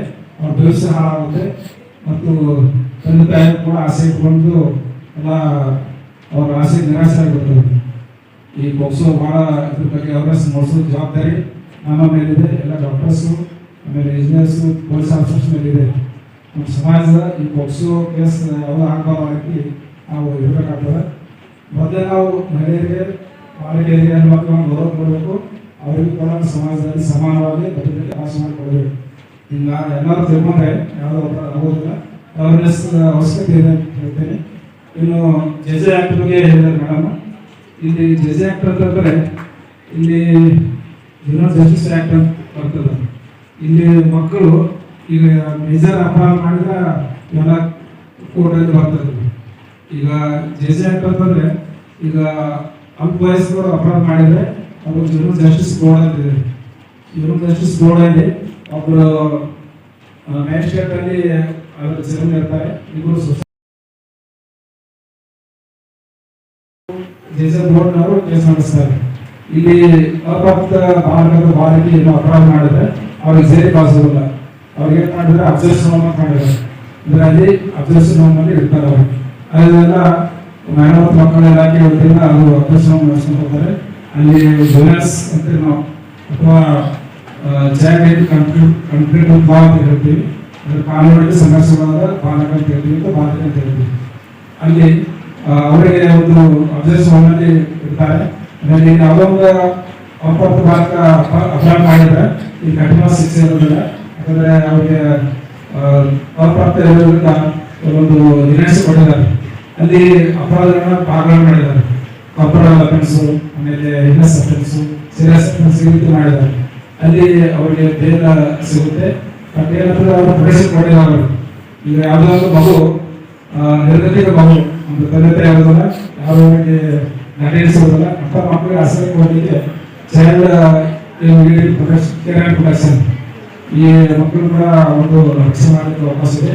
ಜಜೆ ಆ್ಯಕ್ಟಲ್ಲಿ ಮಹಿಳಾ ಮತ್ತು ಮಕ್ಕಳ ಇಲಾಖೆ ವತಿಯಿಂದ ನಮ್ಮ ಬೆಂಗಳೂರಿನಲ್ಲಿ ಬಾಲಕಿಯರ ಬಾಲಮಂದಿರ ಮತ್ತು ಬಾಲಕರ ಬಾಲಮಂದಿರ ಇದೆ. ಯಾವುದೇ ಮಗು ಅಂದರೆ ನಿರ್ಗತಿಕ ಮಗು, ತಂದೆ ತಾಯಿಯನ್ನು ಕರ್ಕೊಂಡಂಥ ಮಗು ಅಥವಾ ಸಿಂಗಲ್ ಪೇರೆಂಟ್ಸ್ ಮಗು ಇದ್ದರೆ ಅಂಥ ಮಕ್ಕಳಲ್ಲಿ ಸರ್ಕಾರದ ವತಿಯಿಂದ ಉಚಿತ ವಸತಿ ಮತ್ತು ಎಲ್ಲ ಊಟದ ವ್ಯವಸ್ಥೆ ಸಮೀಪವಾಗಿ ಇಲ್ಲಿ ಒಂದು ಆಶ್ರಯ ಕೊಟ್ಟಿದ್ದಾರೆ. ಮಕ್ಕಳಿಗೆ ನಾವು ಊಟ ವಸತಿ ಉಚಿತವಾಗಿ, ಶಿಕ್ಷಣ ಕೂಡ ಉಚಿತವಾಗಿ ಕೊಡಬೇಕಿದೆ. ಕಾನೂನಲ್ಲಿ ಸಂಘರ್ಷದ ಮಕ್ಕಳನ್ನ ಮತ್ತು ಚೈಲ್ಡ್ ಕೇರ್ ಆ್ಯಂಡ್ ಪ್ರೊಟೆಕ್ಷನ್ ಮಕ್ಕಳನ್ನು ಕೂಡ ಅಲ್ಲಿ ಸರ್ಕಾರದ ವತಿಯಿಂದ ಅವರ ಮಕ್ಕಳಿಗೆ ರಕ್ಷಣೆ ಮಾಡಲಿಕ್ಕೆ ಅಲ್ಲಿ ಆಶ್ರಯ ಬಾಲಿಕರ ಬಾಲಮಂದಿರ ಮತ್ತು ಬಾಲಕರ ಬಾಲಮಂದಿರದಲ್ಲಿ ಇದಾಗಿದೆ. ಅಲ್ಲಿ ಯಾವುದೇ ಕೊರತೆ ಆಗಬಾರ್ದು. ನಾವು ಕೂಡ ಮತ್ತೆ ಯೋಚನೆ ಮಾಡ್ತಾ ಇರ್ತೀವಿ. ಆ ಮಕ್ಕಳನ್ನ ಬಹಳ ಚೆನ್ನಾಗಿ ರಕ್ಷಣೆ ಮಾಡಬೇಕಾಗ್ತದೆ. ಅವರಿಗೆ ಒಳ್ಳೆಯ ಊಟ ಕೊಡಬೇಕು, ವಸತಿ ಸೌಲಭ್ಯ ಕೊಡಬೇಕು ಮತ್ತು ಶಿಕ್ಷಣವನ್ನು ಕೊಡಬೇಕಂತ ಕಾನೂನಿದೆ. ಆ ನಿಟ್ಟಿನಲ್ಲಿ ಈ ಜುವೆನೈಲ್ ಜಸ್ಟಿಸ್ ಆ್ಯಕ್ಟ್ ಅಡಿಯಲ್ಲಿ ಮಕ್ಕಳಿಗೆ, ನಿರ್ಗತಿಕ ಮಕ್ಕಳಿಗೆ ಅಲ್ಲಿ ಒಂದು ಆಶ್ರಯ ಸರ್ಕಾರ ಯೋಜನೆ ರೂಪಿಸಿದೆ. ಆ ನಿಟ್ಟಿನಲ್ಲಿ ಇಲ್ಲಿ ಇನ್ನೊಂದು ವಿಶೇಷ ಅಂತಂದರೆ ಈ ಶಿಕ್ಷೆ ಪ್ರಮಾಣ ಏನಂದ್ರೆ ಅವರಿಗೆ ವಾರ್ ಮಾಡಿ ಬರೋದು ಅಥವಾ ಶಿಕ್ಷೆ ಕೊಡ್ತಾರೆ. ಅಲ್ಲಿ ಹಿರಿಯಸ್ ಇದ್ರೂ ಸಹಿತ ಮಕ್ಕಳು ಇರೋದ್ರಿಂದ ಅವರೇನೋ ತಿಳ್ಕೋಬಹುದು, ಮುಂದೆ ಪರಿವರ್ತನೆ ಆಗ್ಬೋದು ಅಂತ ಆ ಉದ್ದೇಶದಿಂದ ಶಿಕ್ಷೆ ಪ್ರಮಾಣ ಕಮ್ಯುನಿಟಿ ಸರ್ವಿಸಸ್ ಅಥವಾ ವಾರ್ನಿಂಗ್ ಮಾಡಿ ಬರ್ತಕ್ಕಂಥ ಕೆಲವೊಂದು ಅಭ್ಯಾಸದಲ್ಲಿ ಈ ರೀತಿ ಕಾನೂನು ಇದೆ. ಮಕ್ಕಳ ಸ್ನೇಹ ಕಾನೂನು ಅಂತ ಹೇಳಬಹುದು. ಇನ್ನು ಅನೇಕ ಹೆಣ್ಣು ಮಕ್ಕಳು ಕೂಡ ಕೆಲವರು ಗಂಡನಲ್ಲಿ ತೊಂದರೆ ಅನುಭವಿಸಿ ಗಂಡನ ಮನೆಯಲ್ಲಿ ಹೊರಗೆ ಹಾಕಿದ್ದಾರೆ. ಅವರಿಗೂ ಕೂಡ ನಮ್ಮ ಇಲ್ಲೇ ಸಖಿ ಸಂತತಿ ಅವರು ಕೂಡ ಗಂಡ ಮತ್ತು ಮಕ್ಕಳ ಇಲಾಖೆ ವತಿಯಿಂದ ಒಂದು ಸಖಿ ಸಂತತಿ ವರ್ಕ್ಶಾಪ್ ಸೆಟಪ್ ಮಾಡಿದ್ದಾರೆ. ಅಂದರೆ ಯಾವುದೇ ಒಂದು ಮಹಿಳೆಗೆ ಆಶ್ರಯ ಇದೆ ಅಂದಾಗ ಅಲ್ಲಿವರೆಗೂ ಊಟ ವಸತಿ ಎಲ್ಲ ಒಂದು ಇದೆ. ಅದೇ ರೀತಿ ಅವರು ಏನಾದರೂ ಪುಸ್ತಕ ಹೆಸರು ಬಂದರೆ ಇಮಿಡಿಯೇಟ್ ಆಗಿ ಅಲ್ಲಿ ಸ್ಟಾಫ್ ಡಿಗ್ರಿ ಅಡ್ವೊಕೇಟ್ ಇದ್ದಾರೆ, ಡಿ ಅಡ್ಮಿನಿಸ್ಟ್ರೇಟಿವ್ ಆಫೀಸರ್ ಇದ್ದಾರೆ, ಒಬ್ಬರು ಎಸ್ ಇಮಿಡಿಯೇಟ್ ಅವರಿಗೆ ಮೆಡಿಕಲ್ ಇನ್ನೂ ಪುಸ್ತಕ ಹೆಸರುಗಳು ಬೇರೆ ಅಭ್ಯಾಸ ಅಂತಂದರೆ ಇಮಿಡಿಯೇಟ್ ಅವರಿಗೆ ಕರ್ಕೊಂಡು ಹೋಗಿ ಮೆಡಿಕಲ್ ಎಕ್ಸಾಮಿನೇಷನ್ ಮಾಡಬೇಕು. ಇದು ಅಲ್ಲಿ ಒಂದು ಸ್ಟಾಫ್ ಕರ್ತವ್ಯ ಕೂಡ ಆಗಿದೆ. ಇನ್ನು ಸಾಂತ್ವನಿಕ ಅಂದರೆ ಸಹೋದರಗಳ ಕೂಡ ಮಹಿಳಾ ರಕ್ಷಣೆಗಾಗಿ ಇದೆ. ಯಾವತ್ತೂ ಬೇರೆ ಯಾವುದೇ ಮನೆಯಲ್ಲಿ ಅಥವಾ ಗಂಡ ಮನೆ ಹೊರಟಿದ್ದಾರೆ ಅವರನ್ನು ಯಾರು ರಕ್ತ ನಿರ್ಗತಿಗಳಾದರೂ ಕೂಡ ಸಾಂತ್ವನಿಕ ಮತ್ತು ಸಹೋದರಗಳನ್ನು ಸರ್ಕಾರ ವತಿಯಿಂದ ನಮ್ಮ ಮಹಿಳಾ ಮತ್ತು ಮಕ್ಕಳ ಇಲಾಖೆ ನಡೆಸ್ತಾ ಇದ್ದಾರೆ. ಮತ್ತೆ ಮಹಿಳೆಯರು ಮತ್ತು ಮಕ್ಕಳು ಸುರಕ್ಷಿತರಿರಬೇಕು. ಅವರು ಕೂಡ ಸಮಾಜದ ಬದುಕಲಿಕ್ಕೆ ಅವಕಾಶ ಕೊಡಬೇಕು. ಅದಕ್ಕೆ ಸಾಕಷ್ಟು ಕಾನೂನುಗಳಿವೆ. ಅದೇ ಕಾನೂನುಗಳು ಅಂತಂದರೆ ಈಗ ಪ್ರಾಪರ್ಟಿ ರೈಟ್ಸ್ ನಿಮ್ಮೆಲ್ಲ ಗೊತ್ತಿದೆ. ಹೆಣ್ಣುಮಕ್ಕಳ ತಂದೆ ಆಸ್ತಿಯಲ್ಲಿ ಅವರಿಗೆ ಅವರ ಸಹೋದರಷ್ಟೇ ಈಕ್ವಲ್ ಆಗಿ ಸೇರನ್ನ ಪಡೆಯಲಿಕ್ಕೆ ಆಗಿದ್ದಾರೆ. ಅಂದರೆ ನಿಮ್ಮ ಮನೆಯಲ್ಲಿ ನಿಮ್ಮ ಸಹೋದರ ಒಂದು 10 ಎಕರೆ ಜಮೀನಿತ್ತಂದ್ರೆ ನೀವು ಇಬ್ಬರು ಗಂಡ ಮಕ್ಕಳು 3 ಹೆಣ್ಮಕ್ಳು ಇರ್ತಂದ್ರೆ ಸಮಾನ 2 ಎಕರೆ ಬರ್ತದೆ. 2 ಗಂಟೆಯಲ್ಲಿ section 6 of the section act ಪ್ರಕಾರ ಅಲ್ಲಿ ಸಮಾನವಾದ ಹಕ್ಕನ್ನು ಕೊಟ್ಟಿದ್ದಾರೆ ತಂದೆ ಆಸ್ತಿಯಲ್ಲಿ. ಅದರಲ್ಲಿ ನಿಮ್ಮ ಅದು ಪಿತರ ಆಸ್ತಿ ಇರಬೇಕು, ಅಂತ ಆಸ್ತಿಯಲ್ಲಿ ಹೆಣ್ಣು ಮಕ್ಕಳಿಗೆ ಸಮಾನವಾದ ಹಕ್ಕನ್ನು ಕೊಡಲಾಗಿದೆ. ಈಗ ಅನೇಕ ಕೇಸುಗಳು ನ್ಯಾಯಾಲಯ ಬರ್ತಾ ಇದ್ದಾರೆ. ಹೆಣ್ಮಕ್ಕಳು ತಂದೆ ಆಸ್ತಿಯಲ್ಲಿ ಸಮಾನವಾದ ಕೇಳಿ ಸೂಟ್ ಹಾಕ್ತಾ ಇದ್ದಾರೆ. ಅಲ್ಲಿ ಅಂದರೆ ಯಾವುದೇ ಒಬ್ಬ ಮಹಿಳೆ ತೊಂದರೆ ಇತ್ತಂದ್ರೆ ಅವರಿಗೆ ಅಂತ ಒಂದು ಈ ಕಾನೂನು ಉಪಯೋಗ ಮಾಡಿ ರಕ್ಷಣೆ ಪಡೆಯಲಿಕ್ಕೆ ಅವಕಾಶ ಇದೆ. ಎಲ್ಲ ಸಾಕಷ್ಟು ಟೈಮ್ ಆಗಿದೆ. ಇದು ಬೇರೆ ಕೇಸಲ್ಲಿ ಹೇಳೋದಿತ್ತು. ಮತ್ತು ಇನ್ನೊಂದು ಏನಂತಂದ್ರೆ ನಾನು ಇಲ್ಲಿ ಈ ಒಂದು ನಾನು ಜಿಲ್ಲಾ ಕಾನೂನು ಕಾರ್ಯಕ್ರಮ ಬಂದು 2 ವರ್ಷ ಆಯಿತು. ನಾನು ಇಲ್ಲಿ ಒಂದು ಆಸ್ಪತ್ರೆ ಕೆಲವೊಂದು ಅಸ್ತವ್ಯಸ್ತ ಬಂದಿತ್ತು. ಬಟ್ ಎಲ್ಲ ನಮ್ಮ ಶಿವರಿ ಪಾಲಿಸೋರು ಮತ್ತು ಎಲ್ಲ ಈಗ ಮೇಡಮ್ ಅವರು ಸಕಲ ಹೊಸದಿ ಅವರು ನನ್ನ ಮೇಲೆ ಸ್ವಲ್ಪ ಚೆನ್ನಾಗಿ ಡೆವಲಪ್ ಆಗಿದೆ. ಯಾಕಂದ್ರೆ ಆಸ್ಪತ್ರೆ ಅಂದ್ರೆ ಒಂದು ಅವ್ರು ಹೆಂಗಿರ್ಬೇಕಂದ್ರೆ ಸ್ವಚ್ಛ ಸುಂದರವಾಗಿರ್ಬೇಕು, ಹೆಸರು ಬಂದ್ರೆ ಖುಷಿಯಾಗಿರ್ಬೇಕು, ಆ ರೀತಿ ವಾತಾವರಣ ಇರಬೇಕು. ಆ ನಿಟ್ಟಿನಲ್ಲಿ ಎಲ್ಲ ಡಾಕ್ಟರ್ಸ್ ಮತ್ತು ಎಲ್ಲ ಡೈರೆಕ್ಟರ್ಸ್ ಕೂಡ ಈ ಒಂದು ಆಶ್ವಾಸನೆ ಪಡೆದಿದ್ದಾರೆ. ಇನ್ನು ಮುಂದೆ ಎಲ್ಲ ಒಂದು ಸ್ವಚ್ಛತೆಯನ್ನು ಕಾಪಾಡಿ ಹೋಗ್ತೀವಿ. ಮತ್ತು ಎಸ್ಪೆಷಲಿ ಎಲ್ಲ ನೀವು ಓದ್ತಾ ಇದ್ದೀರಿ, ನರ್ಸಿಂಗ್ ಸ್ಟೂಡೆಂಟ್ ಆಗಿರ್ಬೋದು, AMS ಆಗಿರ್ಬೋದು, MBBS, PC ಸ್ಟೂಡೆಂಟ್ಸ್ ಇವೆಲ್ಲರೂ ಕೂಡ ಅಕ್ಷರ ಇದೆ. ಯಾವುದೇ ಥರ ಬೇಸಿಕ್ ನೀಡ್ಸ್ ಎಲ್ಲ ಪ್ರೊವೈಡ್ ಮಾಡ್ತೀವಿ ಅಂತ ಹೇಳಿದ್ದಾರೆ. ದಯವಿಟ್ಟು ಒಂದು ಸರ್ಕಾರ ಸಂಸ್ಥೆ ಆಗಿರೋದ್ರಿಂದ ಎಲ್ಲ ವೈದ್ಯರು ಕೂಡ ತಮ್ಮ ಸೇವೆಯನ್ನು ಸಲ್ಲಿಸಿದ್ದಾರೆ. ಅವರ ಸೇವೆಯನ್ನು ಪಡೆದುಕೊಂಡು ನಿಮ್ಮ ಶಿಕ್ಷಣವನ್ನು ಪೂರ್ತಿ ಮುಗಿಸಿ ಅಂದರೆ ಬೇಗ ನಿಮ್ಮ ಪ್ರಿಸ್ಕ್ರೈಬ್ ಪೀರಿಯಡ್ ಮುಗಿಸಿ ಒಳ್ಳೆಯ ವೈದ್ಯರಾಗಿರುವಂಥ ಆಶಯ. ಇನ್ನೂ ಸಾಕಷ್ಟು ವಿಷಯಗಳಿದ್ದು ಬಟ್ ಸಮಯವಾಗಿದೆ. ಎಲ್ಲರಿಗೂ ಒಳ್ಳೆಯ ಭವಿಷ್ಯ ಇದೆ. ಒಳ್ಳೆಯವರು ಒಳ್ಳೆಯ ವೈದ್ಯರಾಗಲಿ, ಸಮಾಜ ಸೇವೆ ಮಾಡಿರಿ, ಜನರಿಗೆ ಸೇವೆ ಮಾಡಿರಿ. ಈಗ ಬಡತನ ನಮ್ಮ ದೇಶದಲ್ಲಿ ಬಹಳ ಇದೆ. ಕೆಲವರು ಬಂದಾಗ ಅವರಿಗೆ ಚೆನ್ನಾಗಿ ಮಾತಾಡಿಸಿ, ಅವರು ಮಾತಾಡಿಸಿದ್ರೆ ಸಾಕು. ಅವರು ಅರ್ಧ ಒಂದು ಅಂದರೆ ಏನು ತೊಂದರೆ ಇರ್ತದೆ ಚೆನ್ನಾಗಿ ಮಾತಾಡೋದಂದ್ರೆ ಅವರು ಏನ ಕಾಯಿಲೆ ಇರ್ತದೆ 40% ಹೋಗ್ಬಿಡ್ತದೆ. ನೀವು ಯಾವ ರೀತಿ ಪೇಷಂಟ್ ಬಂದಾಗ ಆಕ್ಟ್ ಮಾಡಬೇಕಂದ್ರೆ ನೀವು ನಕ್ಕೋತ್ ಮಾತಾಡಬೇಕಂದ್ರೆ ಅವ್ರು ಕಾಯಿಲೆ ನೀವು ಅವ್ರಿಗೆ ಗೌರವ ಕೊಡಬೇಕು. ಪೇಷಂಟ್ ಅಂದರೆ ಗೌರವಿಸಬೇಕು. ಯಾಕಂದ್ರೆ ಈ ಪ್ರೈವೇಟ್ನಲ್ಲಿ ಪ್ರಾಕ್ಟೀಸ್ ಮಾಡೋರು ಪೇಷಂಟ್ ಇದ್ದಾಗ ಕ್ಲಿನಿಕ್ ನಡೆಯೋಲ್ಲ, ಹಾಸ್ಪಿಟಲ್ ನಡೆಯೋಲ್ಲ. ಅದಕ್ಕೆ ನಾವು ಗ್ರಾಹಕರ ದೇವರು ಅಂತಾರೆ. ಪೇಷಂಟ್ ಕೂಡ ಏನೋ ಸಮಸ್ಯೆ ಇರ್ತದೆ, ನಿಮ್ಮನ್ನ ದೇವರಂತೂ ಬಂದಿರ್ತಾರೆ, ಅವರಿಗೆ ರಕ್ಷಣೆ ಮಾಡಿ ಅವ್ರು ಒಳ್ಳೆಯ ಉಚಿತವಾದ ಆರೋಗ್ಯ ಸೇವೆ ಒದಗಿಸಿ. ನೀವು ಕೂಡ ದೇವರು ಒಳ್ಳೇದು ಮಾಡ್ತಾನೆ. ನೀವು ದೇವರು ಒಳ್ಳೆಯದು, ನೀವು ಎಲ್ಲರೂ ಒಳ್ಳೇದು ಮಾಡಿದರೆ ನೀವು ಕೂಡ ಒಳ್ಳೆಯದಾಗುತ್ತೆ. ಮತ್ತು ಎಲ್ಲರೂ ಆರೋಗ್ಯವಂತರಾಗಿ ಬದುಕೋಣ. ಎಲ್ಲರಿಗೆ ಸಾಧ್ಯದಷ್ಟು ಸಮಾಜ ಸೇವೆ ಮಾಡಿ ಅವರಿಗೆ ಉಚಿತ ಆರೋಗ್ಯವನ್ನು ಕೊಡಿ ಅಂತ ಹೇಳ್ತಾ ಸಂದರ್ಭದಲ್ಲಿ ಮಾತನಾಡಕ್ಕೆ ಅವಕಾಶ ಮಾಡಿಕೊಟ್ಟ ವೇದಿಕೆಯಲ್ಲಿ ಎಲ್ಲ ಗಣ್ಯರಿಗೂ ವಂದಿಸಿ ಮತ್ತು ಎಲ್ಲರೂ ವಂದಿಸಿ ಒಂದೆರಡು ಮಾತು ವಹಿಸಿದ್ರೆ ಜಯ ಜಗನ್ನಾಥ. ಧನ್ಯವಾದಗಳು ಸರ್. ಗೌರವಾನ್ವಿತ ಶ್ರೀ ಪ್ರಕಾಶ್ ಅರ್ಜುನ್ ಬನ್ಸೋಡೆ ಸರ್ ಅವರು ನಮ್ಮ ಬೀದರ್ನ ಹಿರಿಯ ಸಿವಿಲ್ ನ್ಯಾಯಾಧೀಶರಾಗಿದ್ದಾರೆ. ಅದರ ಜೊತೆಗೆ ನಮ್ಮ ಕಾನೂನು ಸೇವೆಗಳ ಪ್ರಾಧಿಕಾರದ ಮೆಂಬರ್ ಸೆಕ್ರೆಟರಿ ಕೂಡ ಇದ್ದಾರೆ. ಸರ್ ಹೇಳಿದಂಗೆ ನಾವು ಕಾನೂನು ಅರಿವು ಮಾತನಾಡೋದು. ಈ ಪ್ರಾಧಿಕಾರದಿಂದ ನಾವು ಖಾಲಿ ಅರಿವನ್ನು ಇನ್ಫಾರ್ಮೇಶನ್ ಬಗ್ಗೆ ಕೊಡ್ತಾ ಇಲ್ಲ, ನಾವು ಅದರ ಜೊತೆಗೆ ಹೆಲ್ಪ್ ಕೂಡ ಅದೇ ಕಾನೂನಿನ ನೆರವು ಕೂಡ ಕೊಡ್ತಾ ಇದ್ದೀವಿ. ಅರಿವು ಜೊತೆಗೆ ನೆರವು ಕೂಡ ಕೊಡ್ತಾ ಇದ್ದೀವಿ. ಈ ಪ್ರಾಧಿಕಾರಕ್ಕೆ ಸರ್ ಅಂದಾಗ ಯಾರ್ಯಾರು ಕಾನೂನು ಅಥವಾ ಬೇರೆ ಯಾವುದೇ ಸಮಾಜದಲ್ಲಿ ಅನ್ಯಾಯ ಆದಾಗ ಪ್ರಾಧಿಕಾರಕ್ಕೆ ಹೋದಾಗ ನಮಗೆ ನಮ್ಮ ಸ್ವಂತ ರೊಕ್ಕದಲ್ಲಿ ನಾವು ವಕೀಲ್ ಬಿಟ್ಟು ನಾವು ಫೈಟ್ ಮಾಡೋಕ್ಕಾಗಿಲ್ಲ ಅಂದ್ರೆ ಪ್ರಾಧಿಕಾರದಿಂದನೇ ಫ್ರೀಯಾಗಿ ಒಬ್ಬ ವಕೀಲರನ್ನು ಕೂಡ ನೇಮಿಸ್ತಾರೆ. ಎಲ್ಲ ಸೇವೆಗಳು ನಮ್ಮ ಪ್ರಾಧಿಕಾರದಲ್ಲಿದೆ. ಇಂತಹ ಪ್ರಾಧಿಕಾರದಲ್ಲಿ ನಮಗೂ ಕೂಡ ಕೆಲಸ ಮಾಡಲು ಅನುವು ಮಾಡಿಕೊಟ್ಟಂತ ನಮ್ಮ ಬನ್ಸೋಡೆ ಸರ್ ಅವರಿಗೆ ಸತತವಾಗಿ ಇದು 2ನೇ ವರ್ಷ, 2 ವರ್ಷಗಳ ಕೂಡ ನಮ್ಮ ಸಮಾಜಕ್ಕೆ ಒಂದು ಅಳಿವು ಸೇವೆ ಮಾಡಲು ಅವಕಾಶ ಕೊಟ್ಟಂತ ನಮ್ಮ ಬನ್ಸೋಡೆ ಸರ್ ಅವರಿಗೆ ತುಂಬ ಹೃದಯದ ಧನ್ಯವಾದಗಳು ಸರ್. ನಮ್ಮ ಎಲ್ಲ ಕಡೆಯಿಂದ ತಮಗೆ ತುಂಬ ಹೃದಯದ ಧನ್ಯವಾದಗಳು ಸರ್. ಈಗ ಮುಂದಿನದಾಗಿ ಕೊನೆಯದಾಗಿ ನಮ್ಮ ಕಾರ್ಯಕ್ರಮದ ಅಧ್ಯಕ್ಷರ ಭಾಷಣವನ್ನು ಡಾಕ್ಟರ್ ಉಮಾ ದೇಶಮುಖ್ ಅವರು ಒಂದೆರಡು ಮಾತನಾಡಿ ಮುಗಿಸಬೇಕಾಗಿದೆ.